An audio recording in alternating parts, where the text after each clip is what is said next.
attendants and guests, please take your seats.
Check 1, 2.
Delegates and guests, please take your seats.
Please welcome Executive Director of the Democratic National Convention Committee, Alex Hornbrook, and Co-Chair of the Democratic National Convention, New Jersey Senator Cory Booker.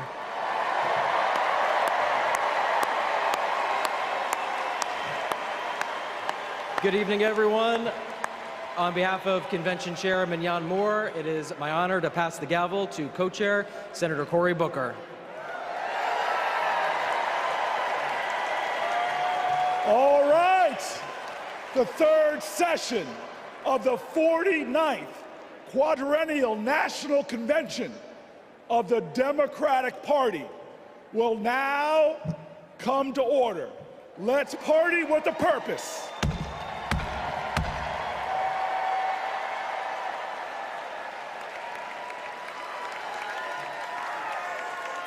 Please welcome Priest Sri Rakesh Bhatt and Bishop Leah Daughtry.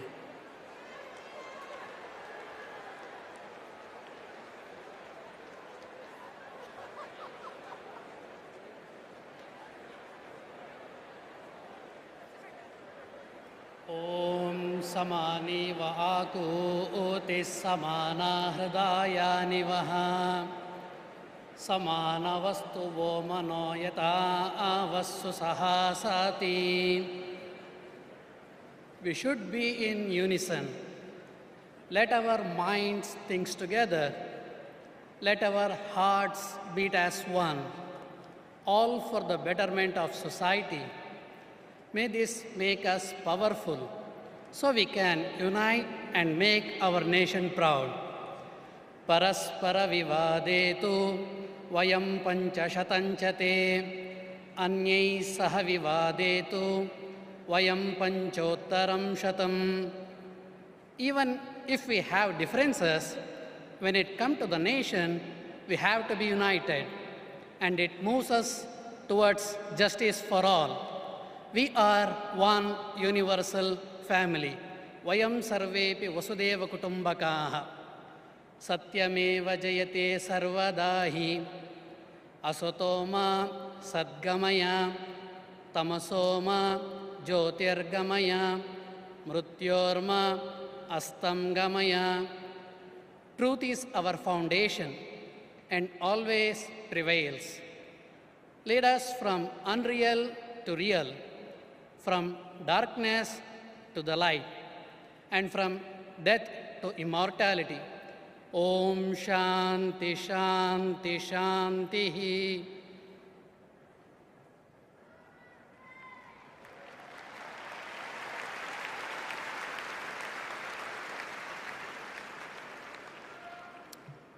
In the book of Isaiah 58 and 12, some of you will rebuild the ancient ruins. You will restore the foundations laid long ago. You shall be called the repairer of the breach, the restorer of streets in which to dwell. Let us pray. O God, creator of heaven and earth, lover of peace, freedom, and justice, we thank you for this privilege and this opportunity to gather today for the important work of visioning our nation's future. We gather at a critical time in our nation when we are at the crossroads of hopelessness and hopefulness, when the forces of good and evil so plainly battle for the hearts and minds of our people, when right is called wrong and wrong is called right, when up is called down and down is called up, when fake is called fact and fact is called fake, when it seems truth forever on the scaffold and wrong forever on the throne. And yet, even in the midst of this chaos and confusion, we see now a light on the horizon, and we are grateful. Grateful for hope, grateful for purpose, grateful for direction. You have called us to this moment, to march together toward the light, to join together with one voice in one fight, to move our nation away from division and despair and forward toward its highest ideals. As we gather today, seeking to fulfill the responsibility of faithful citizenship, we ask for divine guidance to help us remember our calling, to serve the least, the last, and the lost, the left out, the locked out, and the left behind, to be their voice, to be their hope, to be their strength, to be their light, to fight for them with courage and compassion, for them and for ourselves, for the work that must be done, for the bridges that must be built, for the walls that must be destroyed, for the children who must be saved, for the doors that must be opened, for the sick who must be healed, and for the last who must be first. We ask for strength for the journey, clarity of thought, sharpness of vision, singleness of purpose, and the courage of our convictions to make the promise of America the practice of America. And may we build the old waste places. May we raise up the foundations of our future so that in generations to come, we shall be called the repairers of the breach and the restorers of streets in which to dwell. Because we ask it in your name, we declare that it is so. And all of God's children say, amen.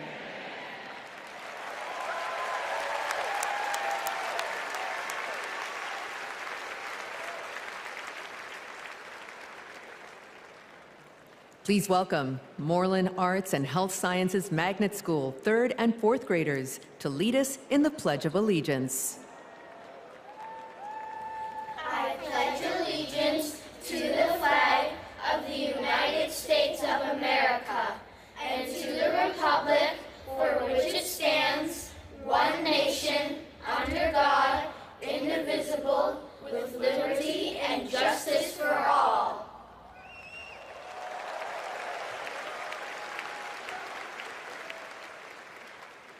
Please welcome 2019 Minnesota Teacher of the Year, Jess Davis, to sing our national anthem.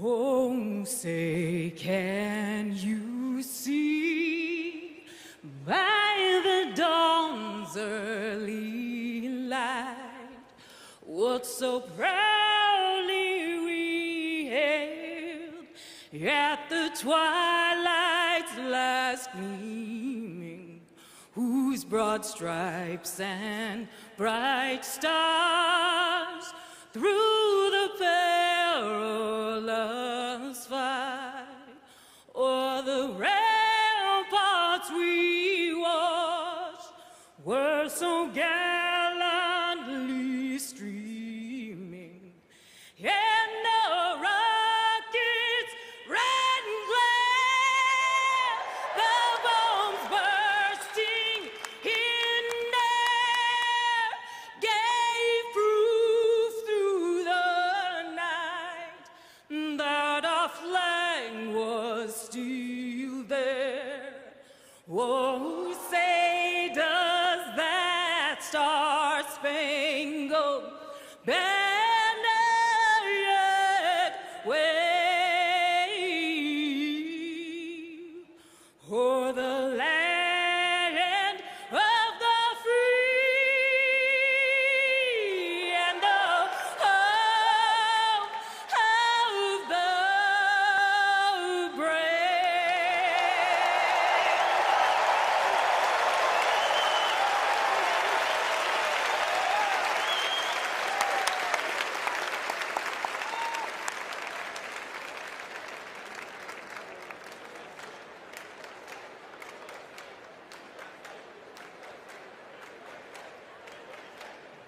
Please welcome Democratic National Committee Chair Jamie Harrison and the officers of the Democratic National Committee.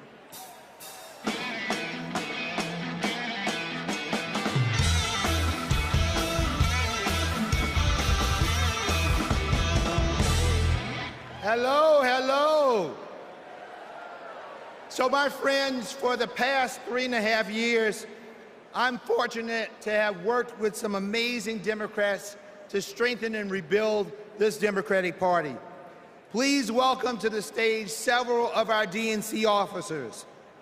Vice Chair, President of the ASDC, and Chair of the Minnesota DFL, Ken Martin. Vice Chair and former Mayor Keisha Lance Bottoms. Vice Chair Henry Munoz. Treasurer Virginia McGregor. And you all know him from last night, the famous roll call star, our Secretary, Jason Ray.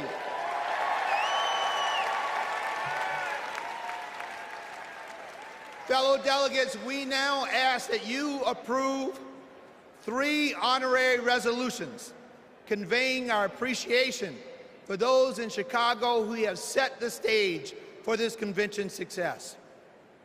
Our first resolution thanks the great city of Chicago, its mayor, governor, host committee, and residents for their unwavering dedication to organizing this historic convention. Our second resolution thanks the first responders who are working to protect every citizen and visitor of the Windy City. Our third and final resolution thanks the federal delegation of Illinois, its 14 U.S. representatives, and Senators Durbin and Duckworth for their continual support of the convention. We move that the convention approve these honorary resolutions. Delegates, you have heard the motion to approve these honorary resolutions. Is there a second? All in favor, please say aye. All opposed, say nay. The ayes have it, and the motion is passed.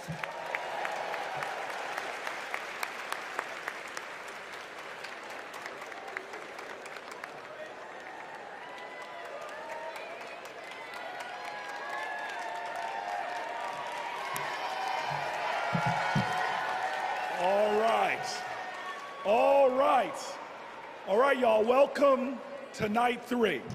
And tonight is about freedom. But first, I want to acknowledge a loss today. A man who always fought for freedom.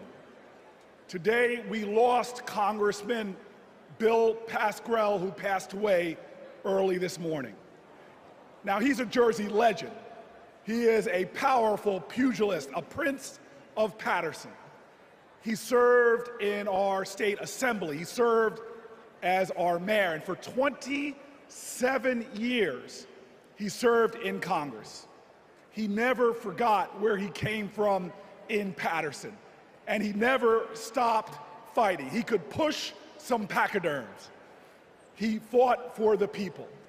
And so today, while we're heartbroken, we all are a people who can hold loss and joy in our hearts, because we are sad for his loss, but we celebrate his life. Let's give him a round of applause. And now, some of the greatest heroes, some of the greatest warriors, some of the greatest champions for fighting for reproductive freedom. I welcome them to the stage.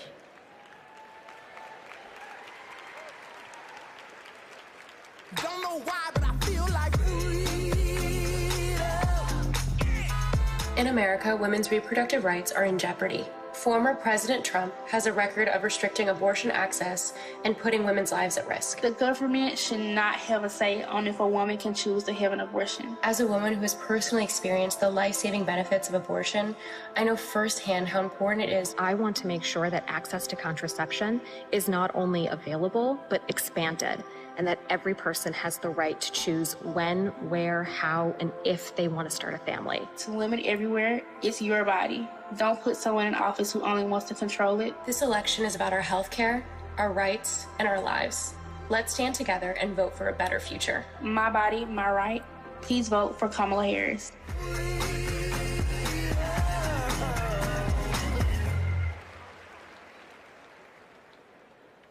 Please welcome President of Reproductive Freedom for All, Minnie Timuraju.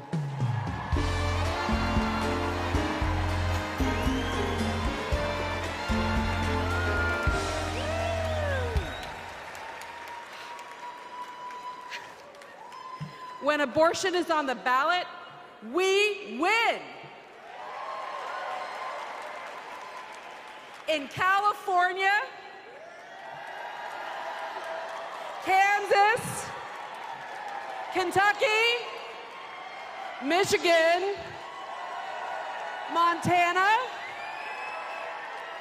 Ohio, and Vermont.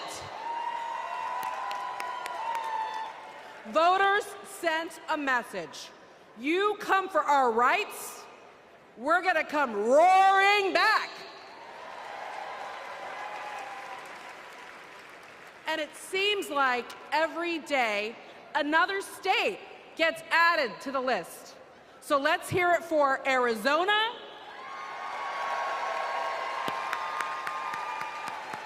and Montana.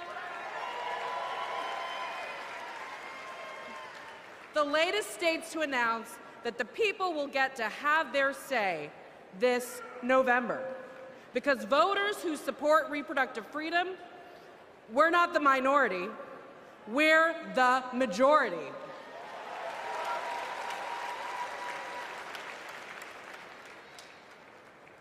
And if there are two people who should understand that Americans' private lives are none of anybody's business, it's Donald Trump and J.D. Vance.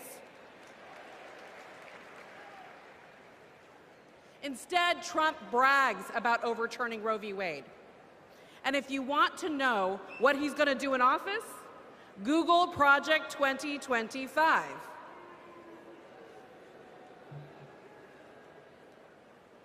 Kamala Harris has her own project for 2025, restoring reproductive freedom.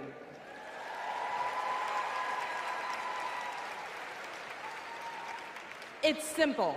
Do we want a president who said women should be punished for having abortions, or a president who trusts women? A vice president who voted against protecting fertility treatment, or a vice president who used fertility treatment to start a family? A president who created the crisis we're in, or a president who will fix it? This election will decide America's future. So let's elect Kamala Harris and Tim Walz. Thank you.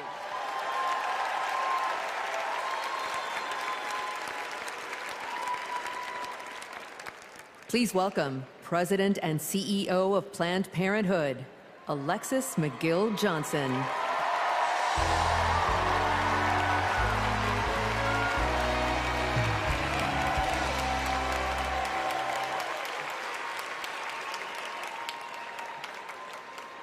Last summer, a Planned Parenthood patient in Georgia realized that she was pregnant and didn't want to be. But Georgia bans abortion after 6 weeks. So she drove to South Carolina, but arrived the day that their 6-week ban went into effect. She went back home and then went to Florida. But she arrived just days when she was too late under their ban. She had to fly all the way to California to get an abortion. Now remember, each time she had to get the money up, she had to miss work, she had to find childcare. Now imagine if this was an emergency situation. In Texas, doctors who have feared going to jail have sent patients to wait in hospital parking lots rather than provide the emergency care they need. And in Idaho, they have airlifted patients to other states. We cannot call ourselves a free nation when women are not free.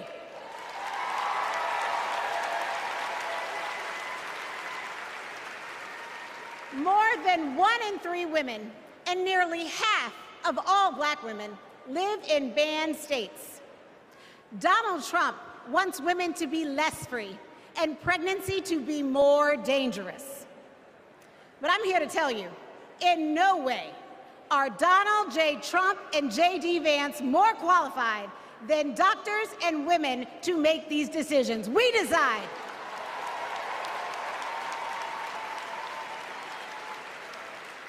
We trust women. We trust doctors. And we trust Kamala Harris.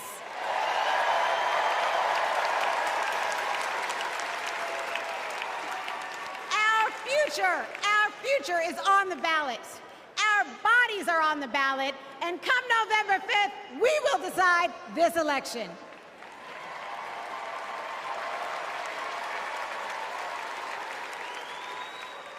Donald Trump said he wants to punish women. And as a result of his actions, today in America, 1 out of 3 women live in a state with a Trump abortion ban. 1 out of 3. Some of these bans go back to the 1800s, even before women had a right to vote. Think about that. Well, Tim and I have a message for Trump and others who want to turn back the clock on our fundamental freedoms. We're not going back.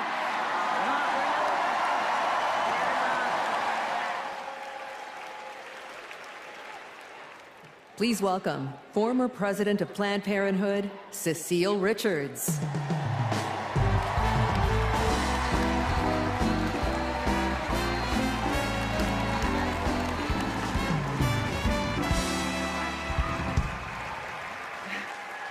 Last few weeks have been a celebration of women, from cheering on Team USA to supporting Kamala Harris for president. As my mother, Governor Ann Richards, would say, I hear America singing.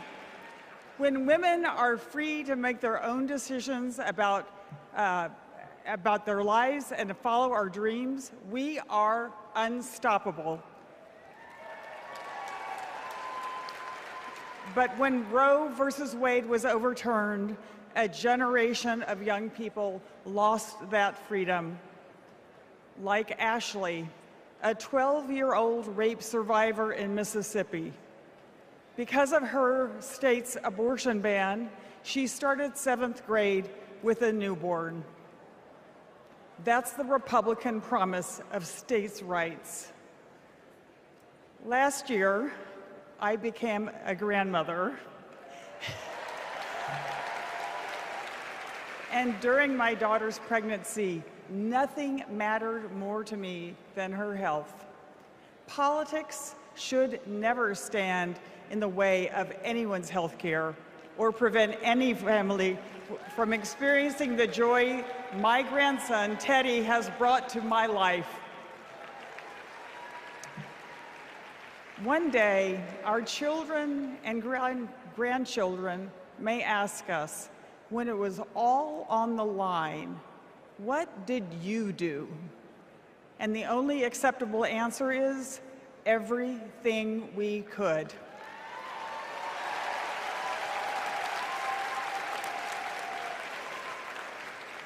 This is our time.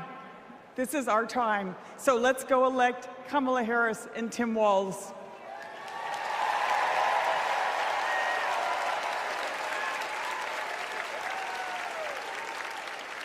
Don't know why, but I feel like We were so lucky. We got to be the first couple married in California, in San Francisco, City Hall, no less. So we arrived at City Hall and were so thrilled to find out that Attorney General Harris wanted to come and officiate our wedding. She not only walked across, but she ran across the lawn to join us just in time to be married. And she brought such joy to the space and to us, and has ever since, because Attorney General Harris, now Vice President Harris, soon to be President Harris, believes in all families, and she believes in our family. We were so happy last year to get to join Vice President Harris at the White House for the Equality Act signing, and she invited our entire family, and it was a very joyful occasion because Kamala believes in family, and we can't wait to meet Madam President next time.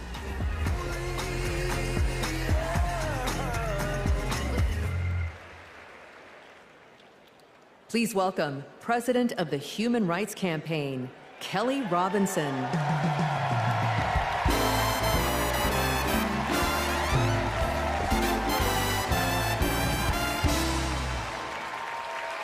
The story of America is the story of progress towards freedom. In just a few generations, my family went from being enslaved in Mississippi to being the first free black family in Muscatine, Iowa, to now preparing to elect President Kamala Harris. Progress is happening, my friends. The 20+ million LGBTQ+ Americans are living proof of it. We are your friends and your neighbors, your classmates and your family. Like Daniel, a trans kid in Tucson who's going to his very first prom. Like Eric from San Antonio, who sacrificed in combat and then came home to battle Don't Ask, Don't Tell. Like Sandy and Chris, the first same-sex couple to get legally married in California 11 years ago, in a ceremony officiated by Kamala Harris. Donald Trump wants to erase us. He would ban our health care, belittle our marriages, bury our stories, but we're not going anywhere. We are not going back.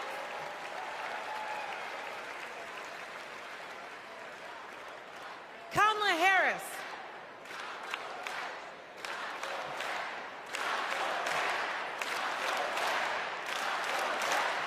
Kamala Harris and Tim Walz, they are champions for LGBTQ+ freedom, y'all. So tonight, we're fighting for lesbian, gay, bisexual, queer, and trans freedom without exception. We're fighting for equality for all without exception. We're fighting for joy. Somebody say joy. Somebody say joy. Without exception. And when we fight,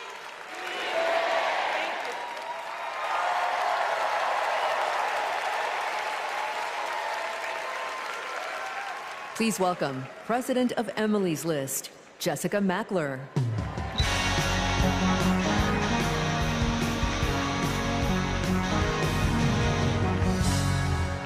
Donald Trump took away our rights, but he can never take away our power.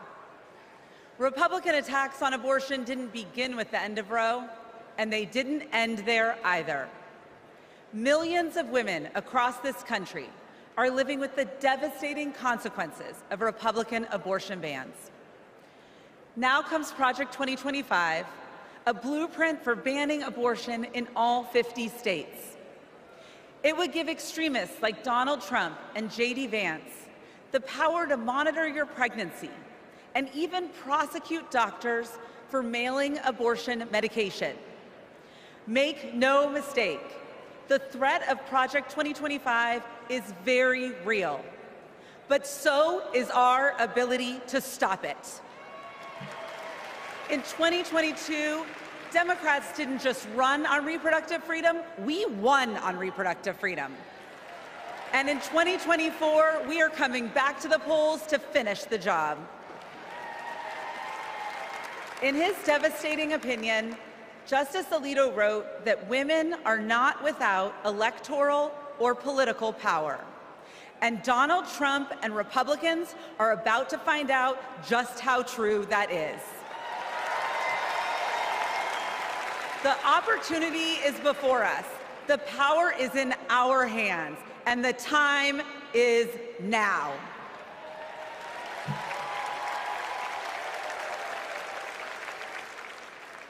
Please welcome President and CEO of Voto Latino, Maria Teresa Kumar.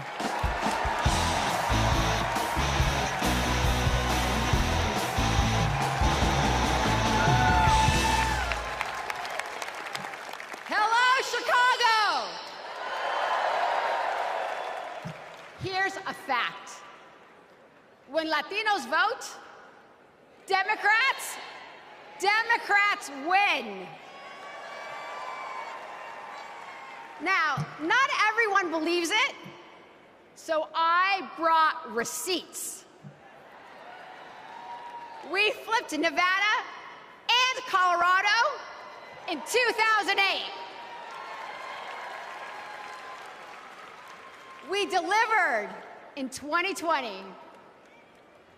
Joe Biden and Kamala Harris won Georgia by 12,000 votes. Voto Latino, we registered 23,000 voters there. They won Arizona by 10,400 votes. We registered 34,000 voters there. Because we proved that when Latinos vote, Democrats win. Now, they're trying to suppress our vote. Boo. Our sacred and universal right as Americans. So let me be clear.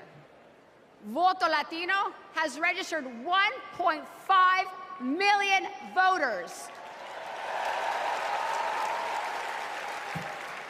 And we are just getting started.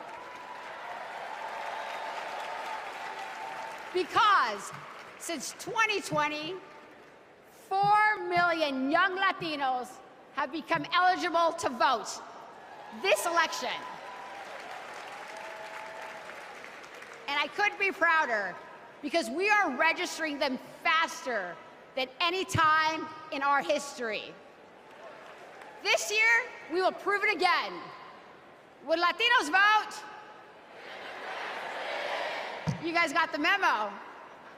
Another fun fact, this year, more Latinos will vote than any time in our history.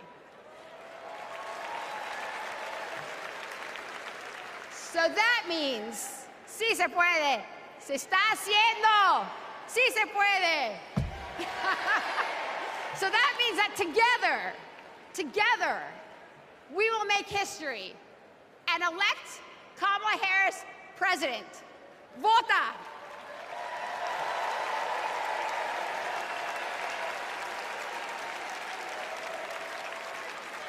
Don't know why, but I feel like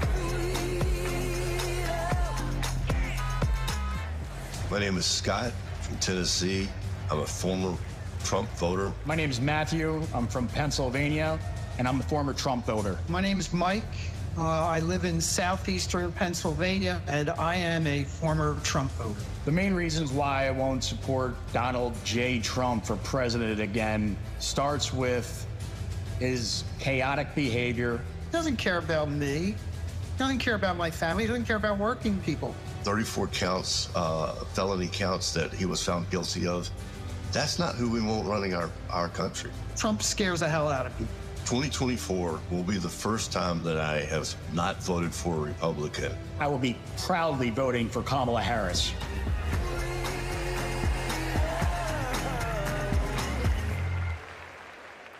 Please welcome New York Representative Tom Suozzi.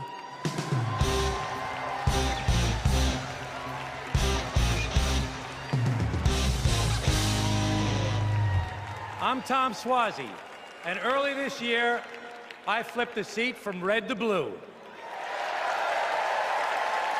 My father came from Italy as a boy. He was the first kid in the neighborhood to go to college. He served as a navigator during World War II, came home, and at 28 was elected the youngest judge in the history of New York State. What a country. The immigrant experience, e pluribus unum, out of many, one. My family's experience, Kamala Harris's experience, the American experience. That's why the polarization on immigration is so painful. Let's be clear, the border is broken. But this year, when Democrats and Republicans worked together to finally write new border laws, we were blocked. We all know who sabotaged us. We reject the divisiveness. We reject the dysfunction. We reject the deception. My Italian grandfather used to toast new couples. He'd say marriage sometimes is hard, but in the end, non ci sono rose senza spine. You can't have the roses without the thorns. You have to work for it. To be a nation of immigrants is hard sometimes too. You have to work for it. Tonight, we celebrate the roses of life. We come together from every state, from every ethnicity, from every race and religion. We come together tonight to celebrate our candidate, Kamala Harris, who knows America is worth it, who knows this nation, built by immigrants, is a rare and beautiful thing, and who joyfully accepts the challenge to work across party lines, to secure our border, to treat people like human beings, and to move our country forward.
one reason here of the many of why I'm voting for Vice President Kamala Harris and Governor Tim Walz. I want to keep what President Biden started with the infrastructure plan and getting this country moving. Because of these investments into our country, it has put people like me, young people like me, Gen Zers, into work in the trades, working on electricity, carpentry, you name it. The Inflation Reduction Act and the infrastructure bill had the biggest impact on climate change. It's going to give us the opportunity to electrify our 7,000 square foot facility and go solar in the next 2 years. If you invest money in infrastructure, you're investing money in the country. Vote for Harris-Walz in November to continue these investments into our country and to grow our country forward. We should all vote Harris-Walz 2024.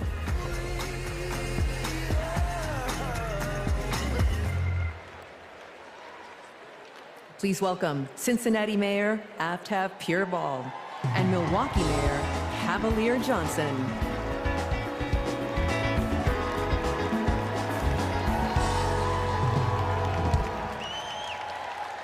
Hello, my name is Aftab Pureballs, and I am the first Asian American mayor in the great city of Cincinnati.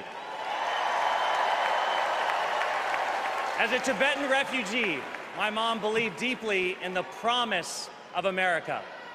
And when I was growing up, she and my dad, who is from India, taught me that when you make a promise, you keep it.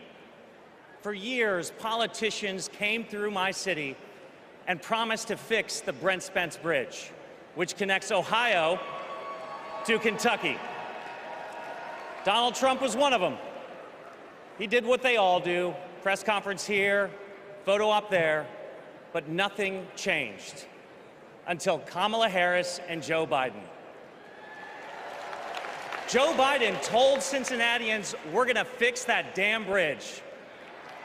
And 4 months later, he signed the bipartisan infrastructure law. It gave our city the biggest infrastructure investment in history. It will stitch our communities back together, and it will fix that damn bridge once and for all. That's what leadership looks like. Not hollow promises, but solid progress. Not lip service, but true, honest-to-God public service. And under Kamala Harris, the progress will only continue.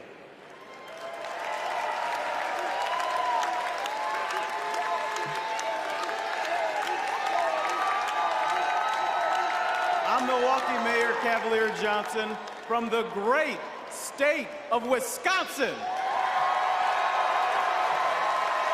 In Wisconsin, keeping promises is important. So is making amends for your mistakes. One of those mistakes happened 60 years ago in a neighborhood called Bronzeville, brimming with black music, black culture, and entrepreneurship. And then came urban renewal and the construction of Interstates 94 and 43, ripping our communities apart. 6th Street was widened and people of color were displaced. Homes destroyed, businesses shuttered, all for a quicker commute. Under Kamala Harris and Joe Biden, we're bringing Bronzeville back. With more green space, bike paths, and walkable streets to serve people who actually live there. The music is coming back. The culture is coming back. And thanks to the bipartisan infrastructure law, the opportunities are coming back. It's now my privilege to introduce two Milwaukeeans who know firsthand the power of reconnecting our communities, Rashawn Spivey and Deanna Branch.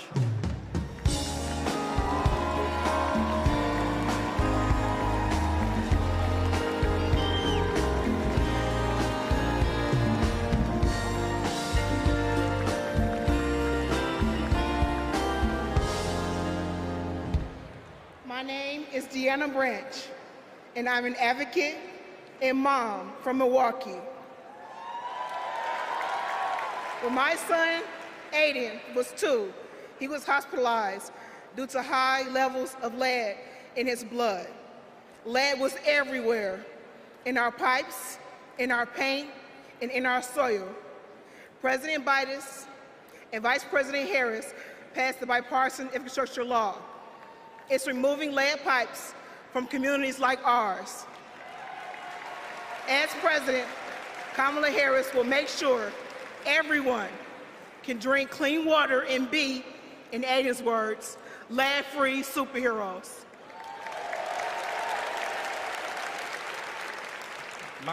My name is Rashawn Spivey, the owner of Hero Plumbing in Milwaukee. When President Biden and Vice President Harris announced their goal to replace every lead pipe in America, Hero stepped up to help make that vision a reality. We went to work replacing lead pipes that served homes and child care communities or child care centers in our communities. Since then, we've replaced more than 1,000 pipes. That was made possible thanks to Vice President Kamala Harris.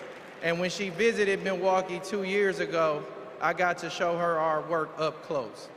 Because of her leadership, I've grown my business and helped kids like Aiden have safer, healthier lives.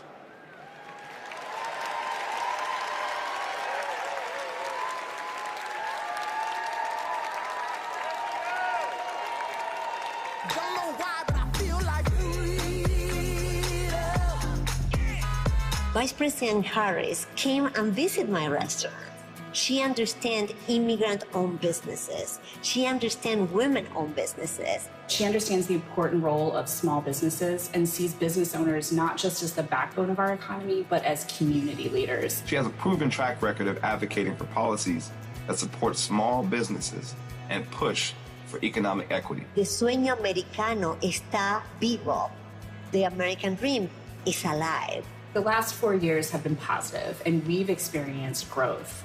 I am truly excited to have Kamala Harris as a presidential candidate. In this election, we have another opportunity to prosper, to connect, and to unite under the American dream. I'm proud to support her for president because I believe she will lead us to a brighter future.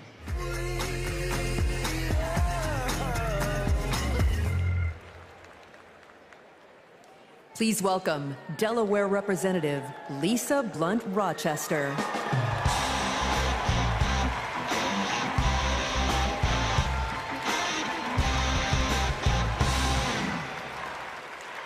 I'm Lisa Blunt Rochester, mother, grandmother, and congresswoman, and hopefully the next senator from the great state of Delaware. The proud home of President Biden. We love you, Joe. In Delaware, we know that when small businesses thrive, communities thrive. We know that when our roads and our bridges are strong, communities are strong. When everyone has a fair shot at a better future, America is limitless. Now, Democrats, we know this, but you know who doesn't know it? Donald Trump. He has, with his friends, said the quiet parts out loud, but not only said them out loud, he wrote a book about it. What's it called? Project 2025. So with so much on the line, we've got to turn our biggest challenges into our greatest and brightest of hope. For me, Bright Hope was the name of the church that my grandmother attended for 70 years in Philadelphia. It's not just a name. It's how I approach my life. It's how I'll lead as Delaware Senator. And it's how Kamala sees the future of America. Now, there are some who think our politics are too broken for Bright Hope. But if you want to see hope, just look. Bright Hope is record numbers of Black and brown entrepreneurs starting businesses. Bright Hope is an opportunity economy where we invest in our communities and build affordable housing. Ladies and gentlemen, Bright Hope is 4 words. Madam President Kamala Harris. Are you ready for Bright Hope? Are you ready to fight for our freedom? Are you ready to flip the House, protect the Senate, and send Kamala to the White House? Then let's go!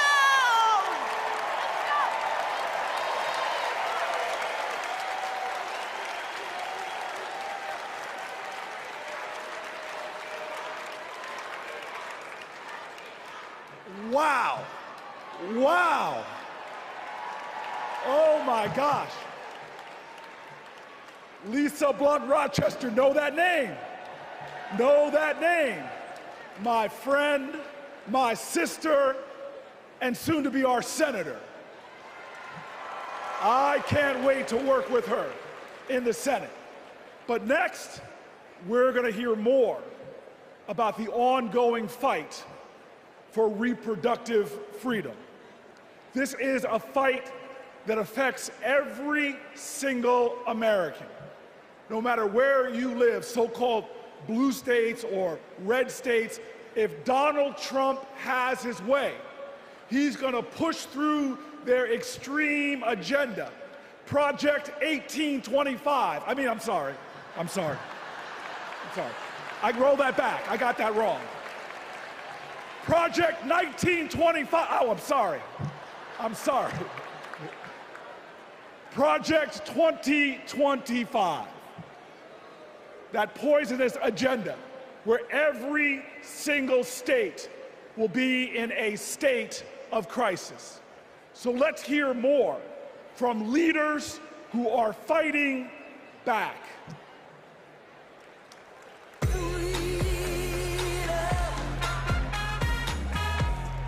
Freedom means unity. Caring for others. Being able to feel safe. My choice to vote. The freedom to read what I want to read. Freedom. Oportunidad para todos. The freedom to love. Be who I want to be. For all to be equal. Live my life. Freedom means my choice. IBF. Union strong. Basic human rights.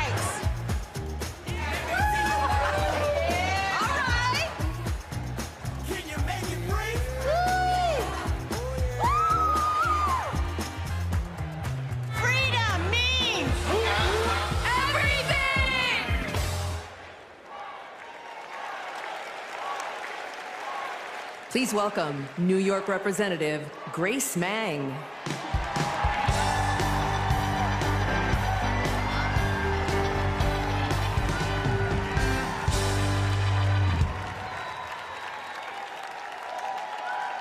Generations of women fought for our rights. Our right to vote, our right to financial independence, and our right to reproductive freedom. Our mothers and grandmothers marched for us. Because of them, my husband and I were able to choose if and when to start a family. And we have 2 energetic boys running around at home. Now it is our turn to take the torch for our children and grandchildren. All across our country, women are being denied life-saving health care and the right to determine their futures. And a second Trump term will be even worse. He will not stop at banning abortion. He'll let states track pregnancies. He'll put birth control and fertility treatment at risk. Trump's plan is cruel, it's dangerous, but it is not inevitable. Tonight, we mobilize for Kamala Harris. November 5th, we move forward with Kamala Harris because we are not going back.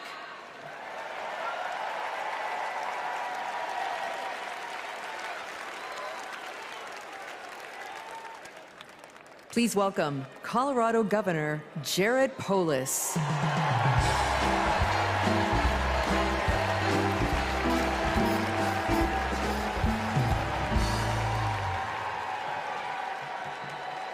Tonight, let's talk about freedom, including our most intimate freedom, choosing when and if to have children and have a family. And let's talk about Project 2025, Donald Trump's roadmap to ban abortion in all 50 states. Look, that sounds crazy, but right here on page 562, it says that Donald Trump could use an obscure law from the 1800s to single-handedly ban abortion in all 50 states, even putting doctors in jail. Page 486 puts limits on contraception. Page 450 threatens access to IVF. On page 455, Project 2025 says that states have to report miscarriages to the Trump administration. Page 451 says the only legitimate family is a married mother and father where only the father works. You know what? I'm going to take that one out. I'm going to put that in my pocket so I can share it with undecided voters so they better understand what's at stake this election. Project 2025 would turn the entire federal government and bureaucracy into a massive machine. It would weaponize it to control our reproductive and personal choices. Look, as a Redditor, gamer, entrepreneur, and Swiftie from the free state of Colorado, I'm excited by Kamala Harris's vision for protecting and expanding our personal freedom, internet freedom, and economic freedom.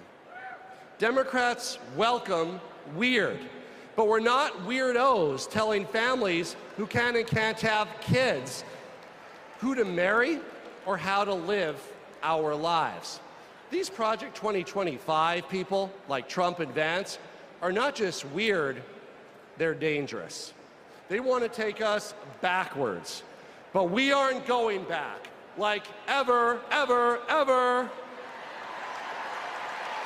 Let's stop Project 2025 and elect Kamala Harris president this November.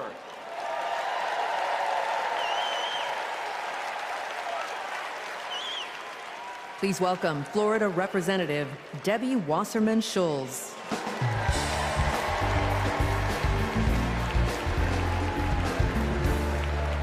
Hello, America. As a proud Floridian, I bring you a cautionary tale. For the people of my state, Project 2025 isn't just a threat. It's a reality that we battle every day. From the classroom to the emergency room, Governor DeSantis turned Florida into a testing ground for the right's most egregious, dangerous policies. I can tell you firsthand, it's been devastating for families in my district and across the state. Today in Florida, state policy requires that kids are taught racist lies about so-called benefits of slavery. Books are banned. Teachers are censored. And our LGBTQ+ community endures endless state-sponsored hate. Even a cruel "don't say gay" school law. Today in Florida, as we grapple with record heat and rising seas, extreme MAGA Republicans deleted mentions of climate change from state law. Today in Florida, a near total abortion ban endangers women's health and their lives every day. I keep thinking about a Central Florida woman I met named Deborah. And at 23 weeks pregnant, she got news every future parent dreads. Her baby's kidneys never developed. Doctors told her that not only would her baby not survive, her own health was in danger. Deborah couldn't get the care she needed in Florida, and she couldn't afford to travel hundreds of miles to get it.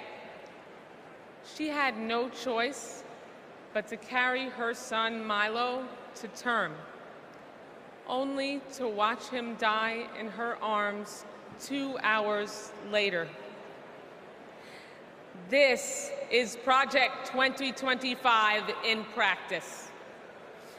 It's what Donald Trump and J.D. Vance want for the whole country. But we're not going to let it happen, are we? Now, I say this as a Floridian, but also a mom and an American. We can't let them do to America what they did to Florida. Are you with me? So let's fight like hell to elect Kamala Harris, the next President of the United States of America. Thank you so much.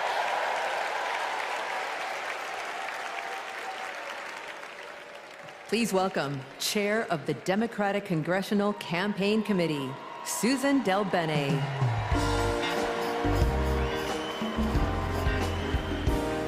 Hello, Democrats! It is my honor to represent the great state of Washington and to lead the House Democrats' work to take back the majority. As I travel the country, I hear the same thing. People want governance that works. They don't want tax cuts for the ultra-wealthy, not a national abortion ban, or more chaos and dysfunction, or blind loyalty to Trump.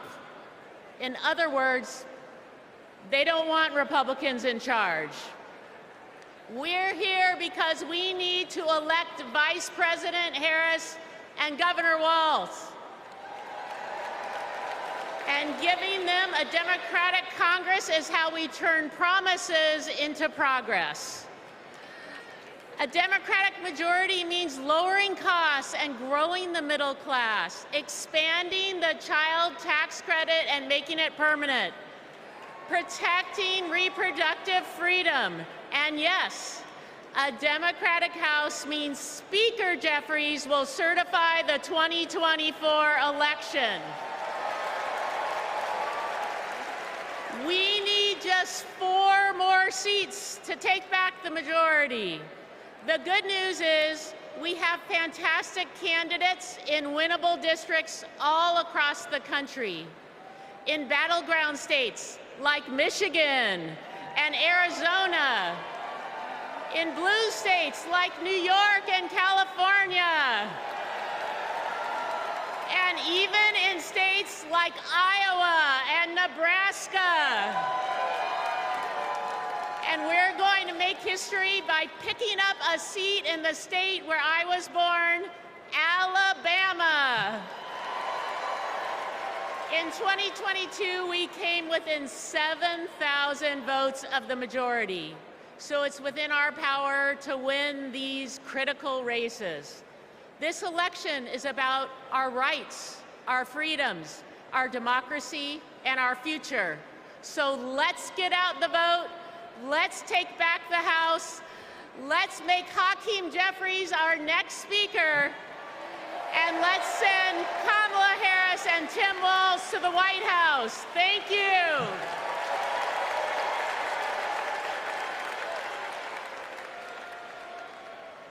Please welcome Minnesota Attorney General Keith Ellison.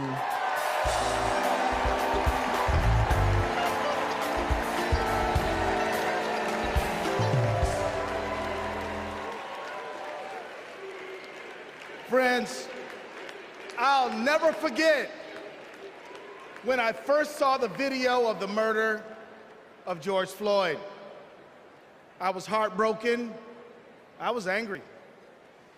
And that morning, my phone rang. And on that line was Governor Tim Walz. Tim Walz felt the exact same way I did And a few days later, Tim appointed me to prosecute Floyd's murder. Almost a year after that, minutes after the guilty verdict came down, my phone rang again. And it was Vice President Kamala Harris calling to congratulate my team and the work. Now, Kamala and Tim, they understand the legacy of George Floyd. No one is above the law, and no one is beneath it. No one is outside the circle of our compassion. In the Republican Party, everyone thinks they're above the law. Hell, nearly a dozen of their own lawyers are facing serious charges. Even their lawyers need lawyers. These con artists are trafficking in the defective goods of division, exclusion, and fear. And friends, selling defective goods is a scam. And like Kamala Harris, I am an attorney general. And attorney generals know what a scam is when they see it. Like my friend Tish James, for example, from New York. America, we won't be scammed again. We're not going back, we are going forward. And Kamala Harris and Tim Walz are ready to lead us there. I've worked side by side with Tim Walz for 18 years. His office is right across the hall from mine. And I've seen him deliver for the people of the state of Minnesota every day. Everybody knows Minnesota is one of the best states to live in, to raise a family, to do business, and we've got the best voter turnout in America. Facts. Kamala and Tim, they fight for the people, and they also listen. And when they say we need a ceasefire and an end to the loss of innocent lives in Gaza, and to bring hostages home, they're listening, friends. They agree with us.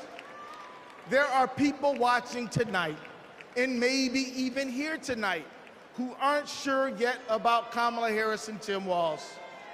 If you want to know where they stand on some of the most urgent issues facing our country and the world, let me assure you, Kamala and Tim hear you. They listen. They care, and everyone is included in their circle of compassion.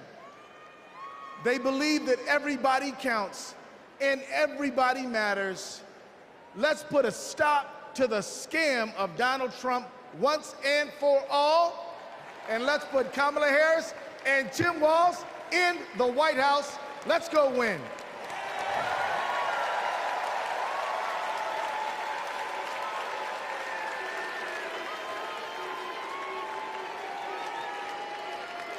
Have you ever discussed Special Counsel Mueller or his investigation with anyone?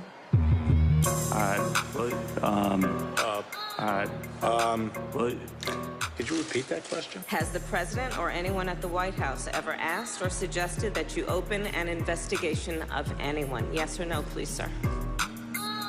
Seems you'd remember something like that. I don't know. Please answer the question. Senator, I think I've answered the question. No, you've not. I'm not able to be rushed this fast. It makes me nervous. Can you think of any laws that give government the power to make decisions about the male body?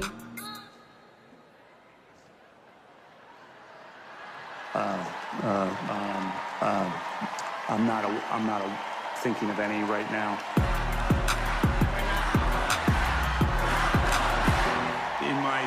Never mind. Let's move on. Okay.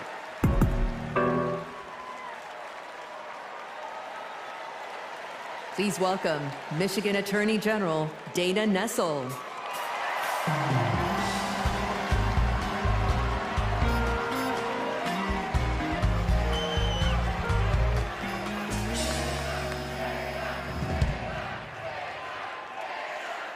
Hello, Chicago. I'm Michigan Attorney General Dana Nessel. Let me tell you, being Attorney General is a tough job, right? But as California's Attorney General, Kamala Harris never shied away from a good fight. She's held accountable environmental polluters, sexual abusers, and transnational gangs. But what really stands out is when she stood up and protected her constituents' freedoms. In 2011, she refused to defend California's ban on same-sex marriage. She refused to argue that some families should have fewer rights than other families. It meant a lot. She was fighting for families like mine. Now, in 2022, I faced a similar situation when, after Roe v. Wade was overturned, Michigan's archaic abortion ban was resurrected. But Vice President Harris had my back, and she reminded me that protecting people's lives and defending their rights is our job. And just as the same-sex marriage ban was overturned in California, so too was the abortion ban in Michigan. By the way, I got a message for the Republicans and the justices of the United States Supreme Court. You can pry this wedding band from my cold, dead, gay hand.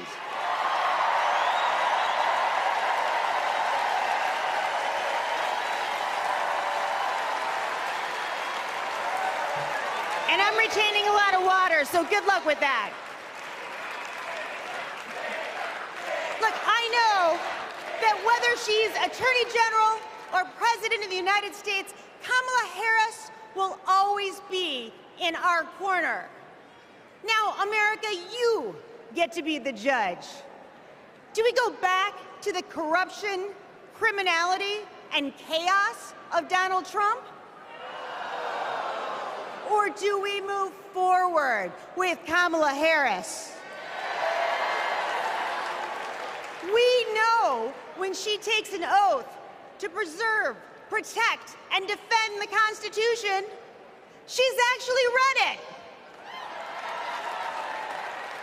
We know that she'll appoint Supreme Court justices who will protect our freedoms. And let me tell you, Kamala knows you go from the courthouse to the White House, not the other way around. Ladies and gentlemen, I rest my case.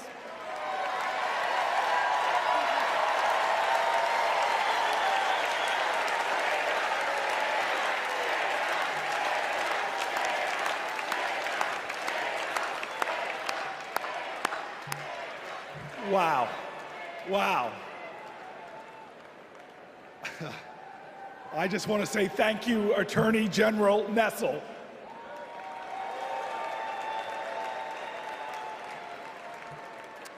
So coming up, we have John and Rachel, proud, loving parents of 3. On October 7th, their son Hirsch, a U.S. citizen, was at a music festival when Hamas attacked. He was taken hostage, and he is still being held today, an American citizen. Rachel and John want what every parent wants: to hold their child close, to love on them, and keep them safe. I'm honored to introduce the 2 of them tonight.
at this moment, 109 treasured human beings are being held hostage by Hamas in Gaza. They are Christians, Jews, Muslims, Hindus, and Buddhists. They are from 23 different countries. The youngest hostage is a 1-year-old red-headed baby boy, and the oldest is an 86-year-old mustachioed grandpa. Among the hostages are 8 American citizens. One of those Americans is our only son. His name is Hirsch. He's 23 years old. And like Vice President Kamala Harris, Hirsch was born in Oakland, California. Hirsch is a happy-go-lucky, laid-back, good-humored, respectful, and curious person. He is a civilian. He loves soccer, is wild about music and music festivals, and he has been obsessed with geography and travel since he was a little boy. His bedroom overflows with atlases, globes, maps, and National Geographic magazines. On October 7th, Hirsch and his best friend, Honor, went to a music festival in the south of Israel. It was advertised as celebrating peace, love, and unity. They also went to celebrate Hirsch's 23rd birthday. As rockets began to fall, Hirsch, Honor, and 27 other young festival goers took refuge in a 5-foot by 8-foot bomb shelter. Terrorists began to throw grenades into the shelter. Honor stood in the doorway and repelled 7 of those grenades before the 8th one killed him. Altogether at the Nova Music Festival, 367 young music lovers were killed. This was just one of the many attacks on neighborhoods and communities in southern Israel on that terrible day. In total, 1,200 were killed, including 45 Americans. Hirsch's left forearm, his dominant arm, was blown off before he was loaded onto a pickup truck and stolen from his life and me and John into Gaza. And that was 320 days ago. Since then, we live on another planet. Anyone who is a parent or has had a parent can try to imagine the anguish and misery that John and I and all the hostage families are enduring. Rachel and I are comforted to be back in our sweet home, Chicago. We were both born and raised here, and our families still live here. This is a political convention, but needing our only son and all of the cherished hostages home is not a political issue. It is a humanitarian issue.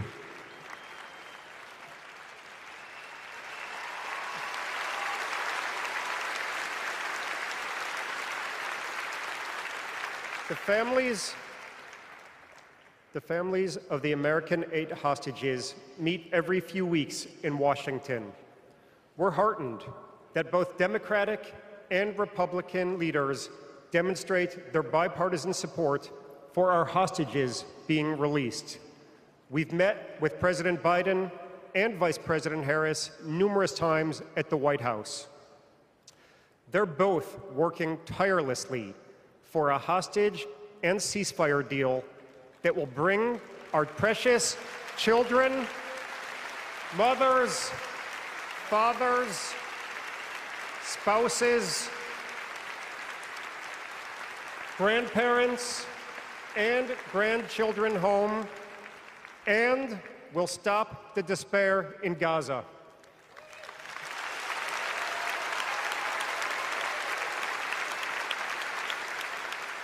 We are all deeply grateful to them. We're also profoundly thankful to you, the millions of people in the United States and all over the world who have been sending love, support, and strength to the hostage families. You've kept us breathing in a world without air.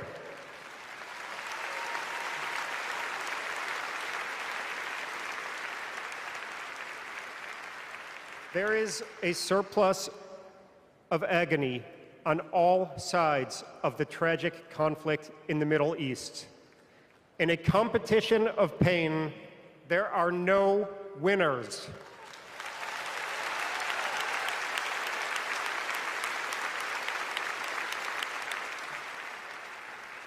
In our Jewish tradition, we say, Kol Adam Olam Umlo'o. Every person is an entire universe. We must save all these universes.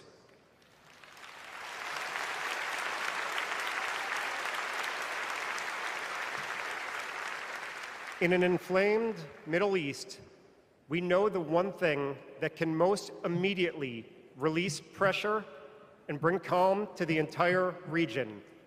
A deal that brings this diverse group of 109 hostages home and ends the suffering of the innocent civilians in Gaza.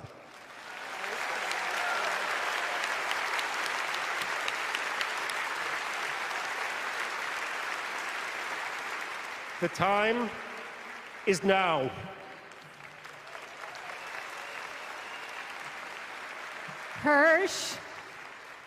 Hirsch, if you can hear us, we love you.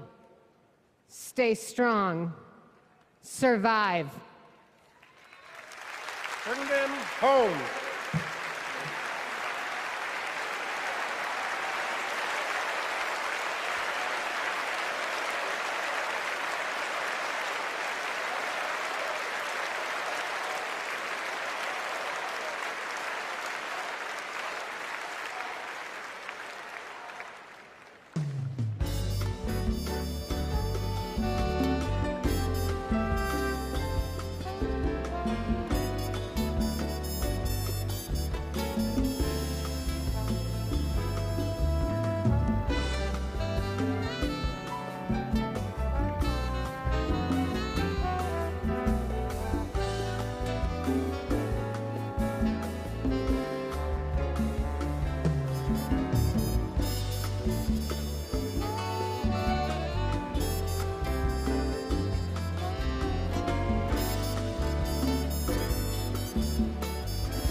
Now, some of you may have the wrongful impression that I'm about to sing with this man. That ain't gonna happen. But I'll tell you what, I want to bring you all to a street in Newark, New Jersey called Martin Luther King Boulevard. On that street was this incredible housing project called Brick Towers. We never mistaked wealth with worth. In those towers was a tenant president named Miss Virginia Jones. Her son was murdered in the 1980s in the lobby of one of those buildings, but she was a woman of invincible joy. And I'll tell you this, I used to ask her, how are you so joyful? And she would always tell me, as a church woman, she'd say, the joy I have, the world didn't give it to me. Come on now, come on now. She taught me that you've got to generate the joy, that hope is the active conviction that despair will never have the last word. And so tonight, there are so many challenges in our nation. There are so many problems that we're facing. Heck, if America hasn't broken your heart, you don't love her enough. But yet, we will be joyful warriors. We are going to bring back to the journey of our nation joy. And if there's any tradition in America that has helped us to generate that joy, it has been the artists of America. It has been those folks bringing the rock and roll and the funk, bringing the gospel and the hard rock. Well, tonight we are blessed by one of those great American artists that helps us to cleanse our spirits, to raise our hearts, and to bring in that joy. Ladies and gentlemen, I give you one of the true greats in America, someone to bring the joy to this incredible arena, Maren Morris.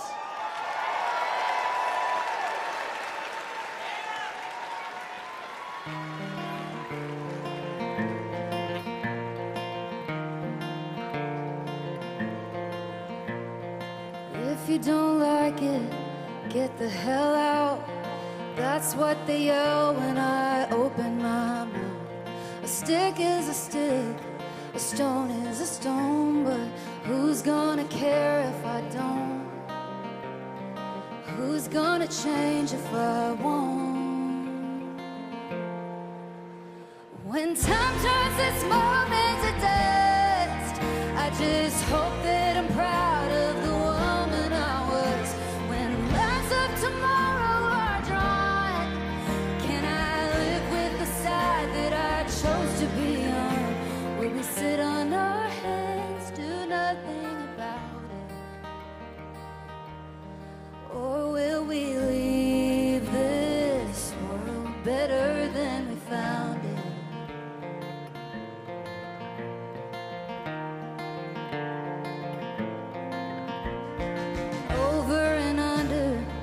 Above the law, my neighbor's in danger.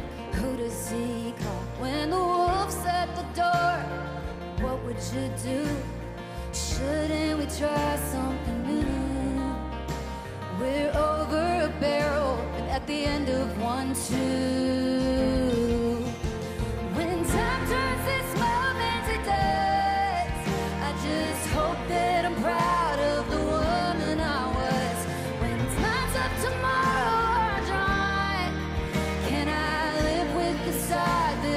Chose to be on. Will we sit on our hands, do nothing about it? Or will we leave this world better than we found it?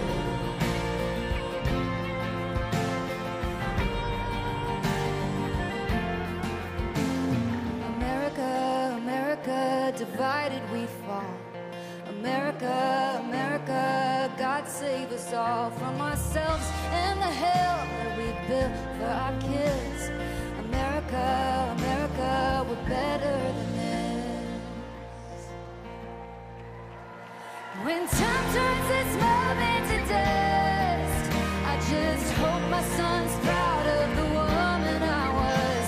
When lines of tomorrow are drawn, can I live with the side that I chose to be on?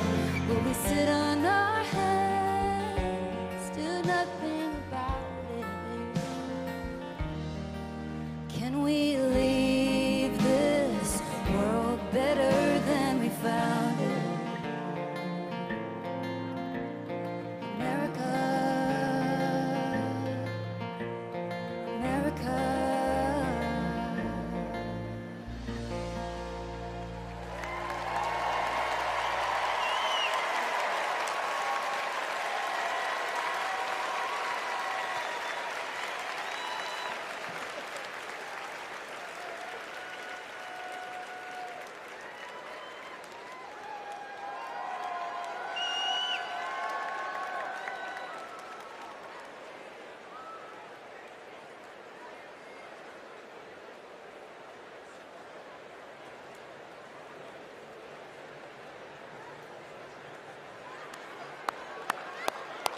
All right.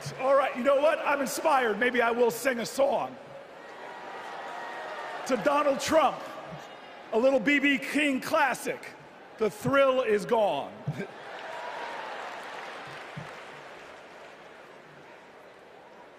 I want you all to know tonight is about joy. American history, our common history, is a testimony to taking on the insurmountable and achieving the impossible. That should bring us joy.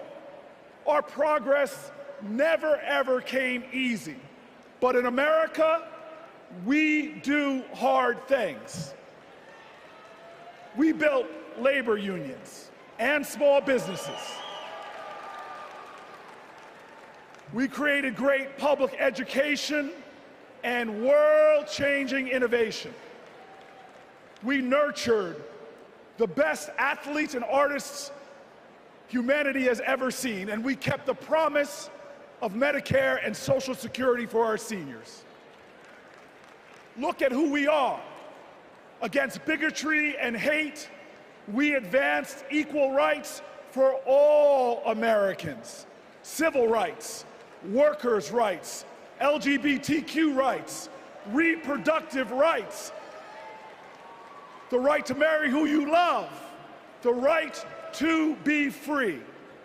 We did all of this in a way that didn't pit American against American. We did this by healing rifts, by bridging divides, by pulling people together. And all the while, we in this nation lived up to our calling and our creed to be a more perfect union, to make this one nation under God a little more indivisible. Now, you all know this. Trump betrays these ideals.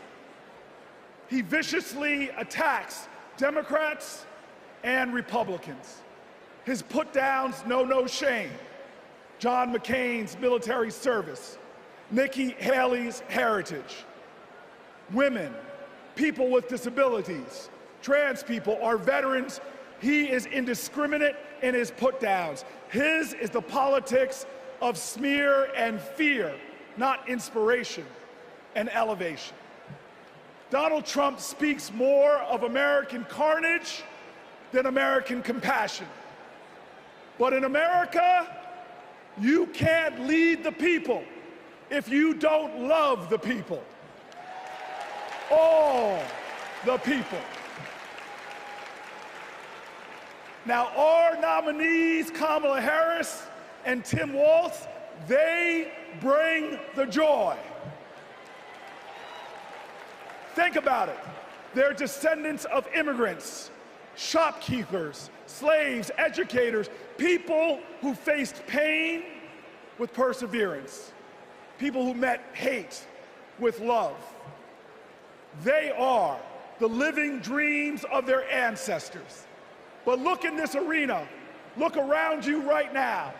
We are all our ancestors' wildest dreams. Generations who faced impossible odds and that responded to every one of their challenges with that classic American creed: yes, we can.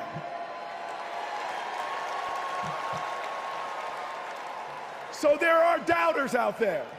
There are people that doubt our collective strength. They want to tell us how bad we are. They want to say that they alone can save us. Well, we know that the power of the people is greater than the people in power. And we're not going to lose our faith. Look, I want everybody in here to let us all say it together. I believe in America. Let me hear you. I believe in America. I believe in America because our elders told us that no matter what the obstacle, like the gospel says, we shall overcome. I believe in America because our soldiers died on beaches and battlefields. They died at sea and in the air so that we could be free today and say together, I believe in America. I believe in America because our fighters fought at Stonewall. Our marchers marched in Selma. Delegates met at Seneca Falls. Every single one of them believed in America, even when America didn't believe in them. Say it with me now. I believe in America because King dared to dream the impossible dream, because Neil Armstrong went to impossible heights, and because when we elect Kamala Harris, there is not a boy or girl in America from any creed, color, or heritage that will ever think being President of the United States is impossible again. Say it with me. I believe in America, the land of hope and heroism. I believe in America, the land of courage and compassion. I believe in America, where we share common ground and common cause and one common destiny. And let me tell you, if you believe in America, if you love in America, then you will work for America. And when we work together, when we stand together, when we organize together, when we vote together, I will tell you this, when we fight, we win.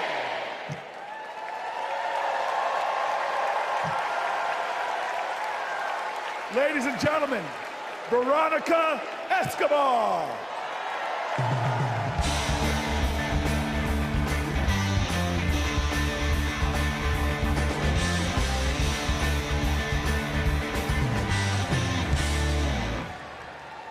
Buenas noches. Like countless Texans, I grew up going back and forth across the border from El Paso to Ciudad Juarez. My family would shop, have dinner, go to the doctor, pick up medicines. The border is my beloved home, the place where my children grew up. Forget what you hear on the news. I'm from there. When it comes to the border, hear me when I say, you know nothing, Donald Trump.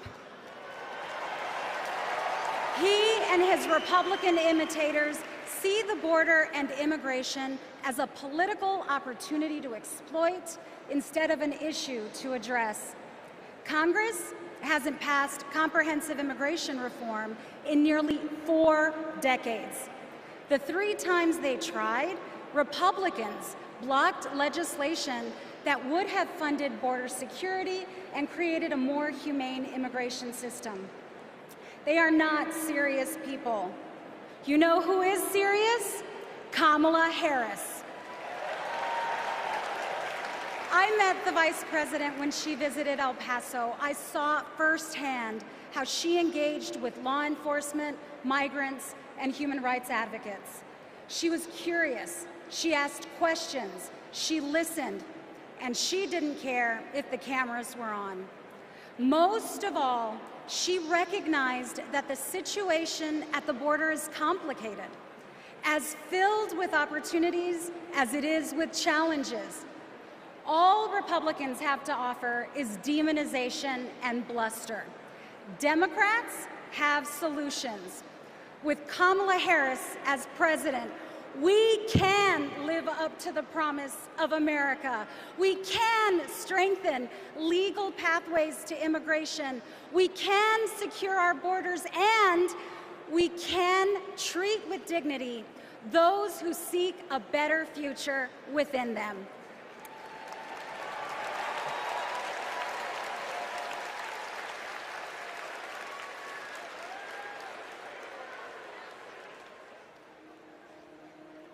I have a question for you.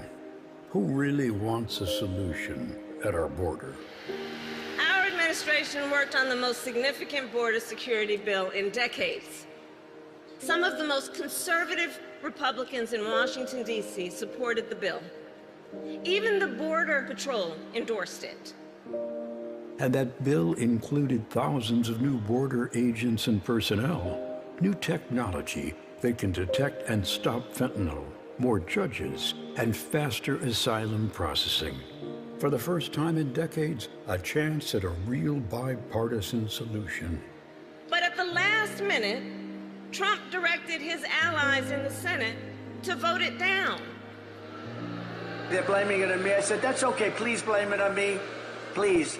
He tanked the bipartisan deal because he thought it would help him win an election. Which goes to show Donald Trump does not care about border security. He only cares about himself. The real difference is, I was the Attorney General of a border state. In that job, I walked underground tunnels between the United States and Mexico on that border with law enforcement officers. I went after transnational gangs, drug cartels, and human traffickers that came into our country illegally. I prosecuted them in case after case, and I won. So here is my pledge to you. As president, I will bring back the border security bill that Donald Trump killed, and I will sign it into law and show Donald Trump what real leadership looks like.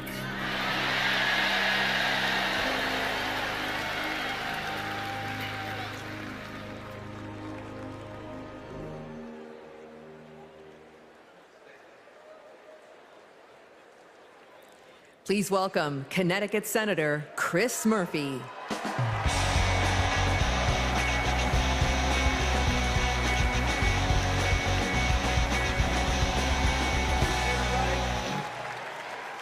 So, I just want to let you know, that everything that you just saw in that video, that's exactly what happened. I know because I was the Democratic senator who negotiated that bill to secure the border with President Biden and Vice President Harris. I want to tell you this as well. Donald Trump's allies weren't just in the room. They helped us write the whole bill. It was a bipartisan bill. It was a tough bill. $20 billion in new border security, gave the president the emergency power to shut down the border, made compassionate but serious reforms to our asylum system. One Republican said it would have had almost unanimous support if it weren't for Donald Trump. Trump killed that bill, and he did it because he knew that if we fixed the border, he'd lose his ability to divide us, his ability to fan the flames of fear about people who come from different places. Right? You guys know this, right? Hate and division, that's Trump's oxygen. Right? People like Trump and J.D. Vance, they need it to survive in politics. People are saying that they're weird, that they're creepy, and they are weird, they are creepy. But even worse, they're weak.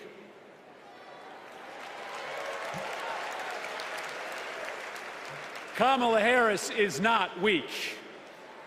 For 20 years, Kamala Harris has been tough as nails when it comes to securing our border.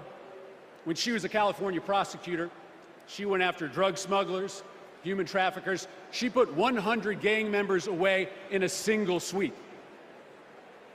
Trump says that a safe nation can't be an immigrant nation. That's flat wrong, and Kamala Harris knows it.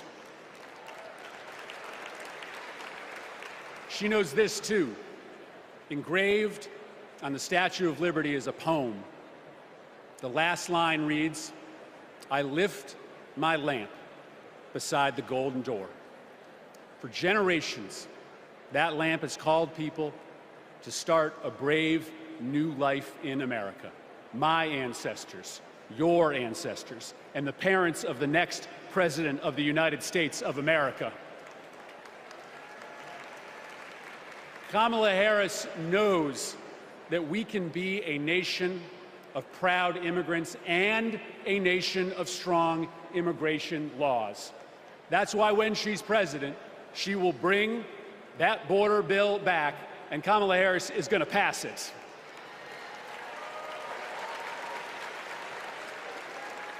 How do I know this? Because in this race, there is only one candidate who has ever been willing to do the worthy, redeeming work of making our country better, of recognizing that we do not have to choose between celebrating our heritage and enforcing our laws, right? The beautiful thing about America is that we can be both. We can be a nation of immigrants who love their country and a nation with a secure border.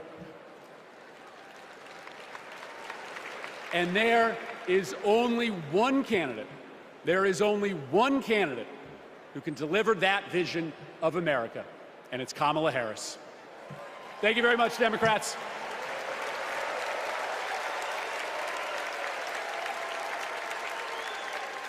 Please welcome Bexar County Sheriff Javier Salazar.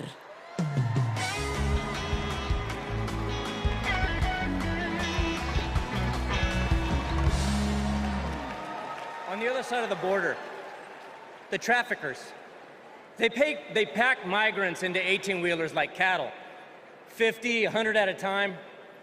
Then they seal the doors. That's when the 911 calls come. We hear them, desperate, terrified, gasping for air. Now, sometimes we get there in time. Sometimes, despite our best efforts, we can't. When Donald Trump comes down to Texas, stands next to officers in uniforms just like mine, he's not there to help us. Don't think that, not for a second. He is a self-serving man.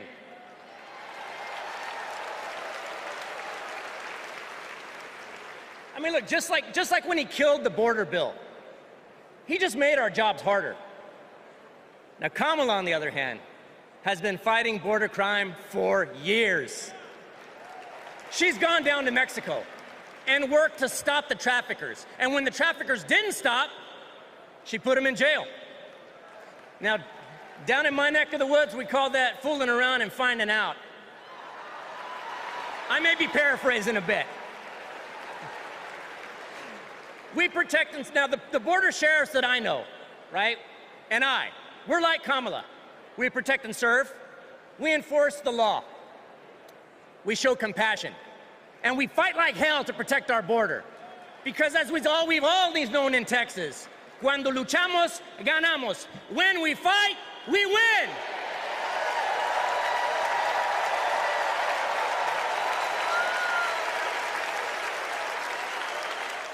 Please welcome California Representative Pete Aguilar.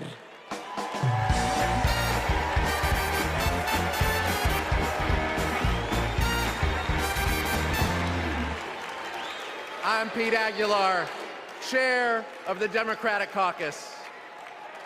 For 4 generations, my family has called California home. I grew up in San Bernardino, a working-class community defined by family, faith, and hard work. These values, shared by Latino families across this country, are what made my family's American dream possible. And only Kamala Harris and Tim Walz will protect the American dream so that every family can earn a living, own a home, and reach their full potential.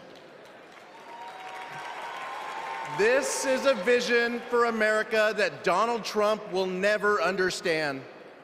All he knows is chaos and division.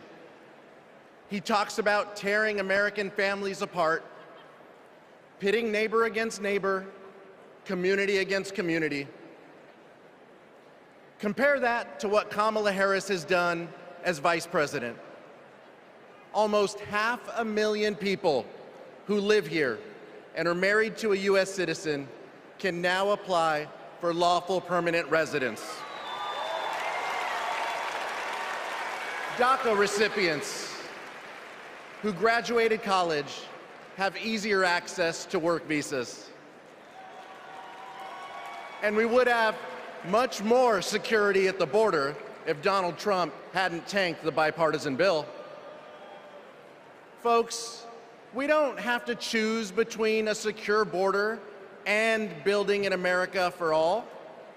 Under President Harris, we can and will do both.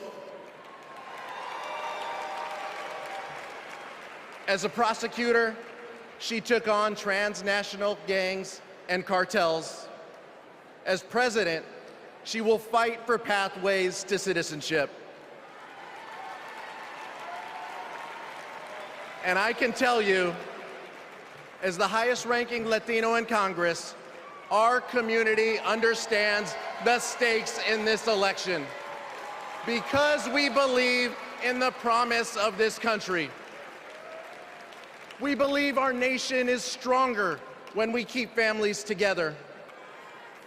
We believe our union is more perfect when dreamers become doctors, teachers, construction workers, and military service members.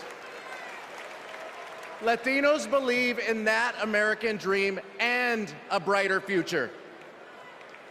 One where we secure our border, fix our broken immigration system, and unlock economic opportunity for all.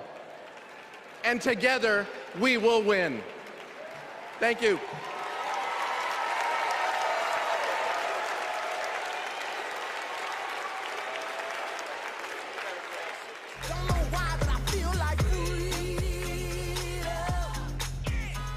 I'm a Filipino-Japanese DACA recipient. I am a third-year medical student, and I am a DACA recipient. Thanks to DACA, I've been able to open up my own business and represent clients as a lawyer. So many of my dreams came a little bit closer. It is disheartening to know that the court system may end DACA next year, and to also hear Donald Trump calling for mass deportations. It is time that we recognize dreamers for who they are. We are contributors to this great nation. I support Vice President Harris, who has continued to fight for DACA recipients. She was the one who stood with us, who sat with us, who heard our stories. We need a future President Harris to ensure that dreamers like me can continue to work and provide for ourselves, our communities, and our families.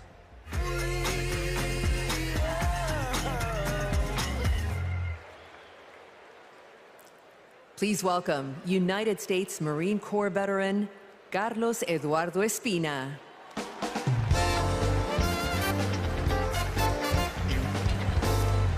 Buenas noches, mi gente. My name is Carlos Eduardo Espina. And if 2 decades ago, when my parents immigrated to College Station, Texas, you told them that one day their son would reach 14 million followers on social media, graduate law school, and speak at the Democratic National Convention, they might not believe you. But this is the United States of America, the land of opportunities where anything is possible. I know this because daily I interact with people who, like my parents, came to America to fulfill the dreams and ambitions that in their home countries were impossible. People who work hard, contribute to society, pay taxes because, yes, immigrants pay taxes, and love this country deeply. The same people Donald Trump wants you to believe are poisoning the blood of our country. This is dangerous, and it is outright anti-American. Because as Ronald Reagan, a Republican, once said, we lead the world because unique among nations, we draw our people, our strength from every country and every corner of the world. Reagan knew that welcoming immigrants is not a Democratic or a Republican value, it is an American value. To be pro-immigrant is to be pro-America. And that's why Kamala Harris understands this too. And that's why, once elected, she will reject hate and find solutions that make our nation stronger. So let's get her elected. Let's get her elected. And ensure that our country remains a beacon of freedom and opportunity for all. Thank you, God bless you, and God bless the great state of Texas!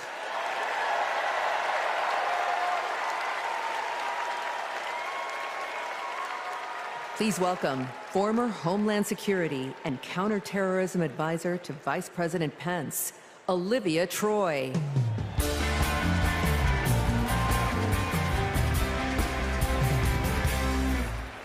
4 years ago, I resigned from the Trump administration. As a Republican who dreamed of working in the White House, it was a hard decision. But as an American, it was the right one. I saw how Donald Trump undermined our intelligence community, our military leaders, and ultimately our democratic process. Now, he's doing it again, lying and laying the groundwork to undermine this election. It's his MO, to sow doubt and division. That's what Trump wants, because it's the only way he wins. And that's what our foreign adversaries want, because it's the only way they win. As a national security expert, y como latina, y hija de una inmigrante mexicana que realizó el sueño americano, being inside Trump's White House was terrifying. But what keeps me up at night is what'll happen if he gets back there. The guardrails are gone. The few adults in the room the first time resigned or were fired. I grew up in the kind of working family that Trump pretends to care about. Conservative, Catholic, Texan. July 4th was our most sacred holiday. Those values made me a Republican. And they're the same values that make me proud to support Kamala Harris. Not because we agree on every issue, but because we agree on the most important issue: protecting our freedom.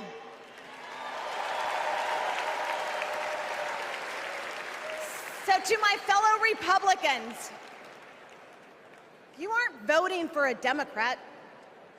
You're voting for democracy. You aren't betraying our party.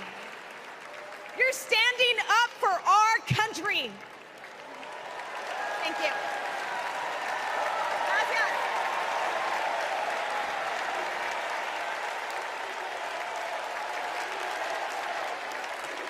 Please welcome former Georgia Lieutenant Governor Jeff Duncan.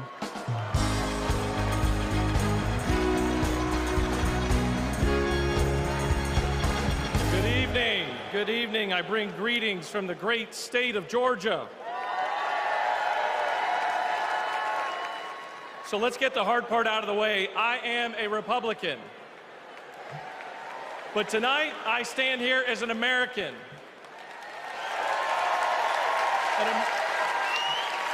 An American that cares more about the future of this country than the future of Donald Trump. My journey started to this podium years ago when I realized Donald Trump was willing to lie, cheat, and steal to try to overturn the 2020 election. I realized Trump was a direct threat to democracy, and his actions disqualified him from ever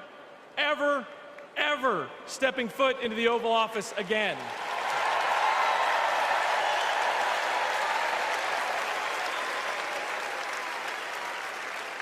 I could spend my time revving up this crowd, but I'm certain I don't have to talk anybody out of voting for Donald Trump here. So I'm going to focus my attention on the millions of Republicans and independents that are at home that are sick and tired of making excuses for Donald Trump.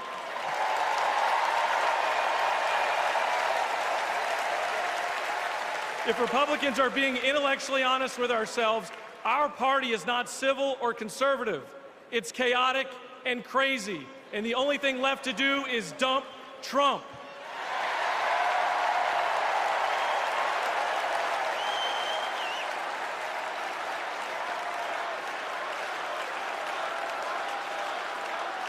These days, our party acts more like a cult worshiping a felonious thug. Look, you don't have to agree with every policy position of Kamala Harris. I don't. But you do have to recognize her prosecutor mindset that understands right from wrong, good from evil. She's a steady hand and will bring leadership to the White House that Donald Trump could never do. Let me be clear to my Republican friends at home watching. If you vote for Kamala Harris in 2024, you're not a Democrat, you're a patriot.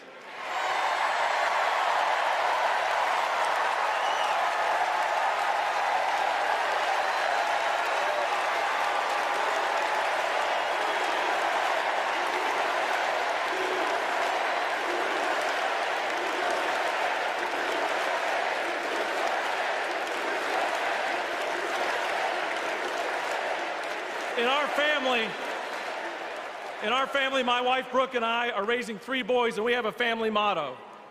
And it says, doing the right thing will never be the wrong thing. During 2020, during just the lowest of lows, when we had armed officers outside our house protecting us from other Republicans, Donald Trump had targeted us. My son came downstairs, and he handed me this coaster that I'd given him years before at a father-son retreat for our church. And he said, hey, Dad, doing the right thing will never be the wrong thing. Stay strong.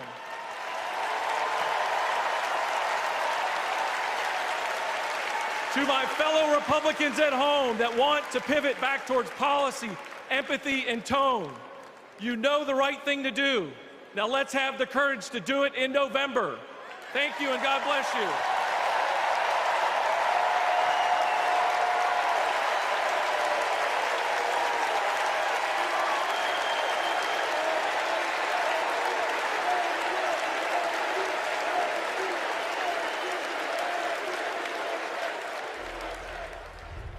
We will never give up. We will never concede. It doesn't happen. You don't concede when there's theft involved.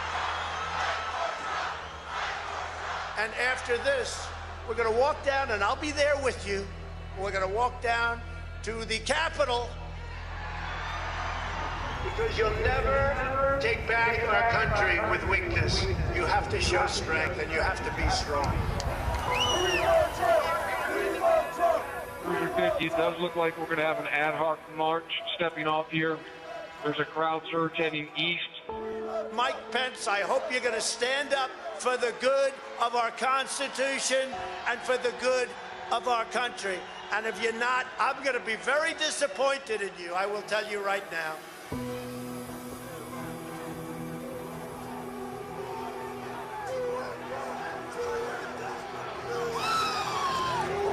We're going to give riot warnings as soon as the apparatus here. We're going to give riot warnings. We're going to try to get compliance, but this is now effectively a riot. 49 hours declaring it a riot. 5 to 50, be advised, they're trying to breach and get to the Capitol.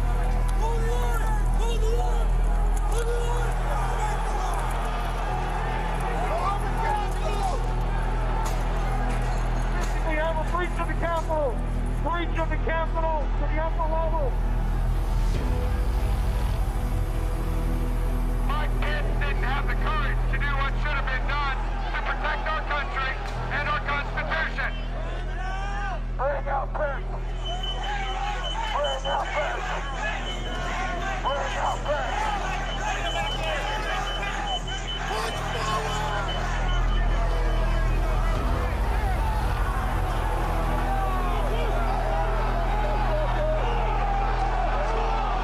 We can't hold this. We're going to get too many people. Look at this vantage point, man. We're trying to hold the upper deck. We're trying to hold the upper deck now. We need an area for the House members. They're all walking over now through the tunnels. We need to move now. Copy. If we lose any more time, we may lose the ability to leave. So if we're going to leave, we need to do it now. We lost the line. We lost the line. All MPD, pull back. All MPD, pull back into the upper deck. ASAP. H208 with 4 members. The doors barricade. There's people flooded the hallways outside. We have no way out. Officers still remaining on the House floor, so we can secure the members on the other side. Copy. Officers down! Get them up! Get them up!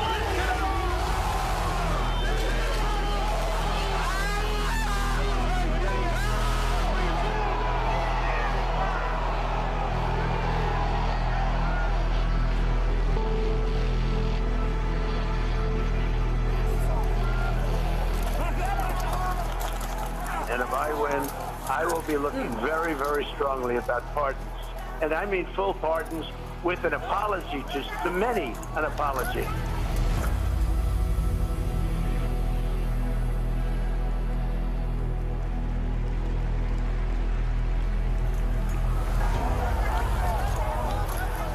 They were peaceful people. These were great people. The crowd was unbelievable. And I mentioned the word love, the love in the air. I've never seen anything like it.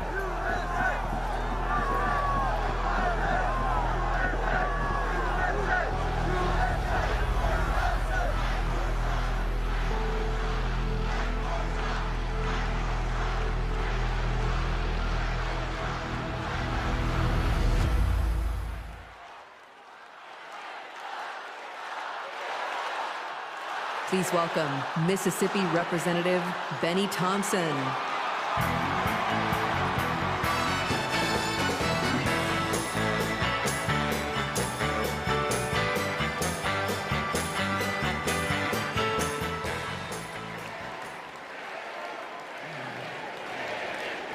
On January 6th, like most of my colleagues, I had one goal: to uphold the votes of the American people, the cornerstone of our American democracy. But as what you just witnessed, let me remind you that the members of that violent mob had another goal.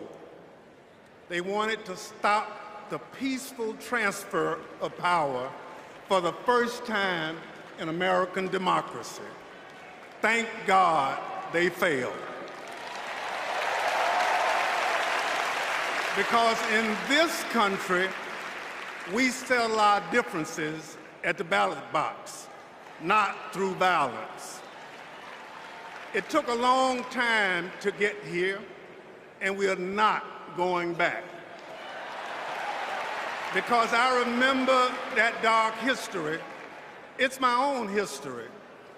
In this life, my father never cast a vote because of Jim Crow. So I dedicated my career to protecting the votes against violence and discrimination. You can imagine what I felt on January 6th when I saw with my own eyes those insurrectionists trying to take that away. They did it to rob millions of Americans of their votes. They did it because Donald Trump couldn't handle losing. He lied about the election fraud. He called his conspiracy-led mob to Washington. He would rather subvert democracy than submit to it. Now, he's plotting again. His campaign proclaims that elections won't end until the moment of inauguration. We will win or it was rigged. We win or else. This is Donald Trump's America. Elections are about choice. Choose democracy, not political violence. Choose the America we've always taught our children to love. Choose Kamala Harris.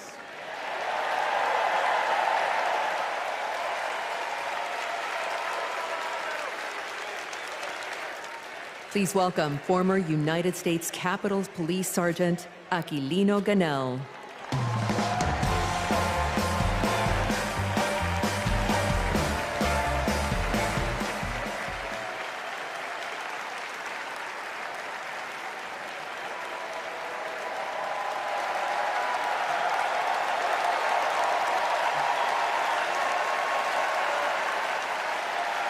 Thank you. Thank you.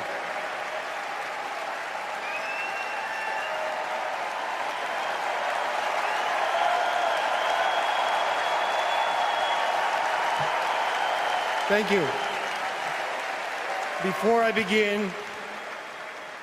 begin, I need to acknowledge the sacrifices that 5 officers who died as a result of January 6 made on that day.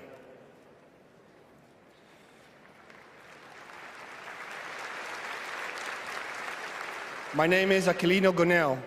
I immigrated to the U.S. from the Dominican Republic when I was 12. I became an American citizen. I was a sergeant in the U.S. Army and a Capitol Police officer. I had seen violence while serving in Iraq, but nothing prepared me for January 6. We officers risked everything to protect innocent people. We were beaten and blinded. I was assaulted with a pole attached to the American flag. President Trump summoned our attackers and sided with them. He betrayed us. When I joined the Army and Capitol Police, I took an oath to defend the Constitution. I did so with duty in my soul, and I still feel it. To Donald Trump, I ask, why don't you?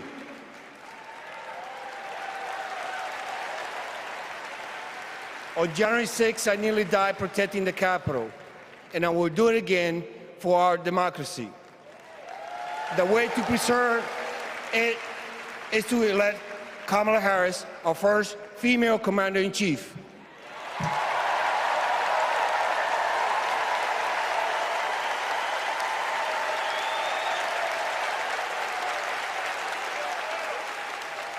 Please welcome New Jersey Representative Andy Kim.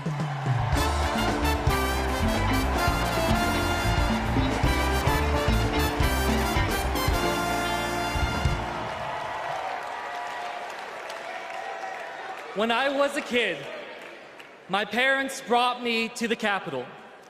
They taught me that it's sacred ground, a symbol of our democracy. When I got to Congress, I was excited to bring my little boys to the same beautiful building. I asked them, "Do you like the Capitol?" And my oldest son, Austin, said, "I love the Capitol, and lowercase too." They are so sweet. But shortly after, we saw something unimaginable. A mob tearing down flags, assaulting police officers. That night, I walked into the rotunda. The floor was covered in broken glass and garbage, strewn with the chaos unleashed by Donald Trump. And I thought to myself, how did it get this bad? So I did the only thing I could think of. I grabbed a trash bag and started cleaning up.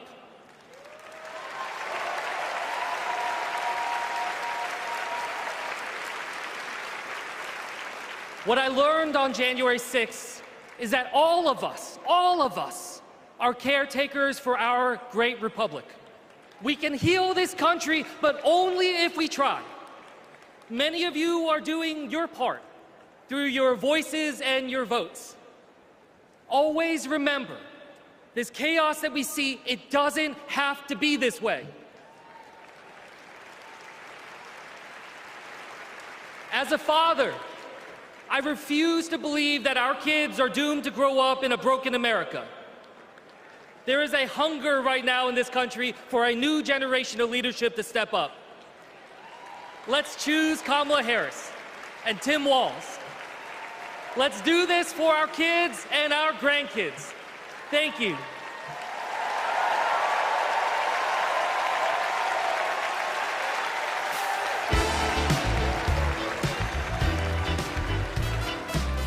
Please welcome Olivia Juliana. Hello from a proud Texas Democrat. This November, I'll cast my first vote in a presidential election ever. The fact is, our right to vote is under attack. I've seen it. Long wait lines. People blocked from registering to vote. Texans denied our voice. Donald Trump's Republicans are making it harder for us to vote. But we won't let them get away with it. And Kamala Harris won't let them get away with it either. She's fought for our freedoms. She's fought for our voice. But we will only be heard if we vote. As the saying goes, if you're not at the table, you're on the menu. So Gen Z, let's take our seat in our democracy and cast our ballots this November for Kamala Harris and Tim Walz. And now, ladies and gentlemen, American icon Stevie Wonder.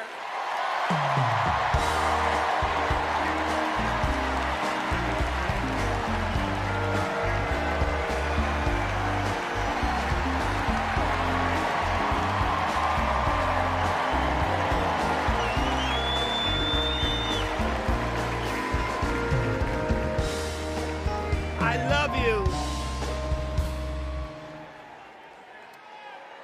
I just want to say, I love you. I love you.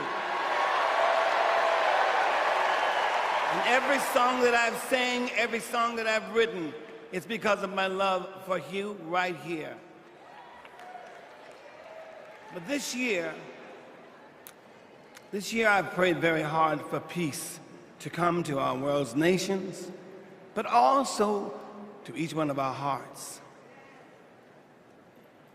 Even though our hearts have been beaten and broken, beyond prayer, I know the importance of action, and now is the time to understand where we are and what it will take to win.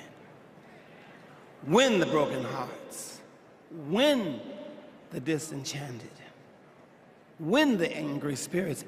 Now is the time.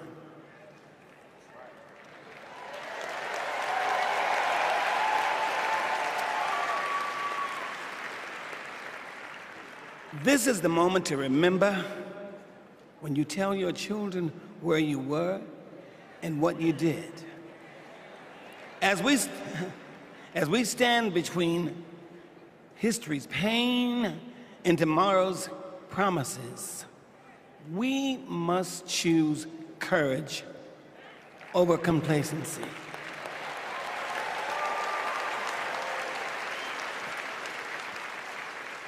It is time to get up and go vote.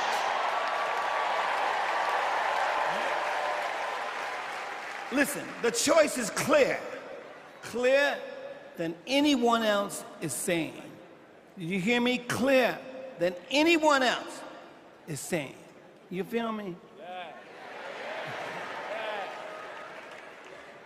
We need to choose joy over anger, kindness over recrimination, and peace over war. Every time.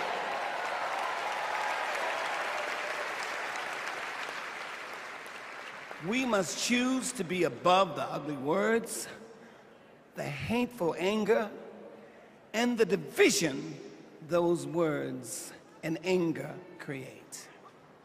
We must keep on keeping on until we truly are a united people of these United States. And then we will reach our higher ground. Are y'all ready? Are y'all ready to reach a higher ground? Are you ready to reach a higher ground? Tell me. I want to hear you again. Are you ready? Are we ready? Because you know we need Kamala Harris. Yes, we do. And we need a great man, as we do have, as a future vice president. You know that. So you know what? I'm depending on you to do, as Spike Lee would say, the right thing. Are y'all ready? Are y'all ready? Are you ready? Monsky, are you ready? I'm ready, Steve. Kansas, are you ready? All right, we need everybody. Clap your hands like this. Everybody clap your hands. Clap, clap, clap, clap. Now somebody scream.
Wow.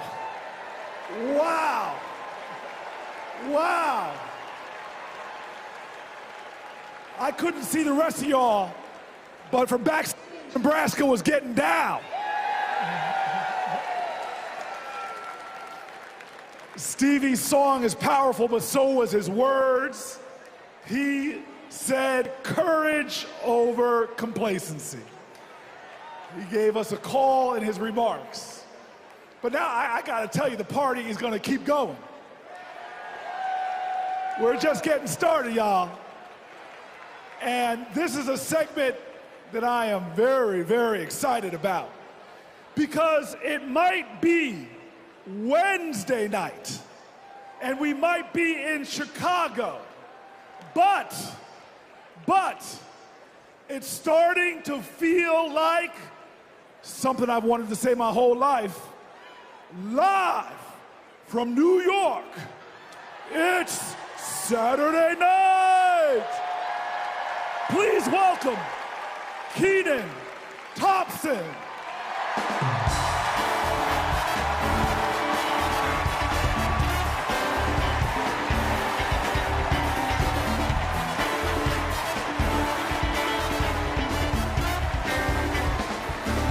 All right. What's up, DNC? All right. Y'all remember this big old book from before? When Colorado Governor Jared Polis ripped a page out of it? This is Project 2025, the Republican blueprint for a second Trump term. It is boo. It is a real document that you can read for yourself at kamalaharris.com/Project 2025.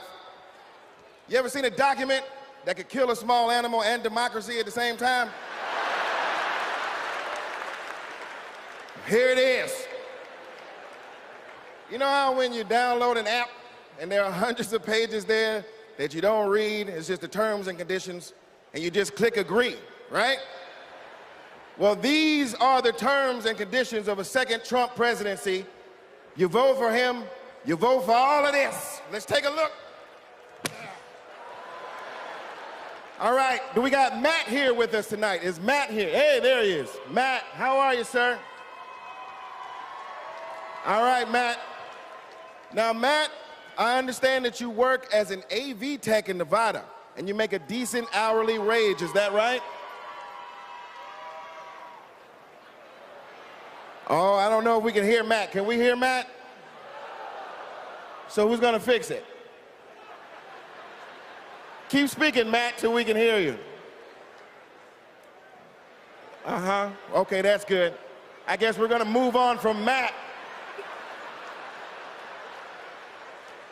And this is Becky. Becky, can we hear you? Hi, Kenan, and it's great to be here. Thank you. All right, good. Now, Becky, you're married, correct? I am. Me and my wife have been together for about 8 years. Oh, that's amazing. Very, very cute. Thanks. But I have got some bad news for you. I hate that. On page 584, Project 2025 calls for the elimination of protections for LGBTQ+ Americans.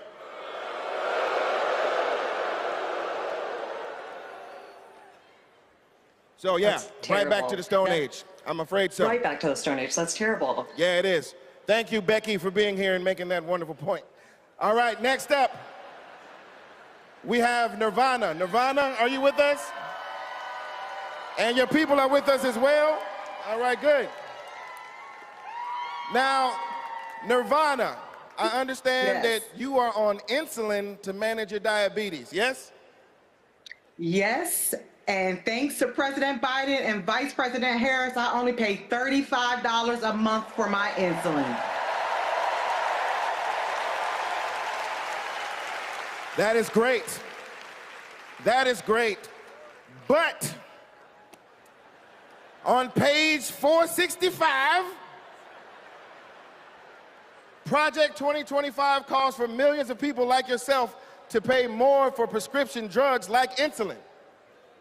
Why? Why? Well, I guess maybe to help Big Pharma make more money that they can donate to Republican politicians, I assume. Yeah, that makes sense. Yes, unfortunately, it does make sense. All right, let's talk to Anita. Anita, are you there? Yes. Hello, Anita. Hello. And Anita, what do you do for a living?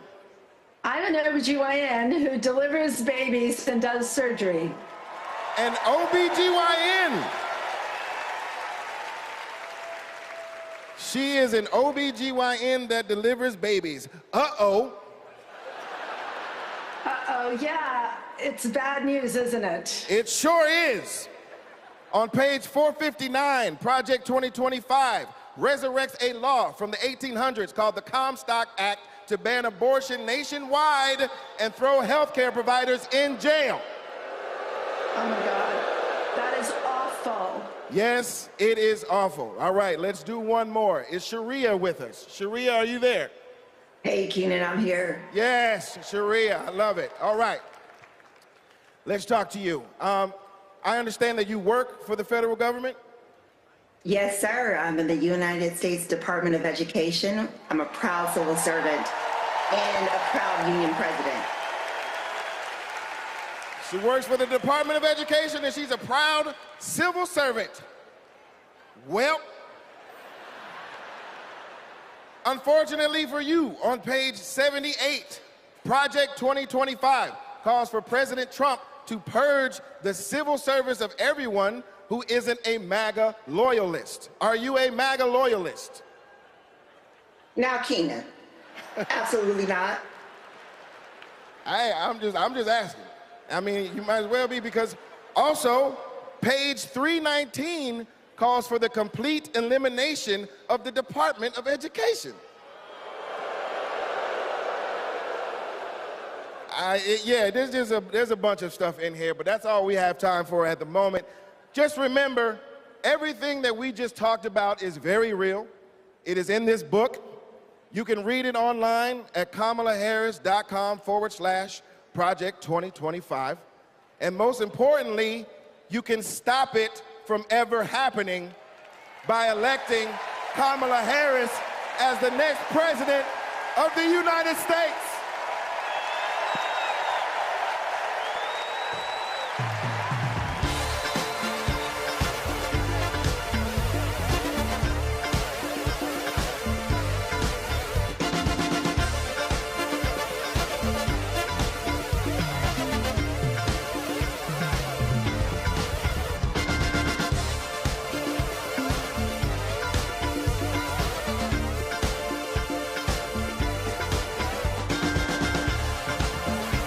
Please welcome award-winning producer and writer, Mindy Kaling.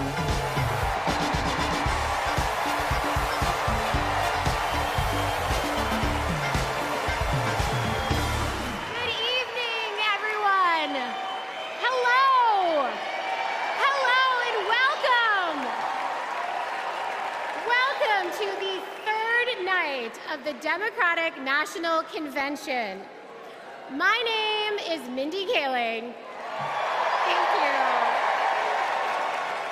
For those of you who don't know me, I am an incredibly famous Gen Z actress who you might recognize from The Office. Thank you, The Mindy Project. Or as the woman who courageously outed Kamala Harris as Indian in an Instagram cooking video. Yes, you're welcome. I am so proud to be here supporting my friend. But the real reason I am here is that deep down, I truly believe that as a woman of color and as a single mother of 3, it is incredibly important that I be appointed ambassador to Italy. That's how this works, right? That's like why I'm here. I've never been, I'm dying to go. And guys, I just really need a break. I know it's not the priority tonight, but just think about it. I am actually here because I have known the Vice President for a long time, and I want to tell you a story about one of the first times I ever met her. She wasn't Madam Vice President then. She was my senator, and we were filming a video where she came to my home to cook dosas, a South Indian dish. Yes. It's not every day that a senator comes over, and I was pretty nervous. But when she arrived, we immediately hit it off. We talked about the love we have for our moms, who had both passed away from cancer. Both of our mothers were immigrants from India who came to America and committed their lives to serving others. My mother, Swati, became an OBGYN. Thank you. Kamala's mother, Shaimala, became a scientist with a PhD who dedicated her life to trying to find a cure for cancer.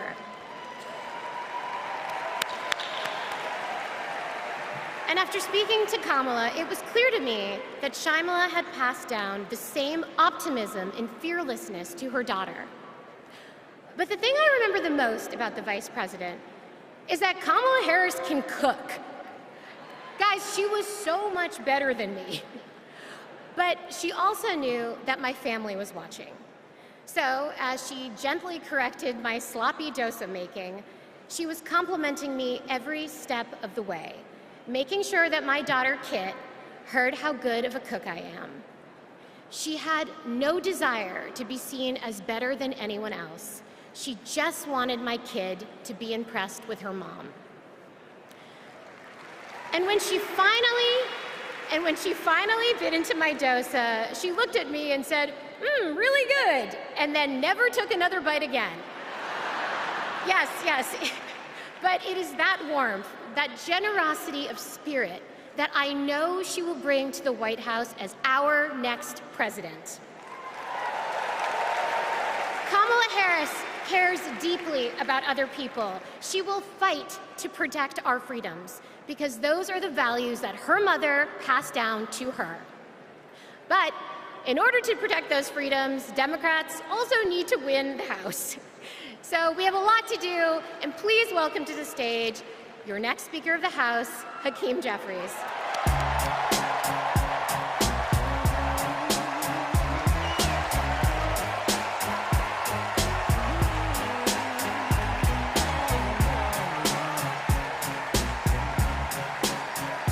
Good evening, Democrats. It's a high honor and a distinct privilege as a Brooklynite, New Yorker, and as an American to stand before you today and unequivocally express my support for Kamala Harris and Tim Walz to be the next president and vice president of the United States of America. Over the last few years, House Democrats have been hard at work, and we could not have asked for a better leader to partner with than President Joseph Robinette Biden, who will go down as one of the most consequential presidents of all time. Last month, President Biden selflessly passed the torch to Vice President Kamala Harris, who is ready, willing, and able to fight for the people. Kamala Harris is a courageous leader, a compassionate leader, and a common sense leader who will deliver real results for everyday Americans. Kamala Harris is fighting for our freedom. Kamala Harris is fighting for our families. Kamala Harris is fighting for our future. Together, let's make Kamala Harris the 47th President of the United States of America.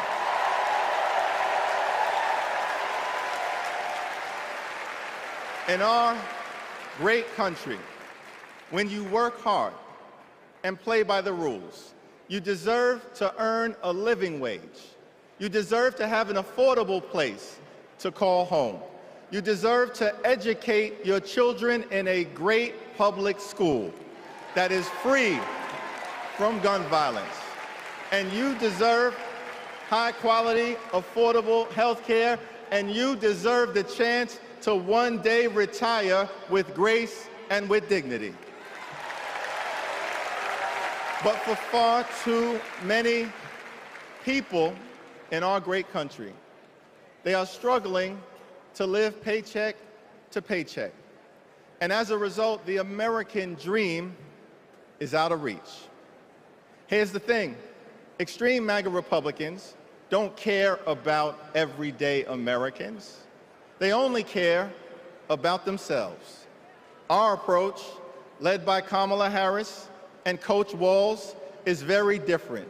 We care about you, the American people. And we will fight hard to make sure that the American dream is alive and well in every single community. Now, the road ahead will not be easy, which brings me to you-know-who. Donald Trump is like an old boyfriend who you broke up with, but he just won't go away. He has spent the last 4 years spinning the block, trying to get back into a relationship with the American people.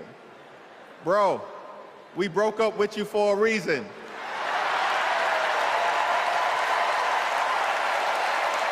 Trump was the mastermind of the GOP tax scam, where 83% of the benefits went to the wealthiest 1% in America. Trump failed our country during the COVID-19 pandemic. Trump is a chaos agent who is focused on himself, not the American people. Trump tried to destroy our democracy by lying about the election and inciting a violent mob to attack the Capitol. Trump put 3 extreme justices on the Supreme Court who destroyed Roe v. Wade. We broke up with you for a reason. Donald Trump can spin the block all he wants, but there's no reason for us to ever get back together. Been there, done that. We're not going back.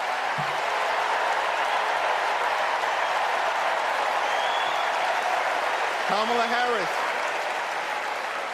Harris and House Democrats will always put people over politics. Kamala Harris and House Democrats will lower costs and grow the middle class. Kamala Harris and House Democrats will fix our broken immigration system and secure the border. Kamala Harris and House Democrats will strengthen the relationship between the police and the community. Kamala Harris and House Democrats will continue to combat the climate crisis with the fierce urgency of now.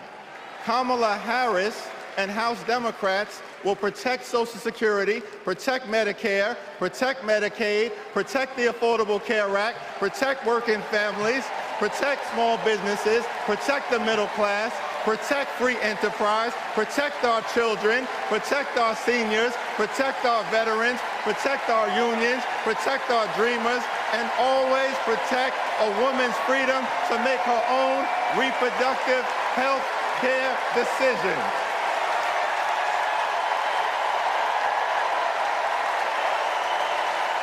The extreme MAGA Republicans want to divide us. But the Constitution promises equal protection under the law. We are one nation, under God, indivisible, with liberty and justice for all. Together, let's build a brighter future for our children and our grandchildren.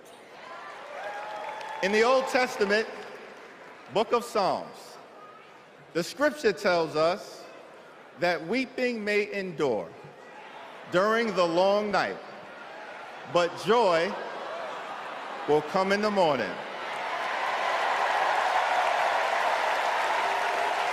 Here's how we do it. Strategize on Sunday. Meet the moment on Monday. Take it to them on Tuesday. Work it out on Wednesday. Thank the Lord on Thursday. Fight the power on Friday. Set it off on Saturday.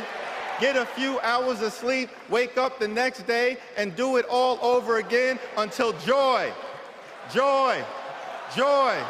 comes in the morning.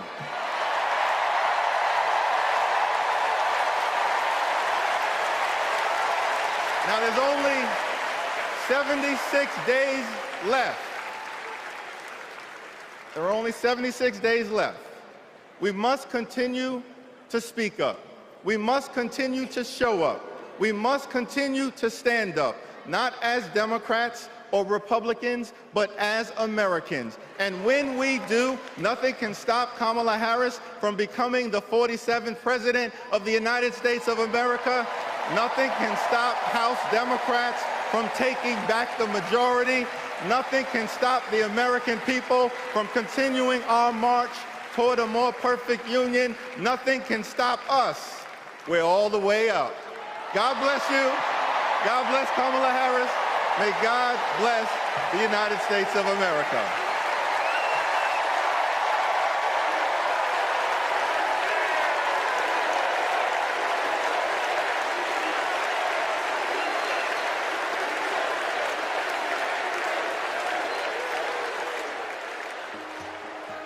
You want to go outside today? Yeah. Want to go put your shoes on? Yes. Let's go outside. Ruby is 2 years old. I'm starting to think, will she be an iron worker like her dad? I hate to break it to you, but I'm not a billionaire. Donald Trump talked a big game about bringing jobs back to America, but it was all talk, like Foxconn. This is the 8th wonder of the world. Foxconn, by most estimates, has not even come close to meeting expectations. This whole project was a scam. He is not looking out for the residents. He's looking out for himself. You know what Trump delivered? $2 trillion in tax cuts focused on his billionaire buddies and big corporations. You know, you're rich as hell. It makes me angry. Billionaires don't pay their share of the load. And he wants to do that again. Trump talked a massive game about infrastructure. What a joke. We call it Infrastructure Week. Infrastructure is the easiest of all. We're going to get this infrastructure going. Trump was too incompetent to get it done. Who's he looking out for? Not us, not my family. You know who got it done? Joe Biden and Kamala Harris. Biggest infrastructure package in history. Infrastructure is just a fancy word for jobs. Not just union workers, but for everyone. Small businesses are booming. Communities are starting to thrive again. I wish it was faster. The prices are easing. Kamala Harris helped deliver the largest job growth in American history. Wages are higher. Manufacturing is booming. We're building roads, bridges, airports again. That's a fact. And we have healthcare. When our middle class is strong, America is strong. Kamala's goal is to rebuild the middle class for families like mine.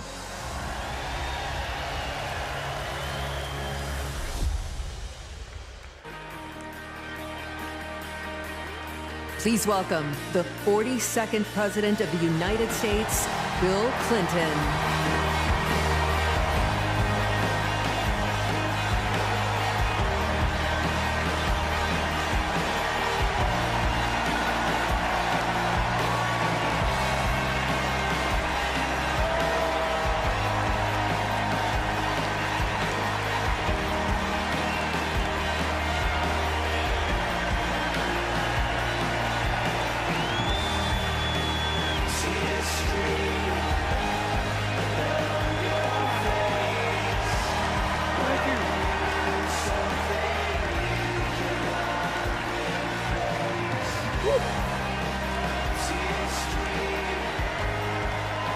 Thank you.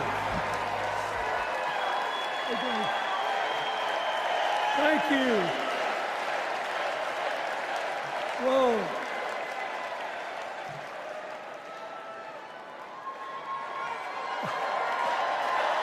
Let me ask you something. After the last 2 days, aren't you proud to be a Democrat? And I am very grateful to the Republicans and independents that have joined us, have been up here on the stage. And I hope they feel better about it now. Because I've seen all these things that even I have to be reminded of from time to time when I get my spirits down. I love seeing the Obamas here. I love seeing President Biden. And I thought Hillary gave a great speech, too. And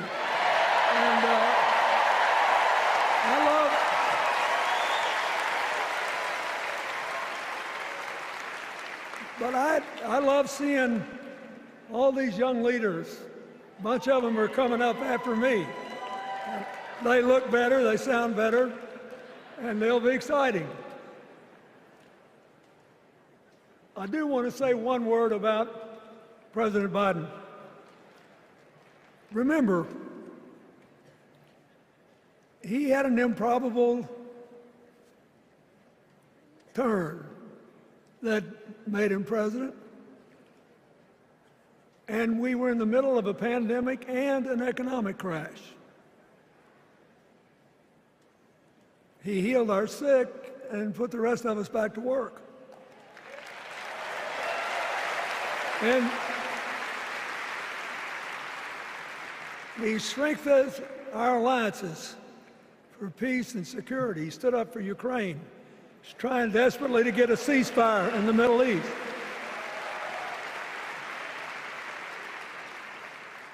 And then he did something that's really hard for a politician to do. He voluntarily gave up political power.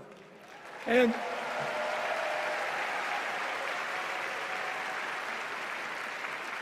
George Washington knew that, and he did it. And he set the standard for us serving 2 terms before it was mandatory. It helped his legacy, and it will enhance Joe Biden's legacy. And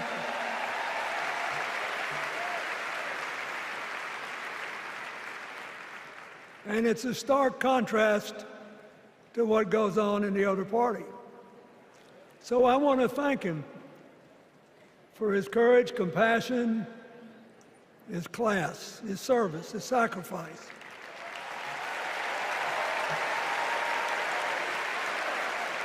Joe Biden, thank you. And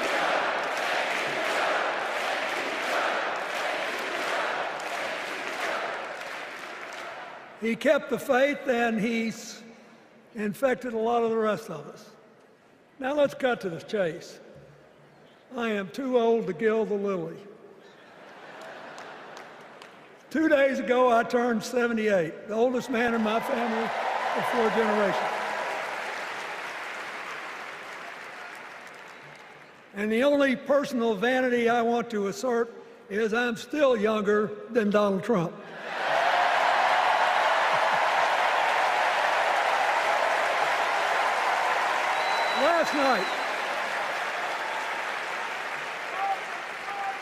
Last night, in what I thought was a very moving series of episodes, we nominated Kamala Harris and Tim Walz. And just think about that. 2 leaders with all-American but still improbable life stories. It could only happen here. Their careers, after all, started in community courtrooms and classrooms. 2 leaders who spent a lifetime getting the good job done. Now, one of the things that I've noticed over my increasingly long life is that a presidential election is unique in several ways. First of all, it's the greatest job interview for the greatest job in the world. Secondly, the Constitution says we, the people, get to do the hiring. And the third thing is that every 4 years, we get to change the requirements for the job. So here's what I'm thinking, because I try to apply this in every election. Will this president take us backward or forward? Will this president give our kids a brighter future? Depends. Will this president bring us together or tear us apart? Will the president increase the peace, security, and stability and freedom that we enjoy and extend it to others as we can. We, the people, we have to make a decision about these kind of questions. And every 4 years, it's a little different because the people come at the candidates, and they say, as they're saying now, here are our problems, solve them. Here are our opportunities, seize them. Here are our fears, ease them. Here are our dreams, help them come true.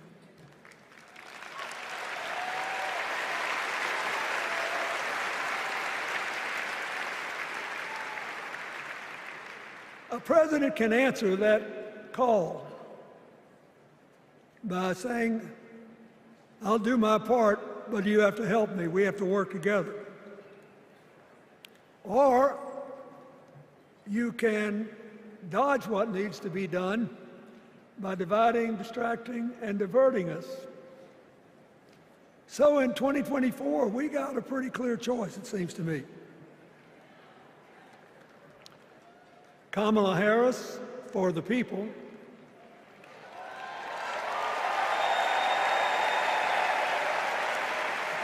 and the other guy who's proved even more than the first go-around that he's about me, myself, and I. I know which one I like better for our country.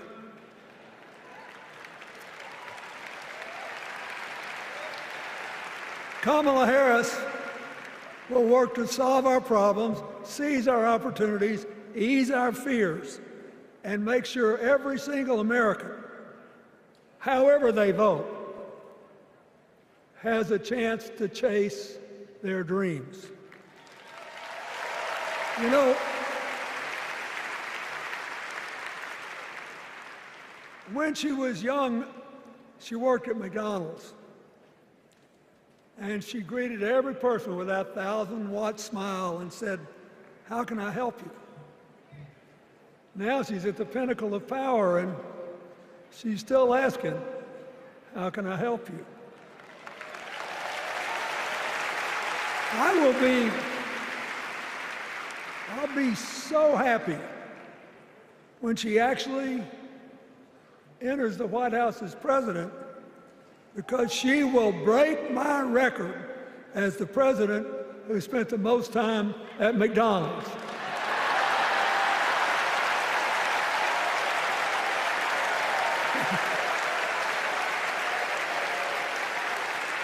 Now, but we got an election to win. And remember, we've got a guy that's pretty good at what he does. Donald Trump has been a paragon of consistency. He's still dividing, he's still blaming, he's still belittling other people. He creates chaos, and then he sort of curates it as if it were precious art. Let me say, not a single day goes by, even though I've been gone for well over 23 years from the White House, not a day goes by that I don't thank the Lord for the chance I had to serve and what it meant. And one of the reasons, thank you. Wait.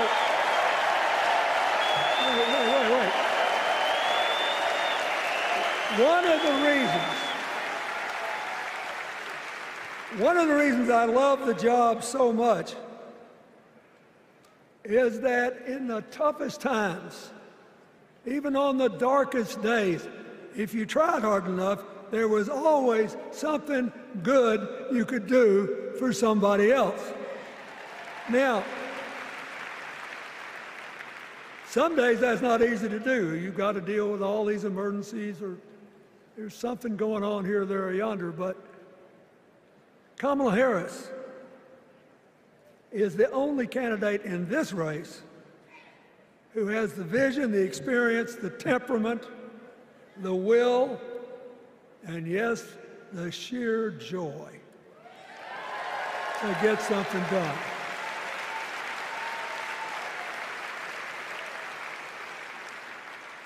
I mean, look, what does her opponent do with his voice? He mostly talks about himself, right?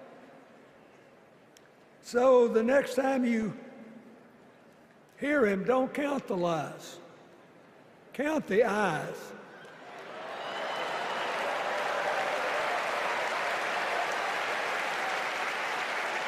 Count the eyes. His vendettas, his vengeance, his complaints, his conspiracies. He's like one of those tenors opening up before he walks out on stage, like I did, trying to get his lungs open by singing me, me, me, me, me, me.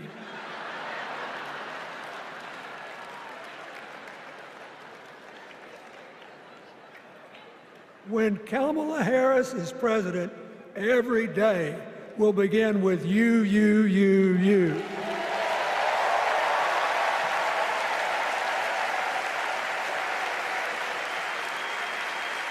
So,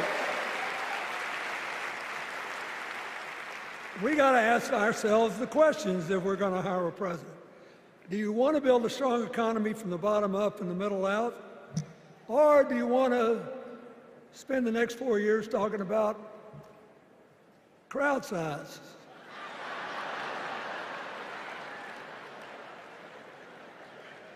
You're going to have a hard time believing this, but so help me, I triple-checked it. Since the end of the Cold War in 1989, America has created about 51 million new jobs. I swear I checked this 3 times. Even I couldn't believe it. What's the score? Democrats 50, Republicans 1.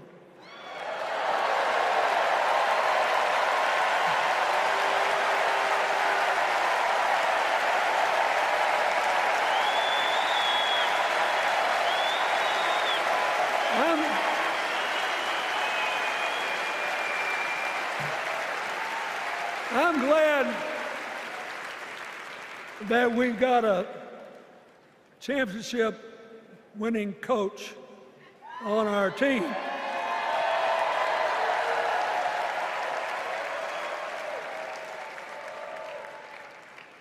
But even the most limited of us in what we know about football or any other sport knows that if you're got 50 and the other side's got 1, you're ahead.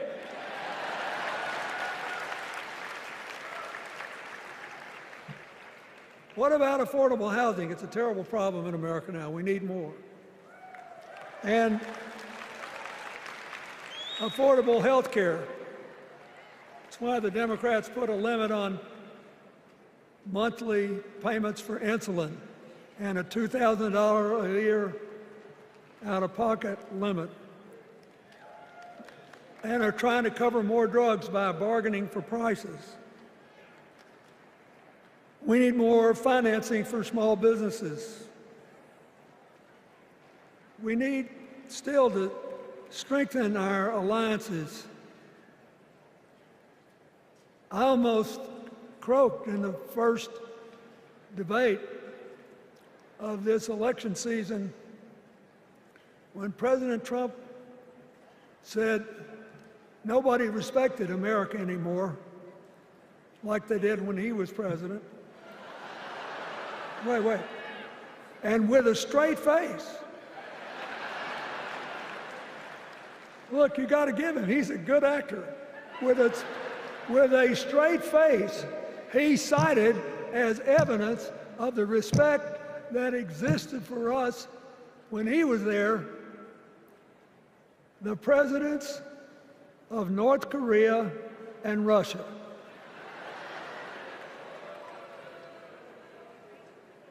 I'd rather have the people who respect us now. And one of the things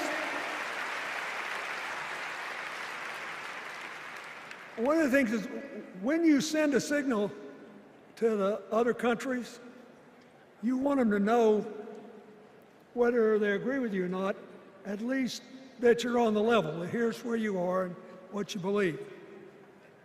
What are they supposed to make to these endless tributes to the late, great Hannibal Lecter?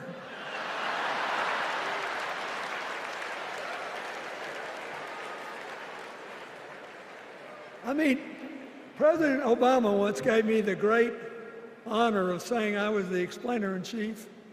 Folks, I've thought and thought about it, and I don't know what to say.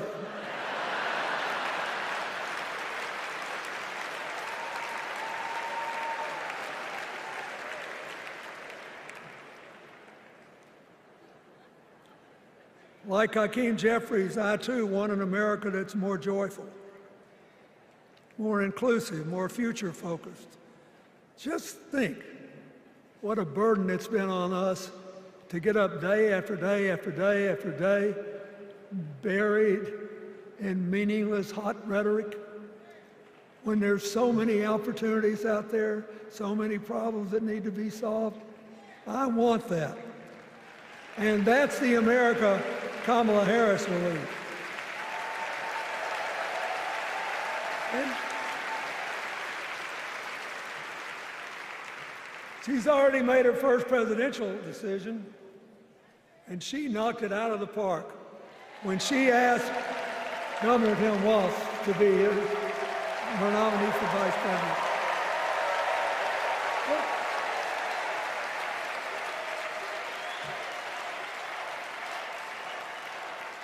As they used to say when I was a young man growing up in Arkansas, you do not have to be all broke out with brilliance.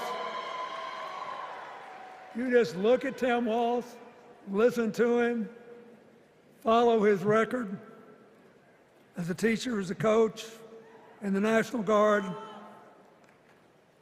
as a congressman, where he was the only Democrat, save one, elected in that district in more than 100 years. And he stayed a long time. And then he became a great governor.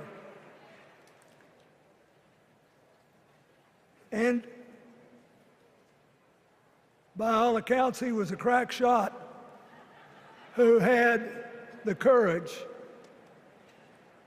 among his rural constituents to say, we do not need these assault weapons available to people who can kill our kids in school.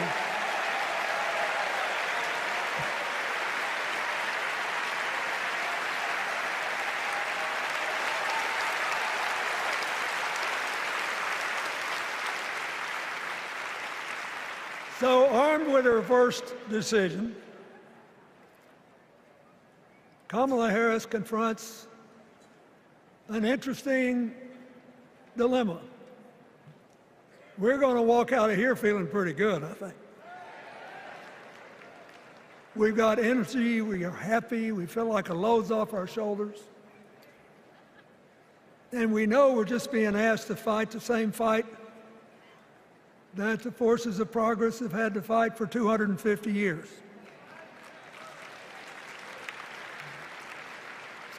In the face of stiff and often violent opposition, we have to find a way to go forward together, where we the people make our union more perfect. So, that's a good thing. How could we possibly lose? Kamala Harris has fought for kids her whole life that were left out and left behind. She's taken on gangs trafficking across the border. She's fought to protect the rights of homeowners. She's been our leader in the fight for reproductive freedoms, and we know a majority of the American people are with us on that.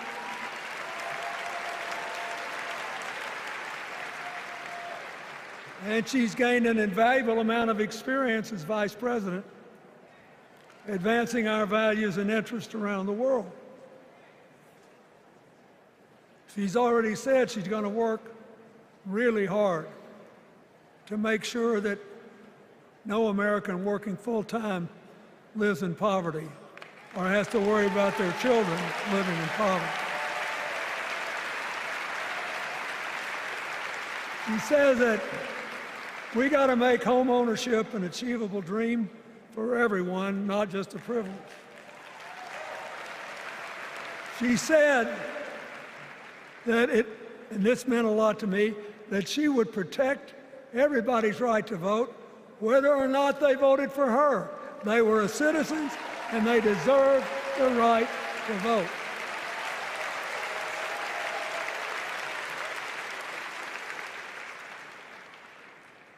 The other day, her opponent implied that as his people voted one more time, they'd be able to rig it from now on and they wouldn't have to vote again. You think they're kidding, but I know a lot of these folks, and most of them are really good people, but some of them think that they are bound to dominate America politically, economically, and socially, and they have to use politics to do it, and they should rig the system. I don't believe that. And so here's what I want to tell you. We've seen more than one election slip away from us when we thought it couldn't happen, when people got distracted by phony issues or overconfident. This is a brutal, tough business. I want you to be happy. One of the reasons that President-to-be Harris is doing so well is that we're all so happy.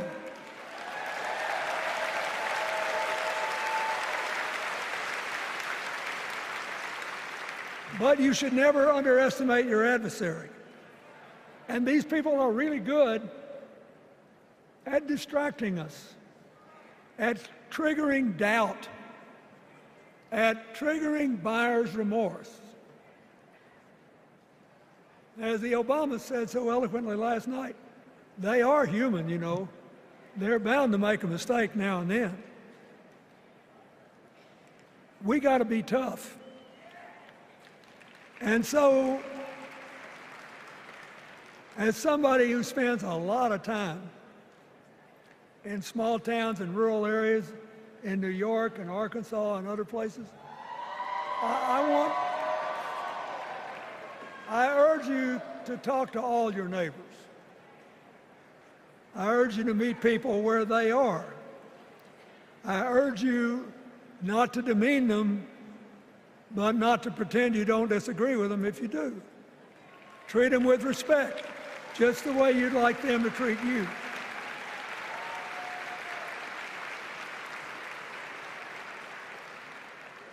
Ask for their help and then follow our leader, Kamala, and ask them, how can I help you?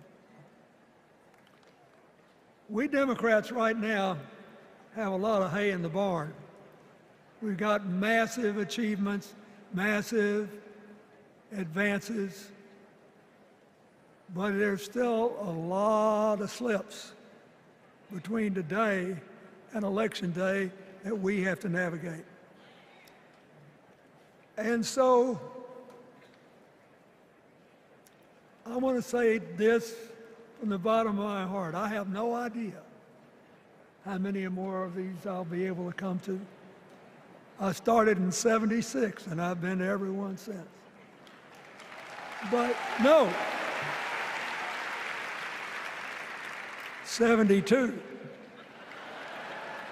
Lord, I'm getting old. But here's what I want you to know. If you vote for this team, if you can get them elected and let them bring in this breath of fresh air, You will be proud of it for the rest of your life. Your children will be proud of it. Your grandchildren will be proud of it.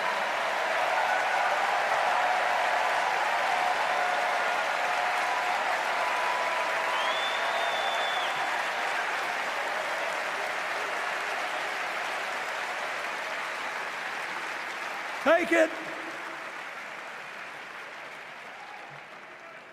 from a man who once had the honor to be called in this convention the man from hope. We need Kamala Harris, the president of joy, to lead us. So,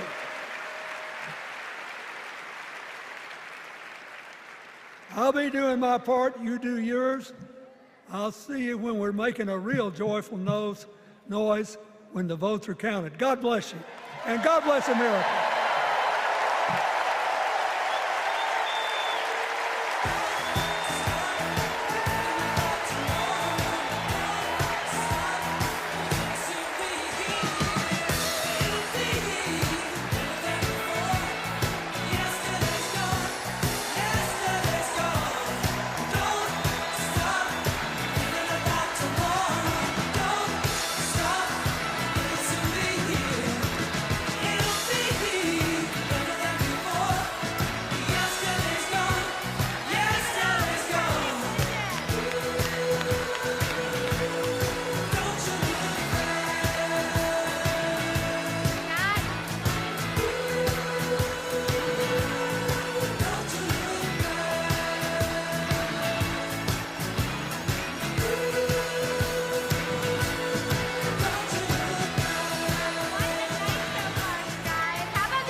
From my home state, Massachusetts.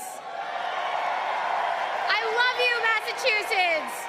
Everyone is always hating on us, but they just don't get it. Go Sox! Go Jason Tatum! Ben Affleck, hang in there! Dunkin' Donuts is the best coffee in the world. Okay. Our next speaker needs no introduction. She was the first woman to ever serve as Speaker of the House. Yes, you know what's coming. This woman was doing Brat before Brat was Brat. The mother of dragons. Please welcome Nancy Pelosi.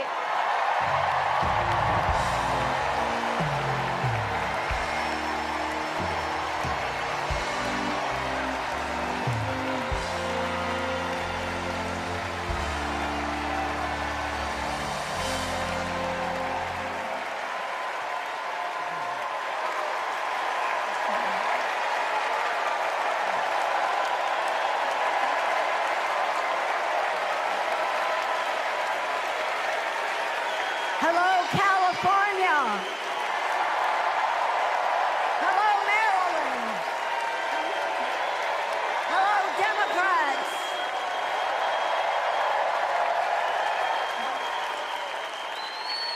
On January 20th, 2021, with the inauguration of Joe Biden and Kamala Harris, we established one of the most successful presidencies of modern times. And we quickly proved that Democrats deliver. Millions of jobs, stronger infrastructure and rural broadband, a Biden child tax credit, rescuing human pensions, honoring our veterans, bold climate action, lowering the cost of prescription drugs, all thanks to President Biden's patriotic vision of a fairer America, doing so with liberty and justice for all. Thank you, Joe.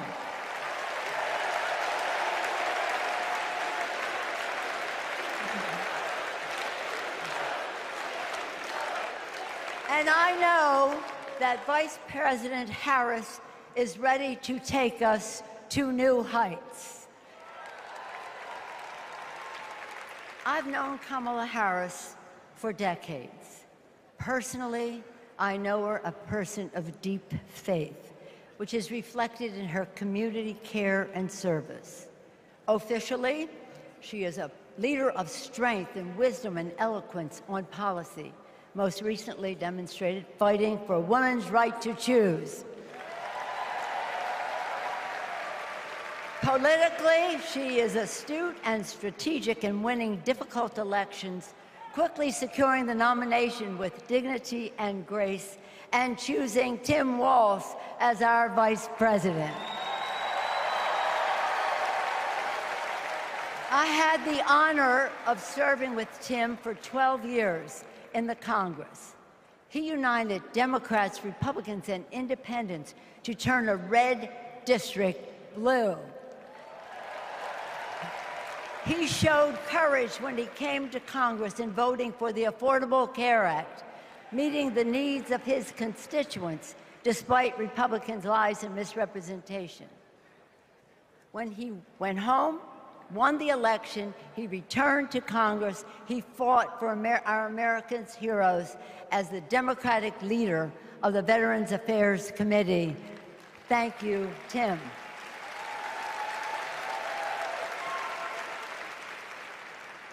January 6th was a perilous moment for our democracy. Never before had a president of the United States so brazenly assaulted the bedrock of our democracy, so gleefully embraced political violence, so willfully betrayed his oath of office.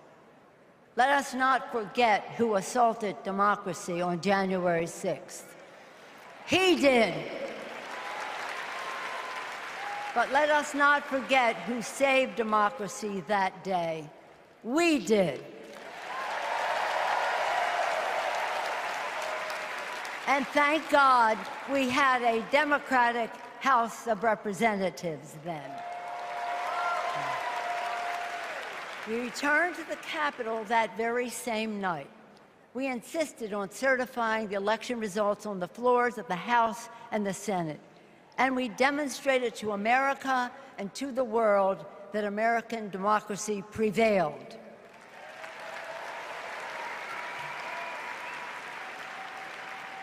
The parable of January 6th reminds us that our democracy is only as strong as the courage and commitment of those entrusted with its care. And we must choose leaders who believe in free and fair elections, who respect the peaceful transfer of power. The choice couldn't be clearer. Those leaders are Vice President Harris and Governor Walz.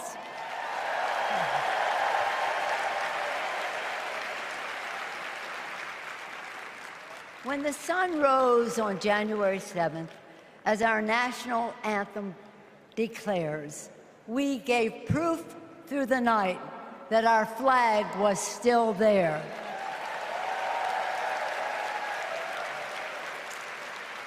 Now, in this election, we are called upon to do the same, to stand together, to reject autocracy, to choose democracy, and we will do so by electing a Democratic House with Hakeem Jeffries as Speaker of the House,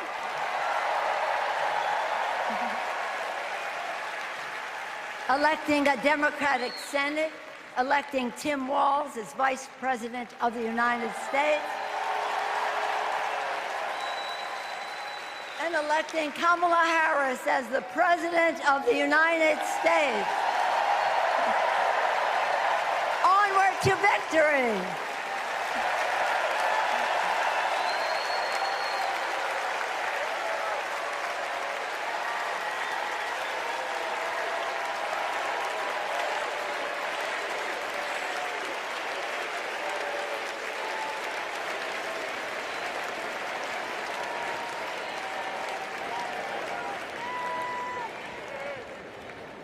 Please welcome Alexander Hudlin, Jasper Emhoff, and Arden Emhoff.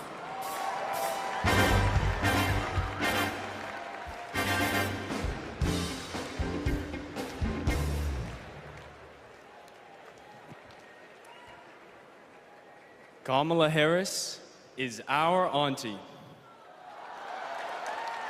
She'll be a president who cares for all of us.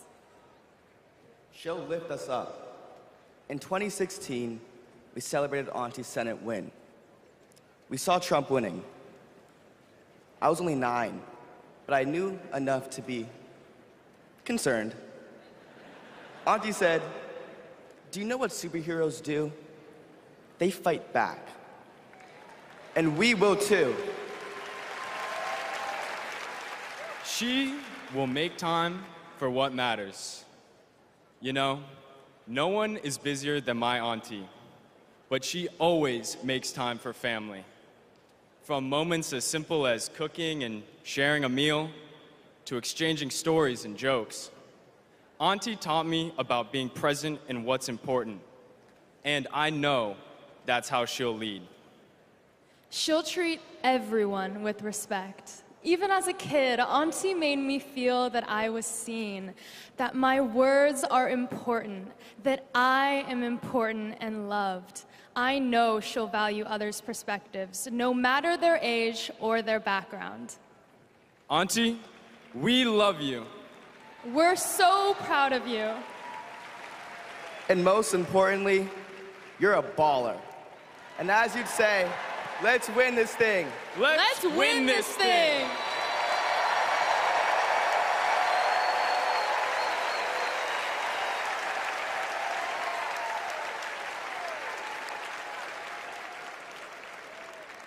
Please welcome nominee for U.S. Congress in California, Lateefah Simon.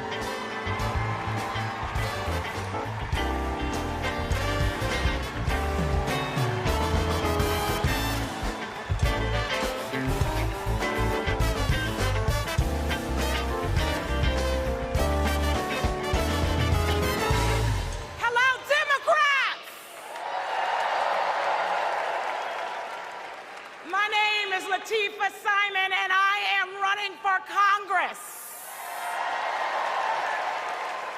And I'm here tonight to tell you all about the Kamala Harris that I know. I'm gonna tell you.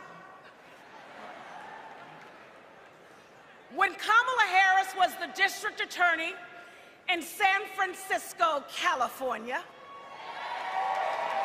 I was a teen mother running an organization working to end sex trafficking among beautiful young women and girls, to build the self-determination and power among those girls.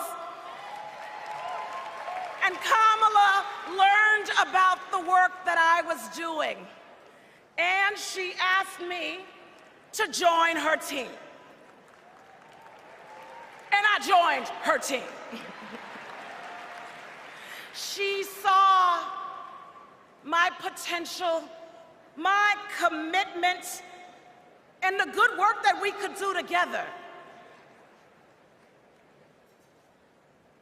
And I saw her.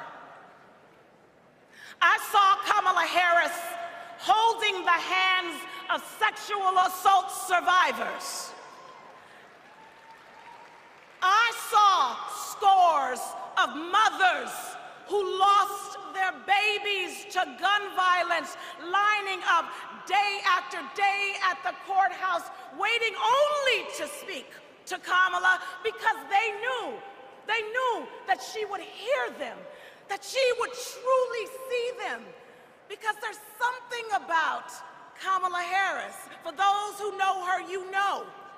When she hears your story, she carries it with her.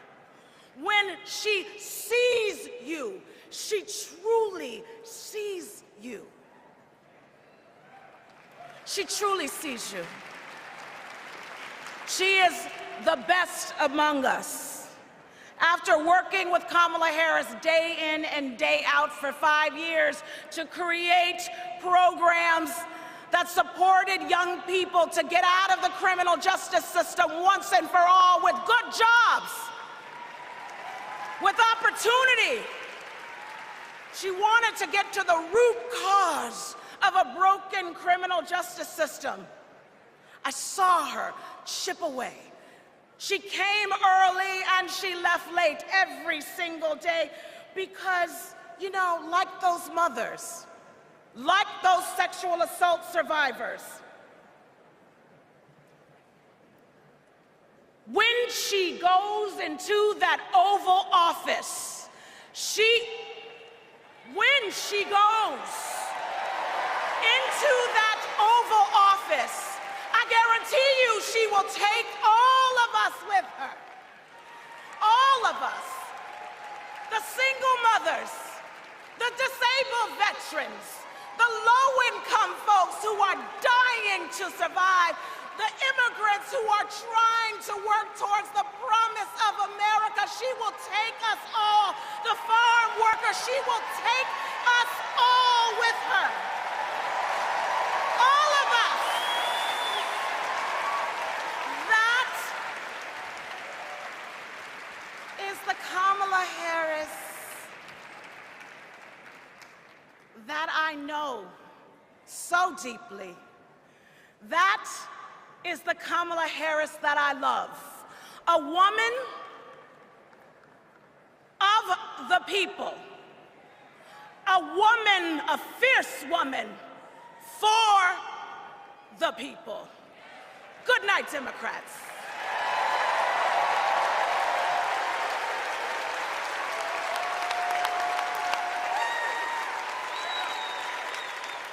Please welcome former U.S. Associate Attorney General of the United States and the Vice President's brother-in-law, Tony West.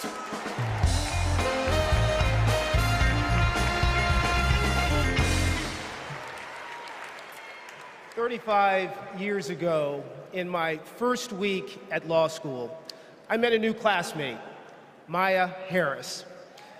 We became best friends, but the way Kamala tells the story, we'd already fallen in love by graduation day. And when Maya and I married, I not only gained a life partner I love, a daughter I adore, and a mother-in-law I revered, someone I affectionately called Mother Harris, I also gained a sister I cherish, Kamala.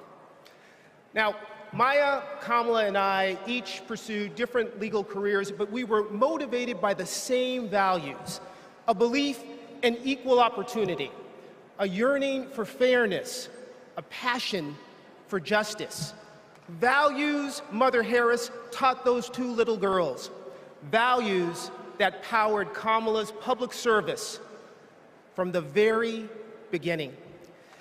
You know, one of Kamala's very first cases in the district attorney's office, it involved a woman, an innocent woman, wrongfully arrested in a police raid. It was a Friday afternoon, and the courthouse was shutting down for the weekend. And look, most prosecutors, they would have gone home and dealt with the matter the following Monday. But not Kamala. You see, my sister-in-law knew that if the judge didn't see this woman that afternoon, she'd spend the entire weekend in jail. And Kamala, she wondered, does this woman work weekends? Would she lose her job? Does she have young kids at home? Who'd feed those kids? So Kamala pleaded for the judge to return to the bench and to hear the matter. And the judge agreed. And within minutes, that woman was released back to her family that night. Now, it may seem small, but that's what it means to stand up for justice. That's what it means to stand for the people. And as Kamala says, when you know what you stand for, you know what to fight for. And look, believe me when I tell you, as a sister, a daughter, an auntie, and a mother, I've seen Kamala fight for her family. As district attorney, attorney general, U.S. Senator and Vice President of the United States, I have watched her fight in the halls of power for those who have no voice there. And as president, I know she'll fight for you. She'll fight for all of us. Because, friends, when Kamala fights, we win. Thank you. God bless you.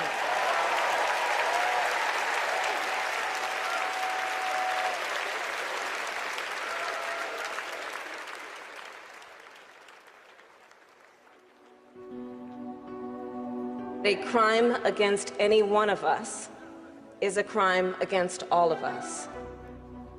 The work that she did as Attorney General was taking on issues to help people who were trying to make a life for themselves and their families. When Kamala Harris came into office in 2011, the most urgent economic crisis facing communities throughout California was the foreclosure crisis.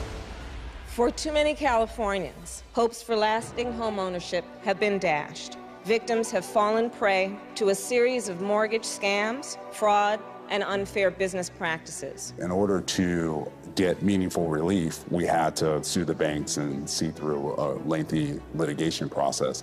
When Kamala was sitting at the table negotiating, it wasn't just about the money, it was about real people. I vividly remember her thinking about Mommy, who could finally afford to buy her first home, and how proud Mommy was. So Kamala knew what was at stake for families and even whole communities. We are very proud to announce a tremendous victory for California. She truly believes that every single person, every American is worthy of the promise and the prosperity of this country. And every time Kamala has run for a bigger office, it's because she believes that she can have a bigger impact. We are making a commitment tonight with this celebration of this Senate race to bring our country together. In the Senate, to get a position on the Intelligence Committee is very coveted because it is about protecting our nation's security. And Kamala hit the ground running. She would not let a witness off easily. Did you have any communications with Russian officials for any reason during the campaign that have not been disclosed? I don't recall it. I need to be correct as best I can. I do want you to be honest. I'm not able to be rushed this fast. It makes me nervous. Her questioning of Attorney General Sessions was historic, and she earned the respect of colleagues on both sides of the aisle. Kamala, as a senator, was a truth teller. She was there to expose what some of these guys were and what they intended to do. Can you think of any laws that give government the power to make decisions about the male body?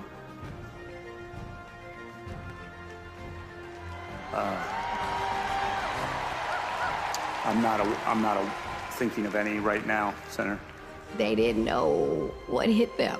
And in those moments, so many people saw her for the first time and saw how tough she was. Would you accept them recommending a charging decision to you if they had not reviewed the evidence? Well, that's a question for Bob Mueller. He's the U.S. attorney. I think you've made it clear, sir, that you've not looked at the evidence, and we can move on.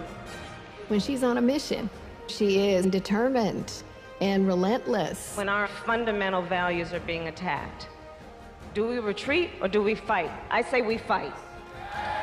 If you want to go forward in this country, not go backward, then there is only one choice.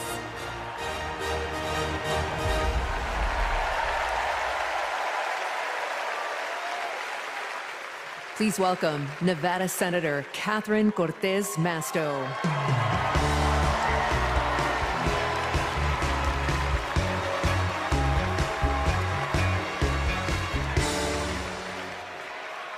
Hello, Chicago. You know, before I was senator, I was Nevada's Attorney General. And that's when I met Kamala Harris, my colleague in California. Now, we bonded over many things. And working together, I quickly learned what kind of person she is. She is a strong leader. Here's how I know. As AGs, we took on the big banks after the foreclosure crisis. And let me tell you, Kamala did not settle for less than homeowners deserved. Her leadership helped win billions for working families nationwide. Delivering for families, that's Kamala Harris. Kamala and I also worked to protect our southern border. During that time, Kamala invited a group of AGs across the border to meet with Mexican officials. Now, we worked together to put transnational criminals and drug smugglers behind bars. Holding criminals accountable, that's Kamala Harris. Listen, and when we took on human traffickers, Kamala had us meet with survivors so that we could understand who we were fighting for. Standing up for justice, that's Kamala Harris. So trust me when I say I know she will fight for our families and our freedoms. Now, we must fight for her. Every vote matters. I know. In 2016, Nevadans elected me, the granddaughter of a baker from Mexico, to serve as the first Latina in the United States Senate. I'll tell you what. And in 2022, my re-election came down to 7,928 votes. Because of voters in Nevada, the Democrats won the Senate majority. And I'm here to tell you, we can do it again. We can send Kamala Harris and Tim Walz to the White House. Are we ready to do it? Are we ready to fight? Let's get it done, Chicago. Thank you, everyone.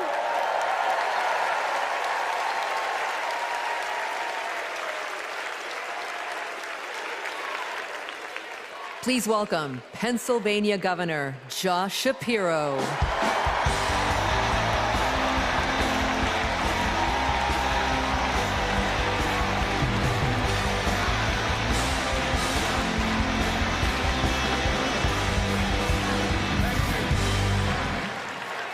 Thank you.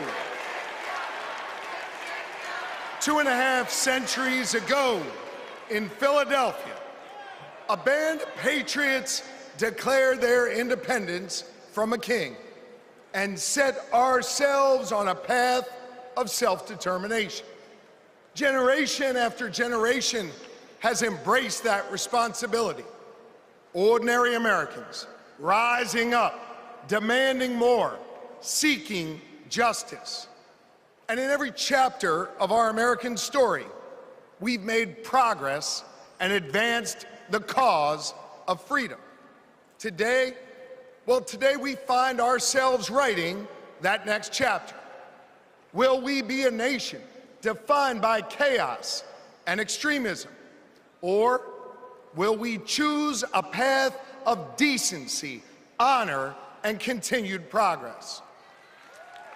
Kamala Harris, well, she has spent her entire career making progress.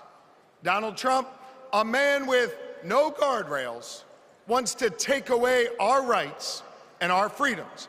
And listen, while he cloaks himself in the blanket of freedom, what he's offering isn't freedom at all.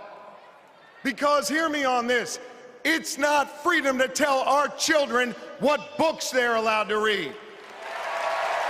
No, it's not.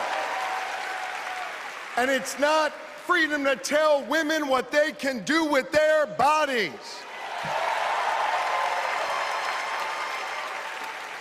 And hear me on this, it sure as hell isn't freedom to say you can go vote, but he gets to pick the winner. That's not freedom. But you know what? You know what, Democrats? We are the party of real freedom. That's right. The kind of real freedom that comes when that child has a great public school with an awesome teacher because we believe in her future. Real freedom that comes when we invest in the police and in the community so that child can walk to and from school and get home safely to her mama.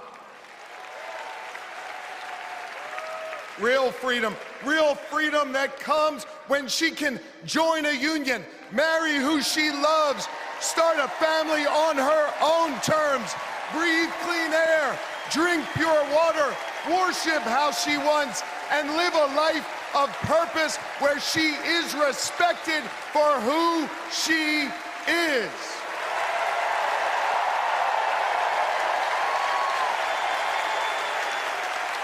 Real freedom that comes when she can look at Madam President and know that this is a nation where anything and everything is possible. That is real freedom, and that is what we are fighting for.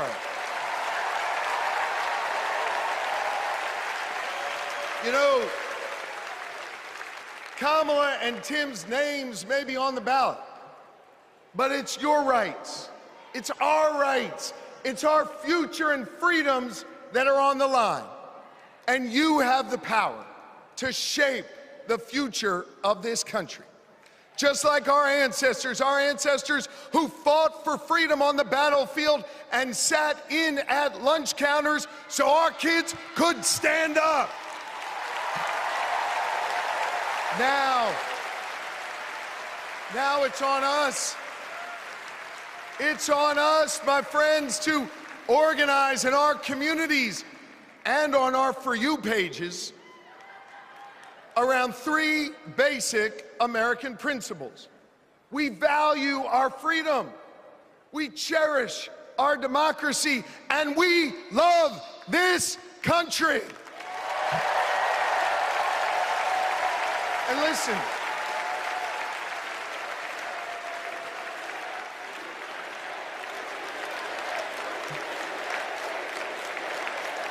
we love this country. And listen, despite our challenges, hear me on this, I want you to know I have never been more hopeful because I see in all of you the enduring promise of America. E pluribus unum, out of many one. It's not merely a motto from the past, it's our direction for the future. You see, you all give me hope, and you all have the power. So let's use that power. Let's do the hard work necessary to win this election and write the next chapter in our American story. So are you ready to protect our rights? Are you ready to secure our freedoms? And are you ready to defend our democracy? And are you ready to elect Kamala Harris and Tim Walz? America, let's get to work.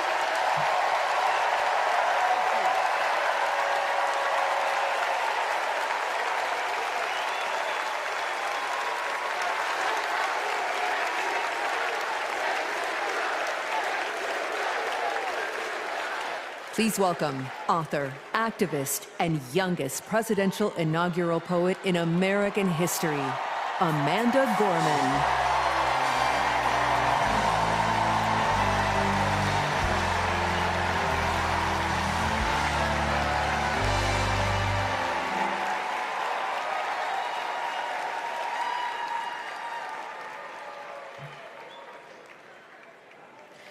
We gather at this hallowed place because we believe in the American dream.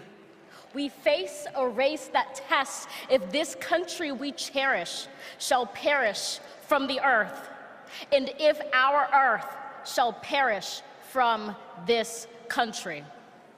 It falls to us to ensure that we do not fall, for a people that cannot stand together cannot stand at all. We are one family, regardless of religion, class, or color. For what defines a patriot is not just our love of liberty, but our love for one another.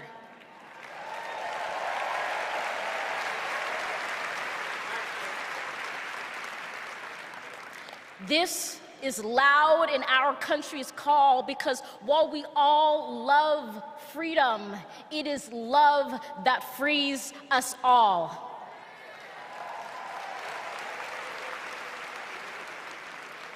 Empathy emancipates, making us greater than hate or vanity.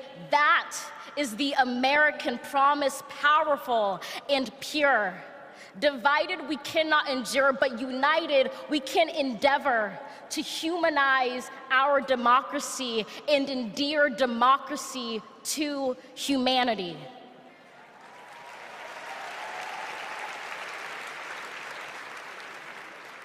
And make no mistake, cohering is the hardest task history ever wrote. But tomorrow is not written by our odds of hardship, but by the audacity of our hope, by the vitality of our vote.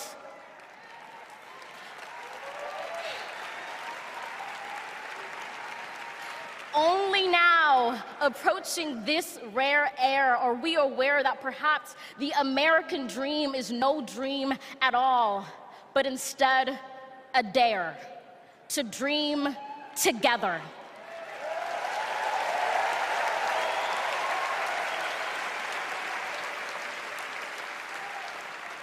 Like a million roots tethered, branching up humbly, making one tree. This is our country, from many won, from battles won, our freedoms sung, our kingdom come has just begun.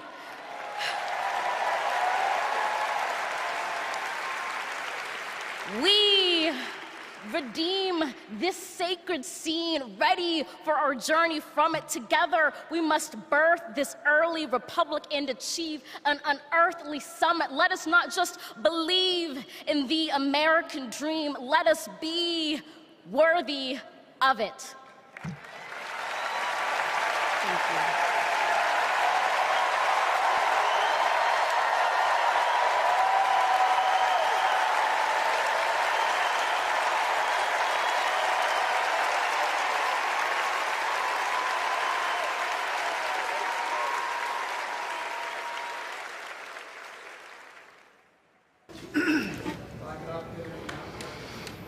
There's a word I heard. The word is called freedom. Can you tell me what it means? Interesting. Let me think about that for a second. The spirit of freedom. For me? Oh, yeah. Freedom, to me, means choice. The ability to laugh with friends. Be who you want to be. Go where you want to go. Living your life day to day. Having new chapters in that life. I believe in having your own words and being able to do what you want to. The freedom to raise our family in healthy communities. The idea that I can turn to my partner, my husband, and say I love you with every being of my soul. Being able to start a family when I want to, being able to, support the missions that I want to go to the church that I want to. Not everyone has the same opportunities, but the United States is, of anywhere I've ever been, it's the one place where you can accomplish more. The big, fantastic thing about America is that it is the land of opportunity. I know it sounds trite, but it's the truth. I grew up with a single mom, and she really imbued in me these qualities that you just really have to care about your neighbors and your family and your friends. I feel like the American dream is having opportunities, having opportunity to go to college if you want to, having opportunity to get any job you can, no matter who you are or where you come from. The American dream is about having the ability to make choices about your medical care and do whatever you want to do with your life without anybody telling you if it's good or not. We are in an incredible moment in history. We've seen women stripped of their most fundamental right to autonomy over their bodies. The freedom to make choices about your body, your life, your career should be entirely in your control. But I have found that good people want to do good things. That you find a way to move forward under ugly and scary circumstances. The work that lies ahead is to make America live up to its highest ideals. And, we're proud to go to work. The work to build a better future really depends on all of us coming together. We have to bring back that respect for everyone. I don't think we're as divided as we seem. Let's come together as one big nation. I feel like we are on the verge of something very amazing in this country. It makes me want to fight for our children and future generations to ensure they have just as many, if not more, freedoms than we had.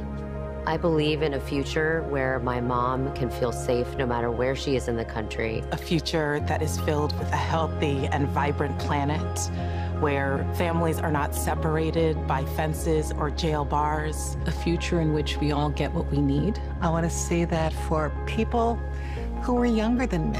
Hopefully the kids I teach can chase their dreams and believe in what they want to be. I want a future for him that he knows that he's covered and protected. Everyone should think about what we can leave to the next generation. It's our responsibility. It's what we have to do. My name's Tyler. My name's Yvette. And we believe in love. I'm Alex.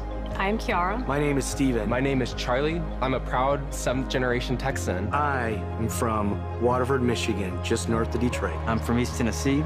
And we believe in the American dream.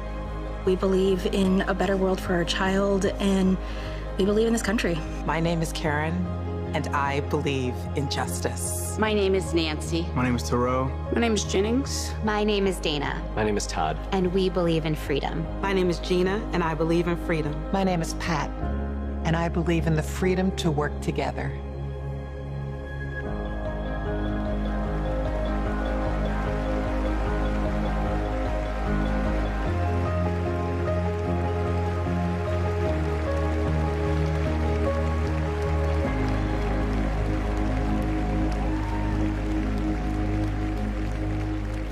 Please welcome Oprah Winfrey.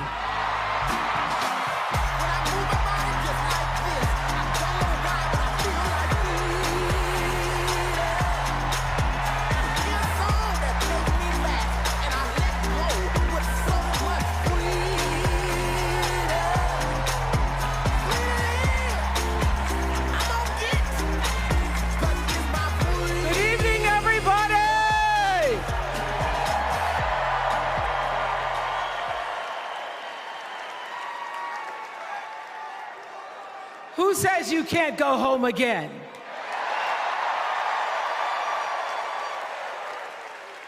After watching the Obamas last night, that was some epic fire, wasn't it? Some epic fire. We're now so fired up, we can't wait to leave here and do something.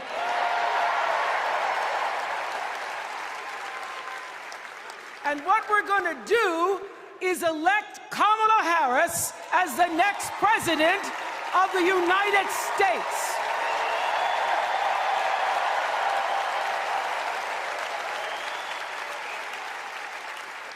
am so honored to have been asked to speak on tonight's theme about what matters most to me, to you, and all of us Americans: freedom. There are people who want you to see our country as a nation of us against them, people who want to scare you, who want to rule you, people who'd have you believe that books are dangerous and assault rifles are safe, that there's a right way to worship and a wrong way to love, people who seek first to divide and then to conquer. But here's the thing. When we stand together, it is impossible to conquer us.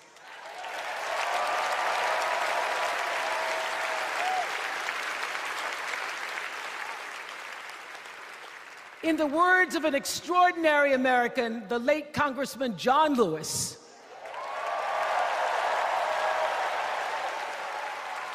he said, no matter what ship our ancestors arrived on, we are all in the same boat now.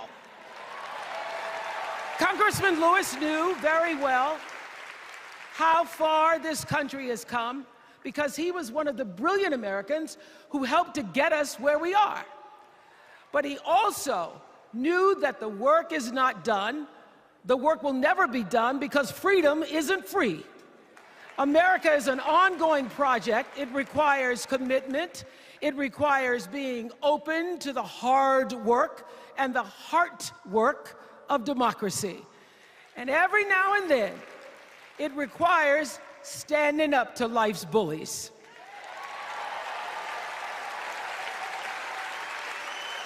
I know this. I've lived in Mississippi, in Tennessee, in Wisconsin, Maryland, Indiana, Florida, Hawaii, Colorado, California, and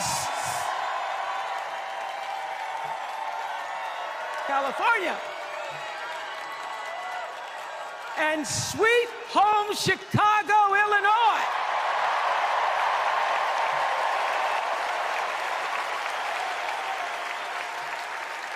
I have actually traveled this country from the redwood forests, love those redwoods, to the Gulf Stream waters.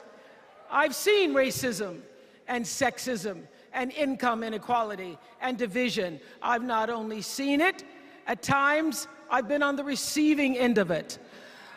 But more often than not, what I've witnessed and experienced are human beings, both conservative and liberal, who may not agree with each other, but who'd still help you in a heartbeat if you were in trouble. These are the people who make me proud to say that I am an American.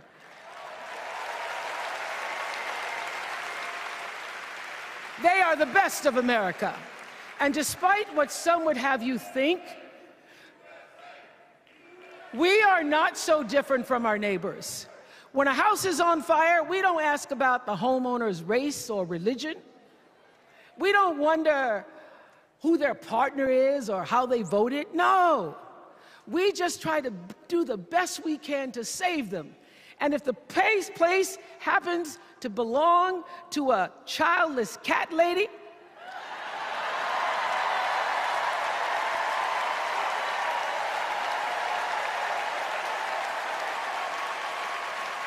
well, we try to get that cat out too.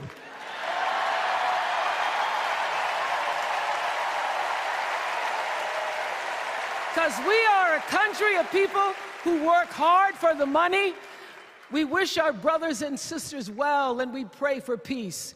We know all the old tricks and tropes that are designed to distract us from what actually matters, but we are beyond ridiculous tweets and lies and foolery. These are complicated times, people, and they require adult conversation. And I welcome those conversations because civilized debate is vital to democracy, and it is the best of America. Now, over the last couple of nights, we have all seen brave people walk onto this stage and share their most private pain. Amanda and Josh, Caitlin, Hadley, they told us their stories of rape and incest and near-death experiences from having the state deny them the abortion that their doctor explained was medically necessary. And they've told us these things for one reason, and that is to keep what happened to them from happening to anybody else. Because if you do not have autonomy over this, if you cannot control when and how you choose to bring your children into this world and how they are raised and supported, there is no American dream.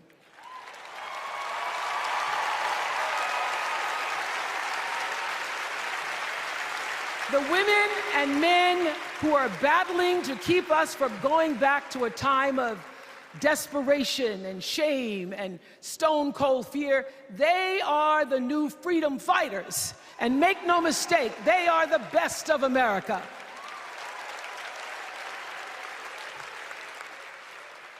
I want to talk now about somebody who's not with us tonight. Tessie Prevost Williams was born in New Orleans not long after the Supreme Court ruled that segregated public schools were unconstitutional. That was in 1954, same year I was born. But I didn't have to head to first grade at the all-white McDonough 19 school with a U.S. Marshal by my side like Tessie did.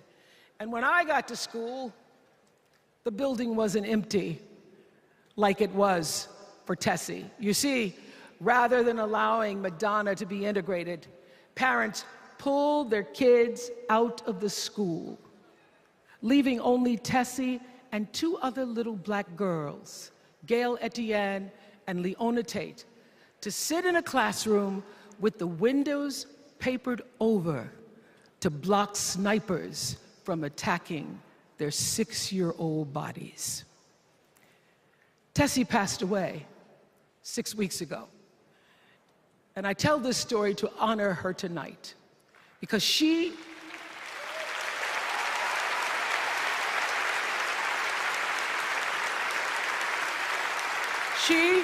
like Ruby Bridges and her friends, Leona and Gail, the New Orleans Four they were called. They broke barriers and they paid dearly for it. But it was the grace and guts and courage of women like Tessie Prevost Williams that paved the way for another young girl who 9 years later became part of the second class to integrate the public schools in Berkeley, California. And it seems to me that at school and at home, somebody did a beautiful job of showing this young girl how to challenge the people at the top and empower the people at the bottom. They showed her how to look at the world and see not just what is, but what can be. They instilled in her a passion for justice and freedom and the glorious fighting spirit necessary to pursue that passion. And soon, and very soon,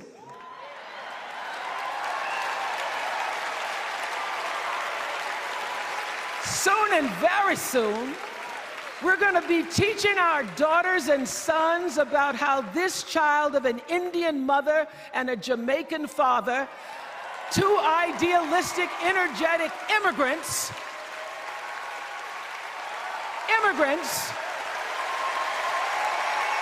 how this child grew up to become the 47th President of the United States.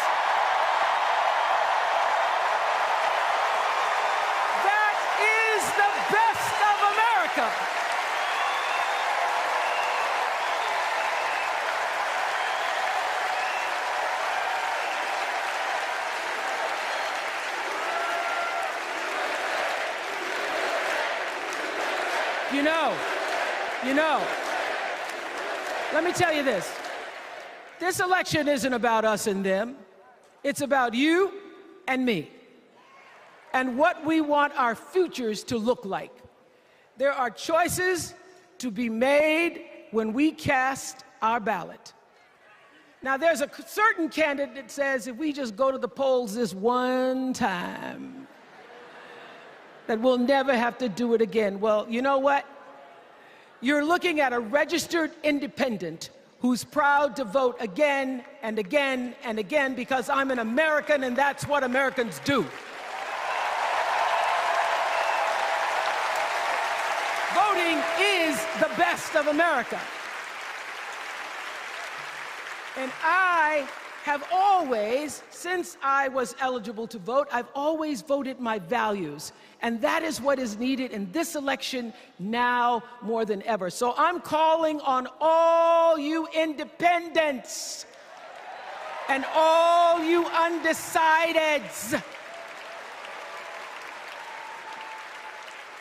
You know this is true. You know I'm telling you the truth, that values and character matter most of all. In leadership and in life. And more than anything, you know this is true, that decency and respect are on the ballot in 2024.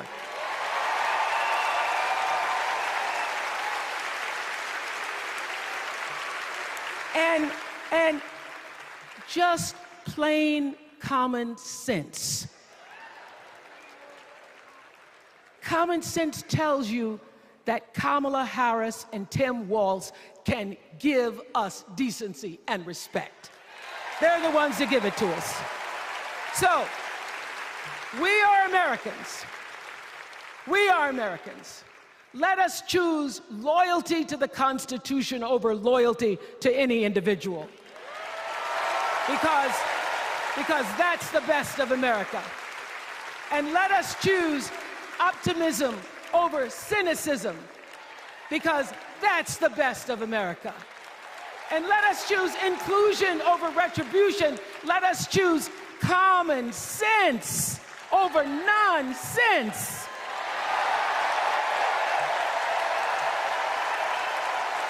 Because that's the best of America. And let us choose the sweet promise of tomorrow over the bitter return to yesterday. We won't go back. We won't be set back, pushed back, bullied back, kicked back. We're not going back.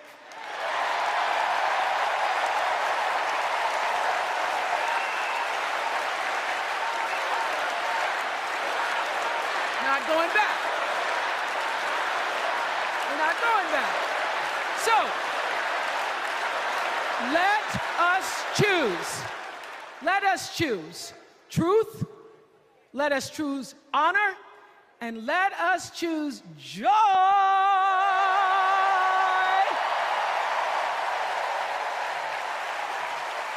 Because that's the best of America. But more than anything else, let us choose freedom. Why? Because that's the best of America. We're all Americans, and together, let's all choose Kamala Harris.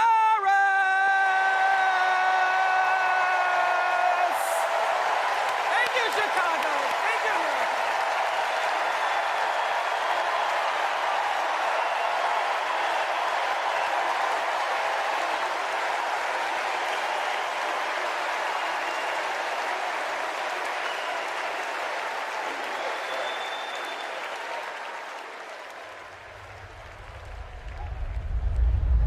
Here's what I want people to know about Tim Walz. Well, everybody at Mankato West High School loved Tim Walz. Yeah, I mean, Tim was jovial. When he would start teaching, it was like full contact teaching. You could not help but be interested in what he was talking about. He seemed to care about everybody in his class. He knew everyone's name. He wanted to know what interested you, how to engage you, what you were excited about, what you're feeling bad about. Mr. Walz was my geography and social studies teacher. Mr. Walz was my football coach. My middle school basketball coach. When we were doing doing the high school play The Nerd, he was the person building the sets. I don't think that there has ever been a moment where I've seen Tim exhausted from giving or engaging. He always seems like that person that's got the never-ending gas tank who can keep going. When I decided to come out as gay, we started the Gay Straight Alliance. Tim Walz was the faculty advisor. We saw him not only as a teacher, but a mentor and a leader. Mr. Walz was a really big part in helping build this community, and he's a big reason why I became a teacher myself. It was inspiring being in his classroom.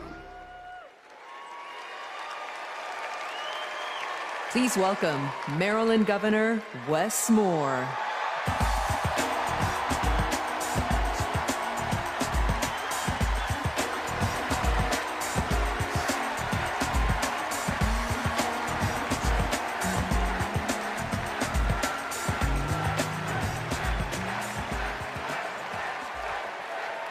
Thank you. Thank you. On March 26th, at 1:30 in the morning, a container ship the length of 3 football fields slammed into the Francis Scott Key Bridge in Baltimore, and the bridge collapsed. A port that drives 13% of our state's economy was now closed. Thousands of workers were hours away from waking up and realizing they no longer had a job. 6 Marylanders who had been on the bridge in the middle of the night fixing potholes lost their lives. And one of the first phone calls that I got that morning started with these 3 words. Gov, it's Kamala. She said, I know you spoke to the president, and I want you to know we are here with you every step of the way.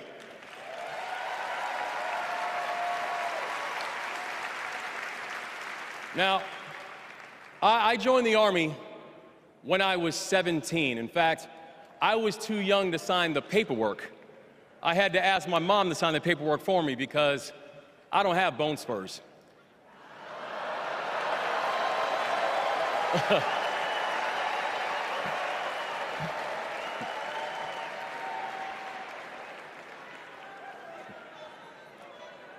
I led soldiers in combat in Afghanistan.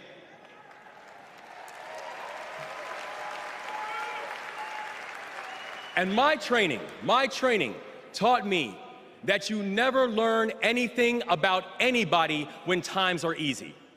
You learn everything you need to know about somebody when times are hard and when the temperature gets turned up. And America, I saw that Kamala Harris is the right one to lead in this moment firsthand.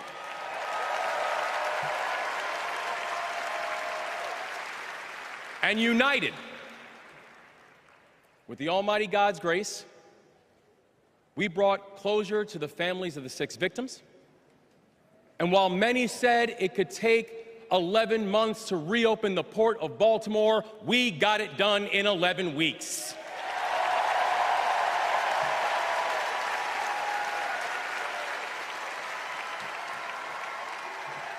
Because that is the story of America.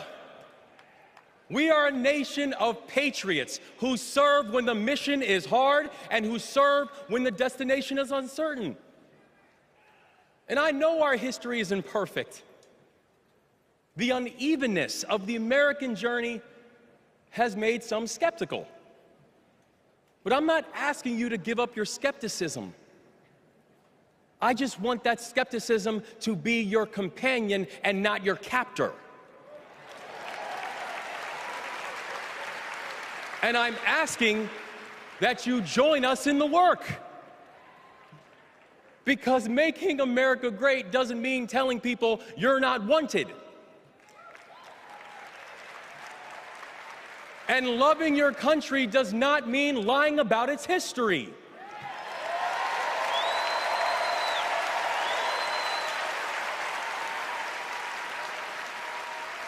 Making America great means saying the ambitions of this country would be incomplete without your help.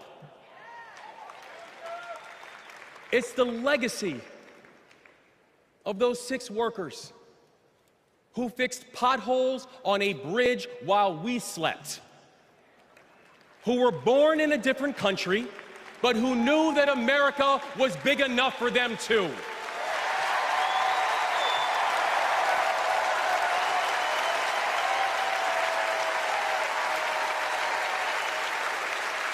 It's the journey. It's the journey of a man raised by a remarkable immigrant single mom, a man who felt handcuffs on his wrists at 11 years old, who now stands before you as the 63rd governor of Maryland and the first black governor in the history of our state.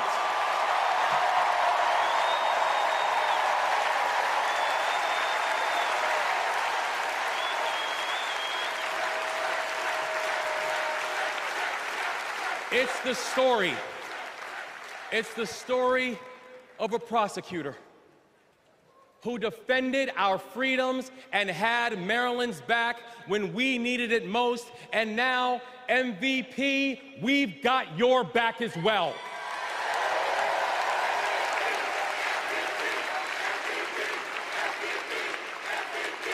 That's right. It's my fellow veteran, my brother, and the next Vice President of the United States, Tim Walz. And now, Tim knows that in the military, you count the days towards mission completion. So guess what, y'all? We have got 75 days and a wake-up until Election Day. 75 days in a wake-up for us to prove what Americans can do when the pressure is on. 75 days in a wake-up for us to show that true patriots do not whine and complain. We put our heads down and we get to work. 75 days and a wake-up to build a future that those who came before us hoped for, and those who come after us that they deserve. And 75 days and a wake-up to elect a leader who is willing to believe in the best of us, and that leader is Kamala Harris, the next president of the United States. Thank you, God bless you, and let's leave no one behind.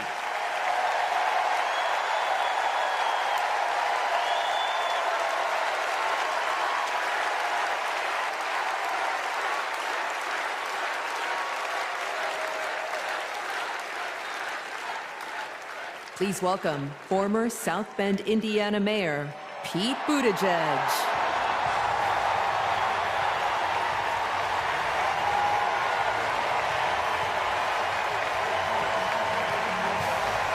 Thank you. Thank you. Good evening, Democrats. Thank you, Chicago. Here's a sentence I never thought I'd hear myself saying. I'm Pete Buttigieg, and you might recognize me from Fox News.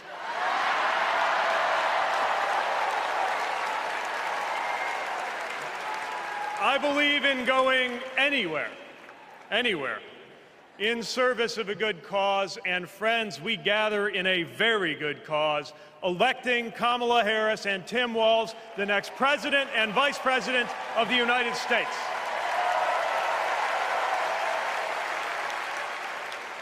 The choice could not be clearer. Donald Trump rants about law and order, as if he wasn't a convicted criminal running against a prosecutor. As if we were going to forget that crime was higher on his watch. Talks about the forgotten man, hoping we'll forget that the only economic promise that he actually kept was to cut taxes for the rich. And don't even get me started on his new running mate.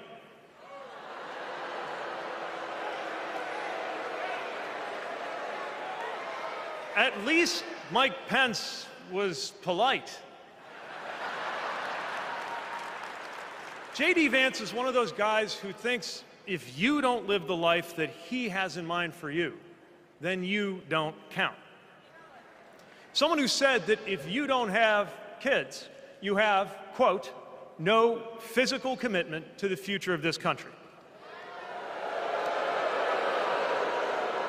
You know, Senator, when I deployed to Afghanistan, I didn't have kids then. Many of the men and women who went outside the wire with me didn't have kids either. But let me tell you, our commitment to the future of this country was pretty damn physical.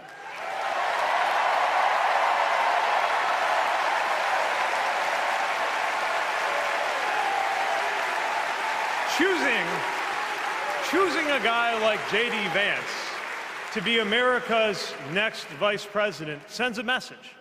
And the message is that they are doubling down on negativity and grievance. Committing to a concept of campaigning best summed up in one word: darkness. Darkness is what they are selling. The thing is, I just don't believe that America today is in the market for darkness. I believe America is ready for a better kind of politics. Yes, politics at its worst can be ugly, crushing, demeaning, but it doesn't have to be.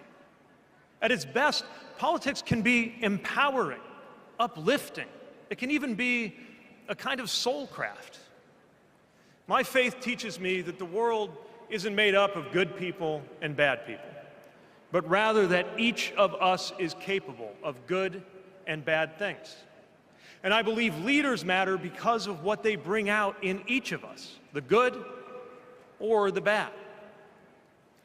Right now, the other side is appealing to what is smallest within you. They're telling you that greatness comes from going back to the past. They're telling you that anyone different from you is a threat. They're telling you that your neighbor or nephew or daughter who disagrees with you politically isn't just wrong, but is now the enemy. I believe in a better politics, one that finds us at our most decent and open and brave. The kind of politics that Kamala Harris and Tim Walz are offering. And as you have felt these many days, that kind of politics also just feels better to be part of. There is joy in it, as well as power. And if all of that sounds naive, let me insist that I have come to this view not by way of idealism, but by way of experience. Not just the experience of my unlikely career. Someone like me serving in Indiana, serving in Washington, serving in uniform. I'm thinking of something much more basic. I'm thinking of dinner time at our house in Michigan. When the dog is barking and the air fryer is beeping and the mac and cheese is boiling over, and it feels like all the political negotiating experience in the world is not enough for me to get our 3-year-old son and our 3-year-old daughter to just wash their hands and sit at the table. It's the part of our day when politics seems the most distant, and yet the makeup of our kitchen table, the existence of my family, is just one example of something that was literally impossible as recently as 25 years ago, when an anxious teenager growing up in Indiana wondered if he would ever find belonging in this world.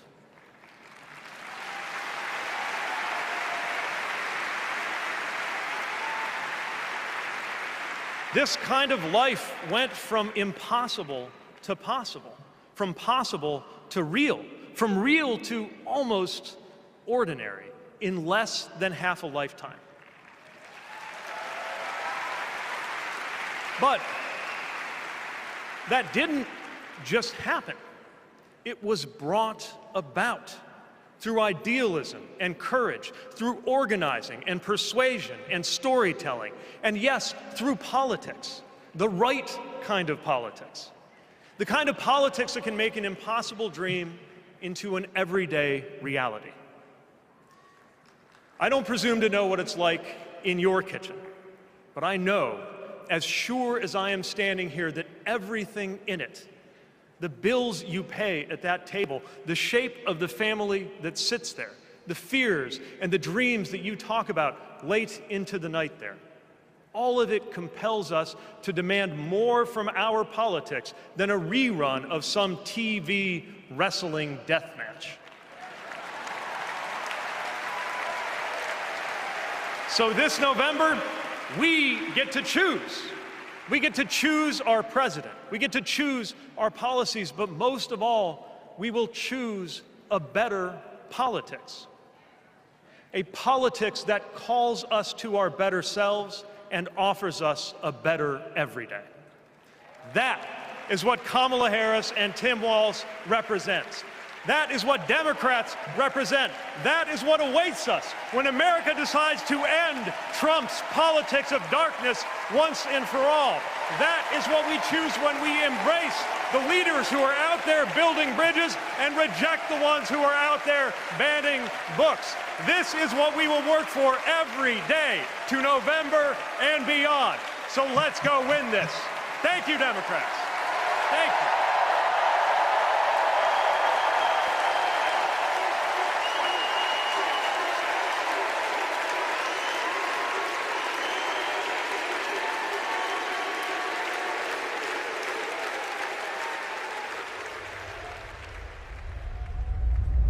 Seeing Governor Walz going to Congress and then becoming governor, I see the guy that was a first sergeant.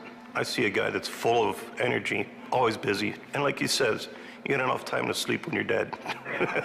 I first met Governor Walz and Congressman Walz when I was transitioning out of the Marine Corps, going back to school. He really wanted to know what the experience was of those that were actually using the GI Bill and how it could be improved. It seemed to be a continuation of focus on improving the lives of veterans. Governor Walz in our unit always would say his catchphrase was, "We'll get it done," and we always did. The way I've seen him carry himself over the years in Congress and the way he works for veterans, there's no excuse making, there's no scapegoating, it's just accomplish the mission. Governor Walz has been that way and always will be that way. Having Governor Walz on the House Veteran Affairs Committee was instrumental in getting the post-9/11 GI Bill not only introduced, but also passed. When Governor Walz wants change, it'll happen. Back to the Guard. We'll get it done.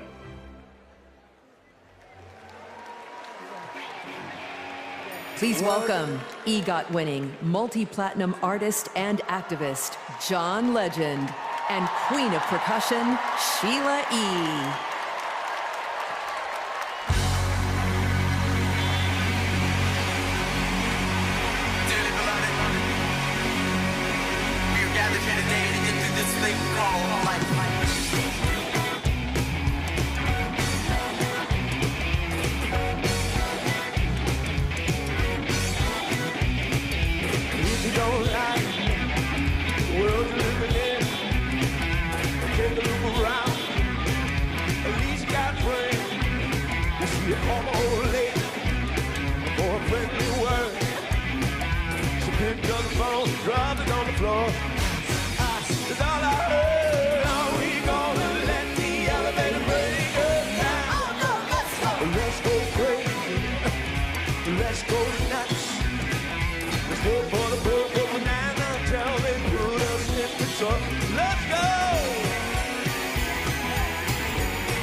go.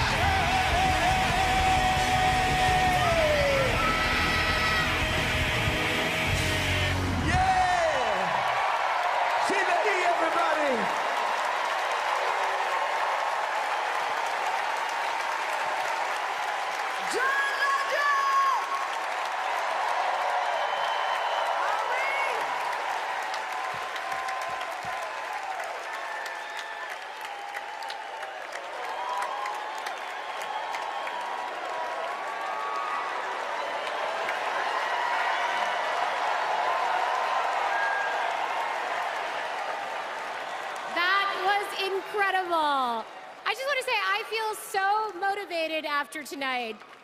It's like never been more clear that if Kamala Harris and Tim Walz are elected this November, they're going to protect our freedoms. The freedom to read whatever books you want. The freedom to work one job and afford your rent. And Kamala Harris and Tim Walz will protect your freedom to start a family on your own terms. And if you ask me, that is something worth fighting for. So guys, let's do it. It's time. Let's nominate the next Vice President of the United States, Minnesota Governor Tim Walz. And to take us there, please welcome to the stage, Minnesota Senator Amy Klobuchar.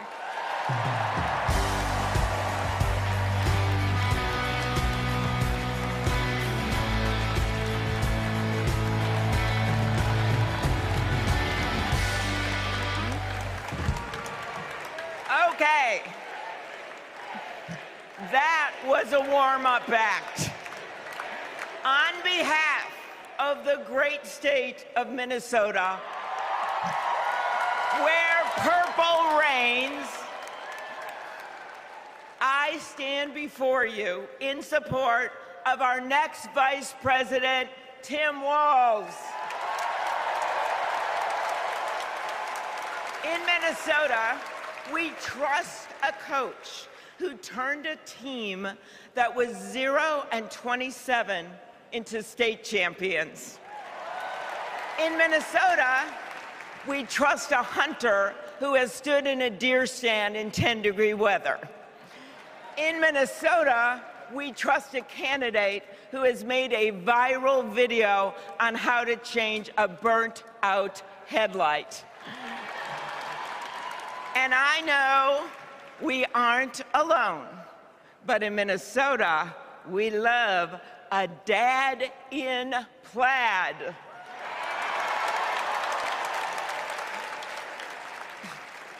So Tim and I go way back.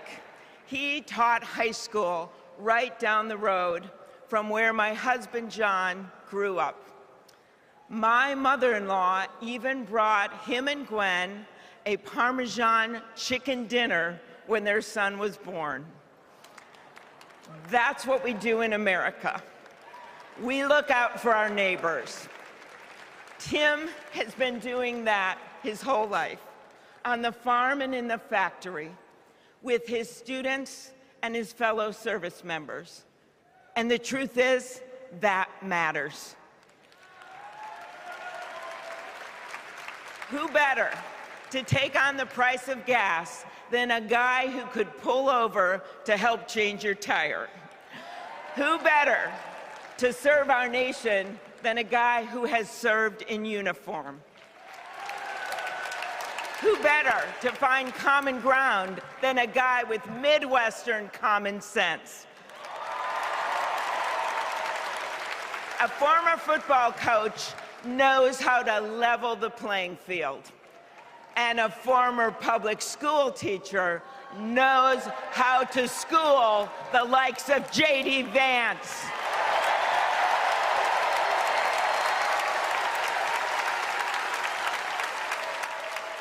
What you've done with your life matters, and what you do with power matters too.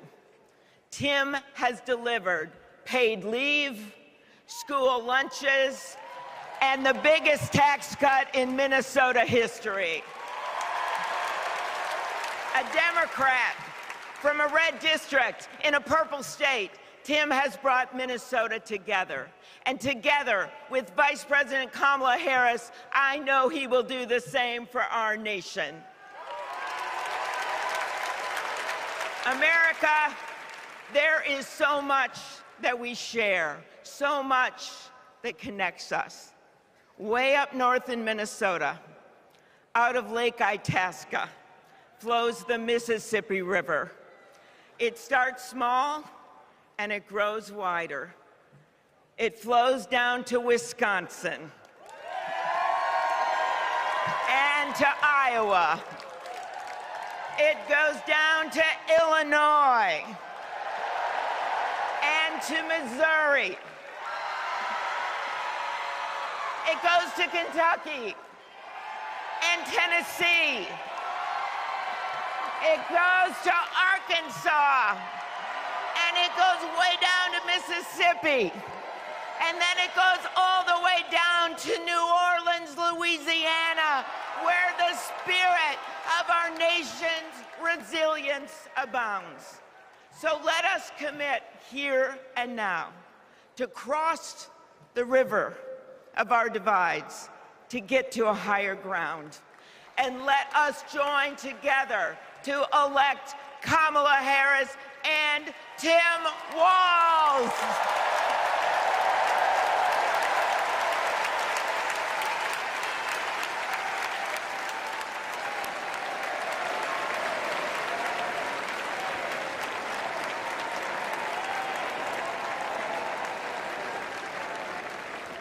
Please welcome Ben Ingman from Minnesota.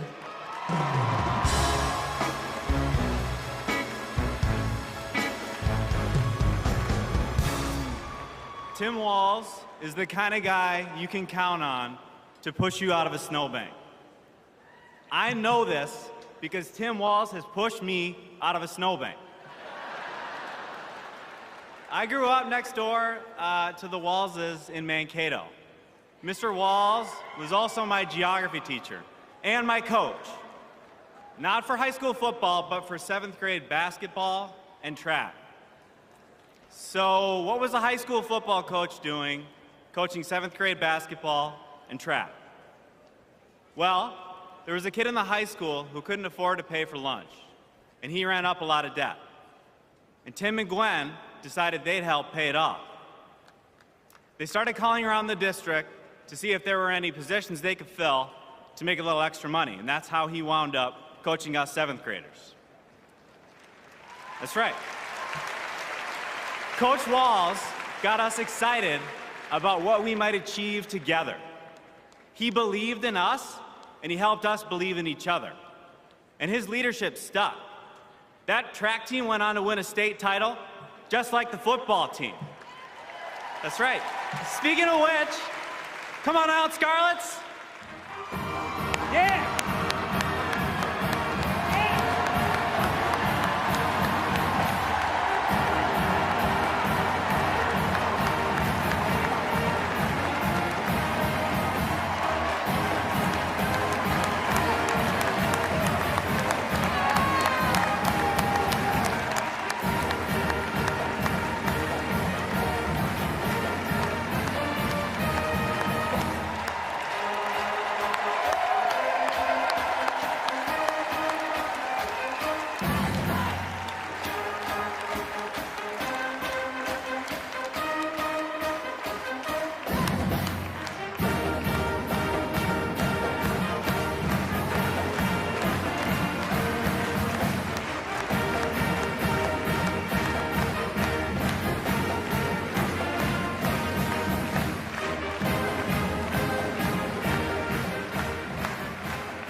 You know, all this got me thinking about the kinds of leaders we need.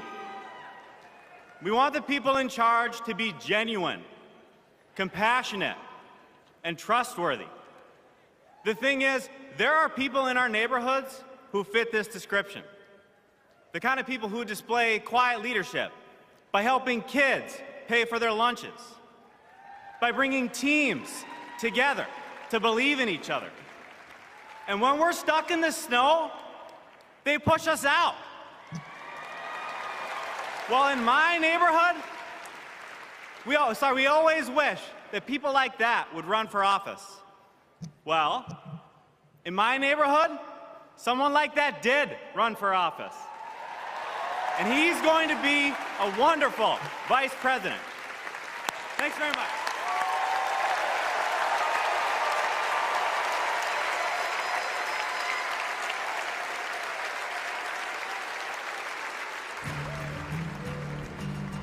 Out here in the wide open spaces, we are reminded of the values we share: a commitment to community, country, and standing up for what's right. Tim Walz grew up in a small town in Nebraska where he spent summers working the family farm. There were just 24 students in his graduating class. His dad served during the Korean War, and that meant a lot to Tim. So he enlisted right after his 17th birthday and served 24 years in the National Guard, rising to Command Sergeant Major. Tim went to college on the GI Bill and became a social studies teacher. That's where Tim and I met. We shared a classroom with a divider right down the middle.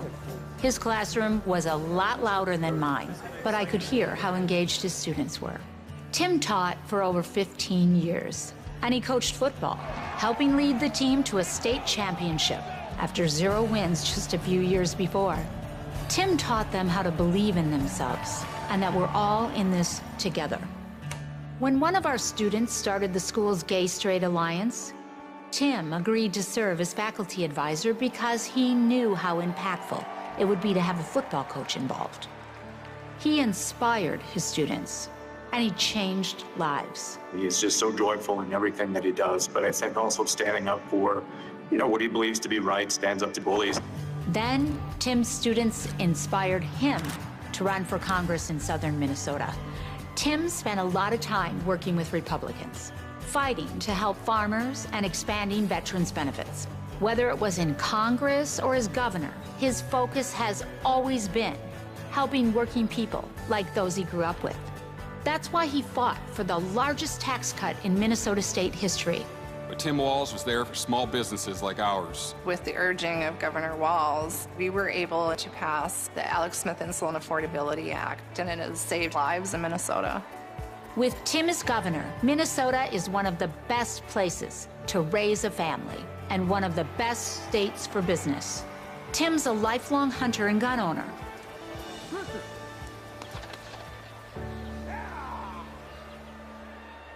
But after the Sandy Hook school shooting, he knew that we had to do something. So he's fought for background checks and red flag laws. But of all the things he's done, Tim loves being a dad. We struggled to have kids, and fertility treatments made it possible. There's a reason our daughter is named Hope. Hope and Gus mean the world to us. Governor Walz making good on a promise to his son and family yesterday by getting them a puppy. Then we're gonna go get some food, corn dog. I'm vegetarian. Turkey then. And Turkey's meat. Not in Minnesota, turkey special. He's as at home on a farm, a fishing boat, a football field, or a factory floor as he is on the floor of Congress. Tim's commitment to service all comes back to the values we grew up with. Love your country, help your neighbor, and fight for what's right. Because that's what America is all about. 2 middle-class kids. One, a daughter of Oakland, California. The other, a son of the Nebraska Plains, only in America. Is it possible for them together to make it all the way to the White House?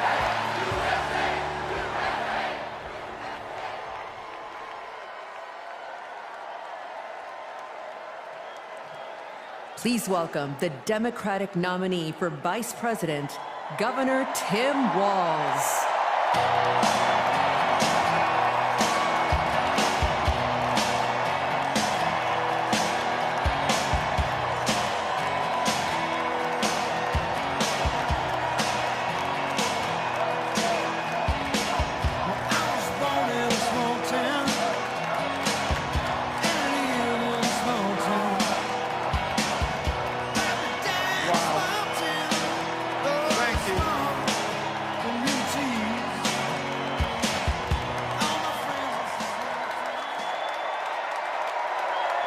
Thank you.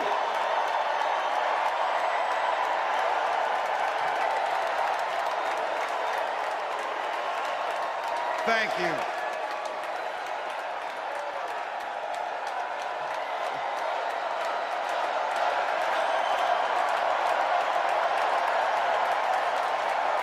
Wow. Well, thank you. Thank you, first of all, to Vice President Harris. Thanks for putting your trust in me and for inviting me to be part of this incredible campaign. And a thank you to President Joe Biden for 4 years of strong, historic leadership.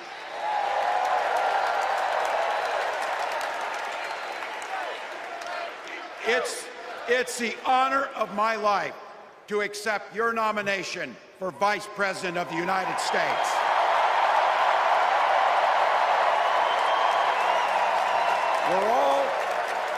We're all here tonight for one beautiful, simple reason. We love this country. So thank you to all of you here in Chicago and all of you watching at home tonight. Thank you for your passion. Thank you for your determination. And most of all, thank you for bringing the joy to this fight.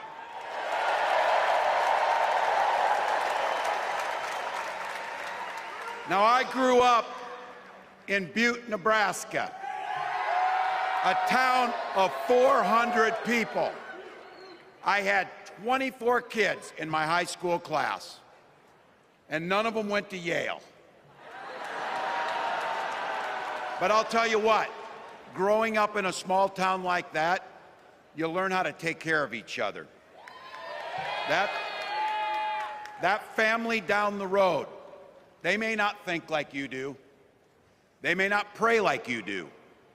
They may not love like you do, but they're your neighbors. And you look out for them, and they look out for you. Everybody belongs, and everybody has a responsibility to contribute. For me, it was serving in the Army National Guard. I joined up 2 days after my 17th birthday, and I proudly wore our nation's uniform for 24 years. My dad, a Korean War-era Army veteran, died of lung cancer a couple years later. He left behind a mountain of medical debt. Thank God for Social Security survivor benefits. And thank God for the GI Bill that allowed my dad and me to go to college, and millions of other Americans. Eventually, like the rest of my family, I fell in love with teaching. Three out of 4 of us married teachers. I wound up teaching social studies and coaching football at Mankato West High School. Go Scarlets! We ran a 44 defense. We played through to the whistle on every single play, and we even won a state championship. Never closed the yearbook, people. But it was those players and my students who inspired me to run for Congress. They saw in me what I had hoped to instill in them, a commitment to the common good, an understanding that we're all in this together, and the belief that a single person can make a real difference for their neighbors. So there I was, a 40-something high school teacher with little kids, 0 political experience, and no money, running in a deep red district. But you know what? Never underestimate a public school teacher. Never.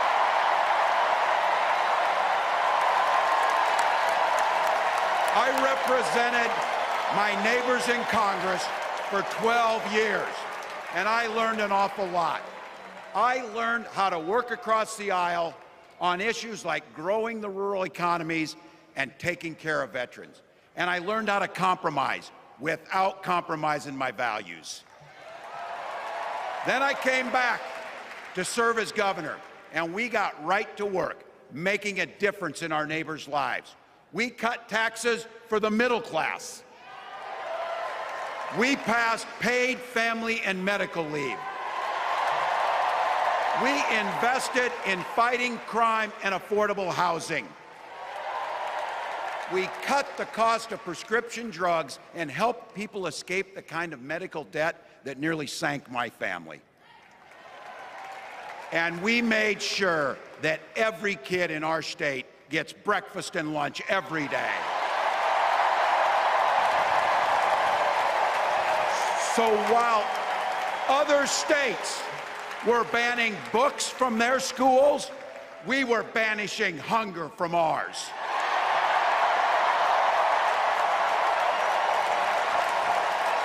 We also protected reproductive freedom because in Minnesota, we respect our neighbors and the personal choices they make. And even if we wouldn't make those same choices for ourselves, we've got a golden rule. Mind your own damn business.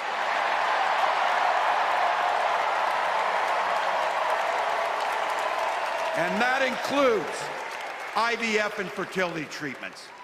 And this is personal for Gwen and I. If you've never experienced the hell that is infertility, I guarantee you, you know somebody who has. And I can remember praying each night for a phone call. The pit in your stomach when the phone would ring, and the absolute agony when we heard the treatments hadn't worked. It took Gwen and I years, but we had access to fertility treatments. And when our daughter was born, we named her Hope. Hope, Gus, and Gwen, you are my entire world, and I love you.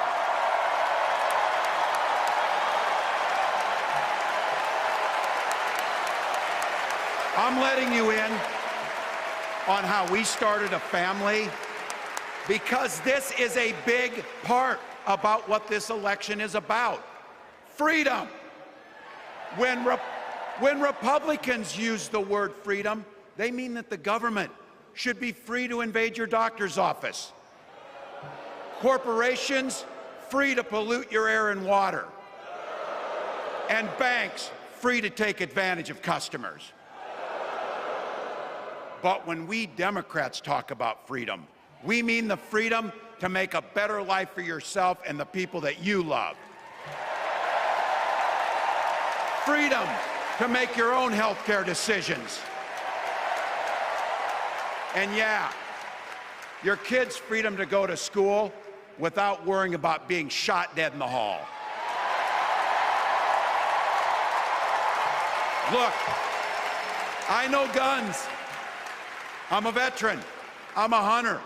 And I was a better shot than most Republicans in Congress, and I got the trophies to prove it. But I'm also a dad.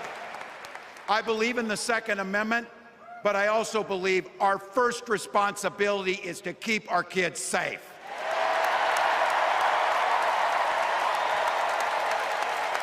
That's what this is all about.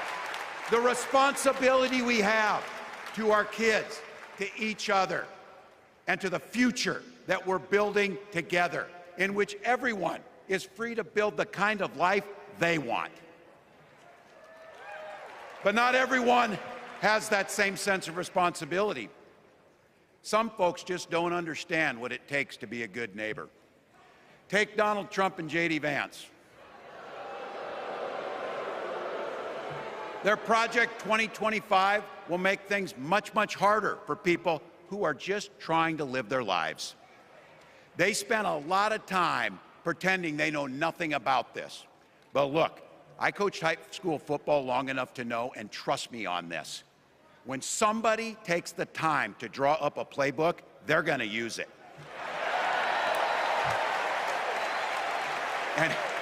And we know If these guys get back in the White House, they'll start jacking up the costs on the middle class. They'll repeal the Affordable Care Act. They'll gut Social Security and Medicare. And they will ban abortion across this country, with or without Congress. Here's the thing. It's an agenda nobody asked for. It's an agenda that serves nobody except the richest and the most extreme amongst us. And it's an agenda that does nothing for our neighbors in need. Is it weird? Absolutely. Absolutely. But it's also wrong. And it's dangerous. It's not just me saying so. It's Trump's own people. They were with him for 4 years. They're warning us that the next 4 years will be much, much worse. You know, when I was teaching every year, we'd elect a student body president. And you know what? Those teenagers could teach Donald Trump a hell of a lot about what a leader is. Leaders don't spend all day insulting people and blaming others. Leaders do the work. So I don't know about you, I'm ready to turn the page on these guys. So go ahead, say it with me. We're not going back.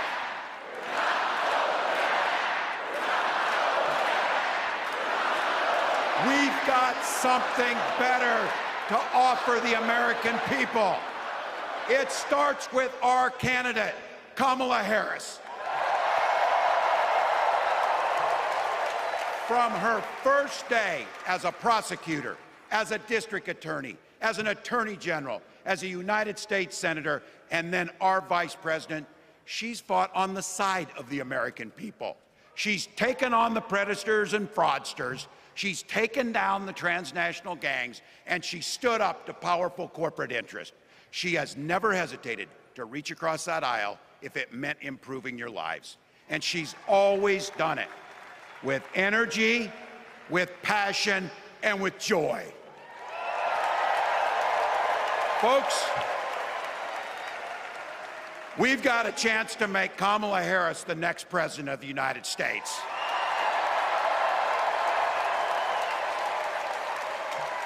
But I think we owe it to the American people to tell them exactly what she'd do as president before we ask them for their votes. So here, this is the part, clip and save it and send it to your undecided relatives so they know. If you're a middle-class family or a family trying to get into the middle class, Kamala Harris is going to cut your taxes. If you're getting squeezed by prescription drug prices, Kamala Harris is going to take on Big Pharma. If you're hoping to buy a home, Kamala Harris is going to help make it more affordable. And no matter who you are, Kamala Harris is going to stand up and fight for your freedom to live the life that you want to lead. Because that's what we want for ourselves, and it's what we want for our neighbors. You know, you might not know it, but I haven't given a lot of big speeches like this. But I have given a lot of pep talks. So let me finish with this, team. It's the fourth quarter. We're down a field goal, but we're on offense and we've got the ball. We're driving down the field. And boy, do we have the right team. Kamala Harris is tough. Kamala Harris is experienced, and Kamala Harris is ready. Our job for everyone watching is to get in the trenches and do the blocking and tackling. 1 inch at a time, 1 yard at a time, 1 phone call at a time, 1 door knock at a time, 1 $5 donation at a time. Look, we got 76 days.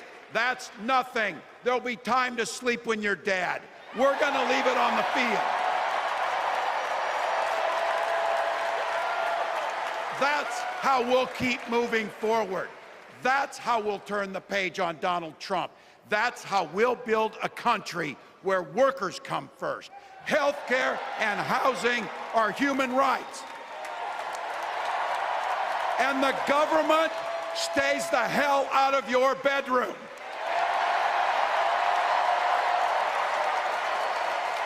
That's how we make America a place where no child is left hungry, where no community is left behind, where nobody gets told they don't belong. That's how we're gonna fight. And as the next president of the United States always says, when we fight, when we fight, when we fight, thank you. God bless.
Please stand if you are able for this evening's benediction, offered by Pastor William Hall and Tahil Sharma.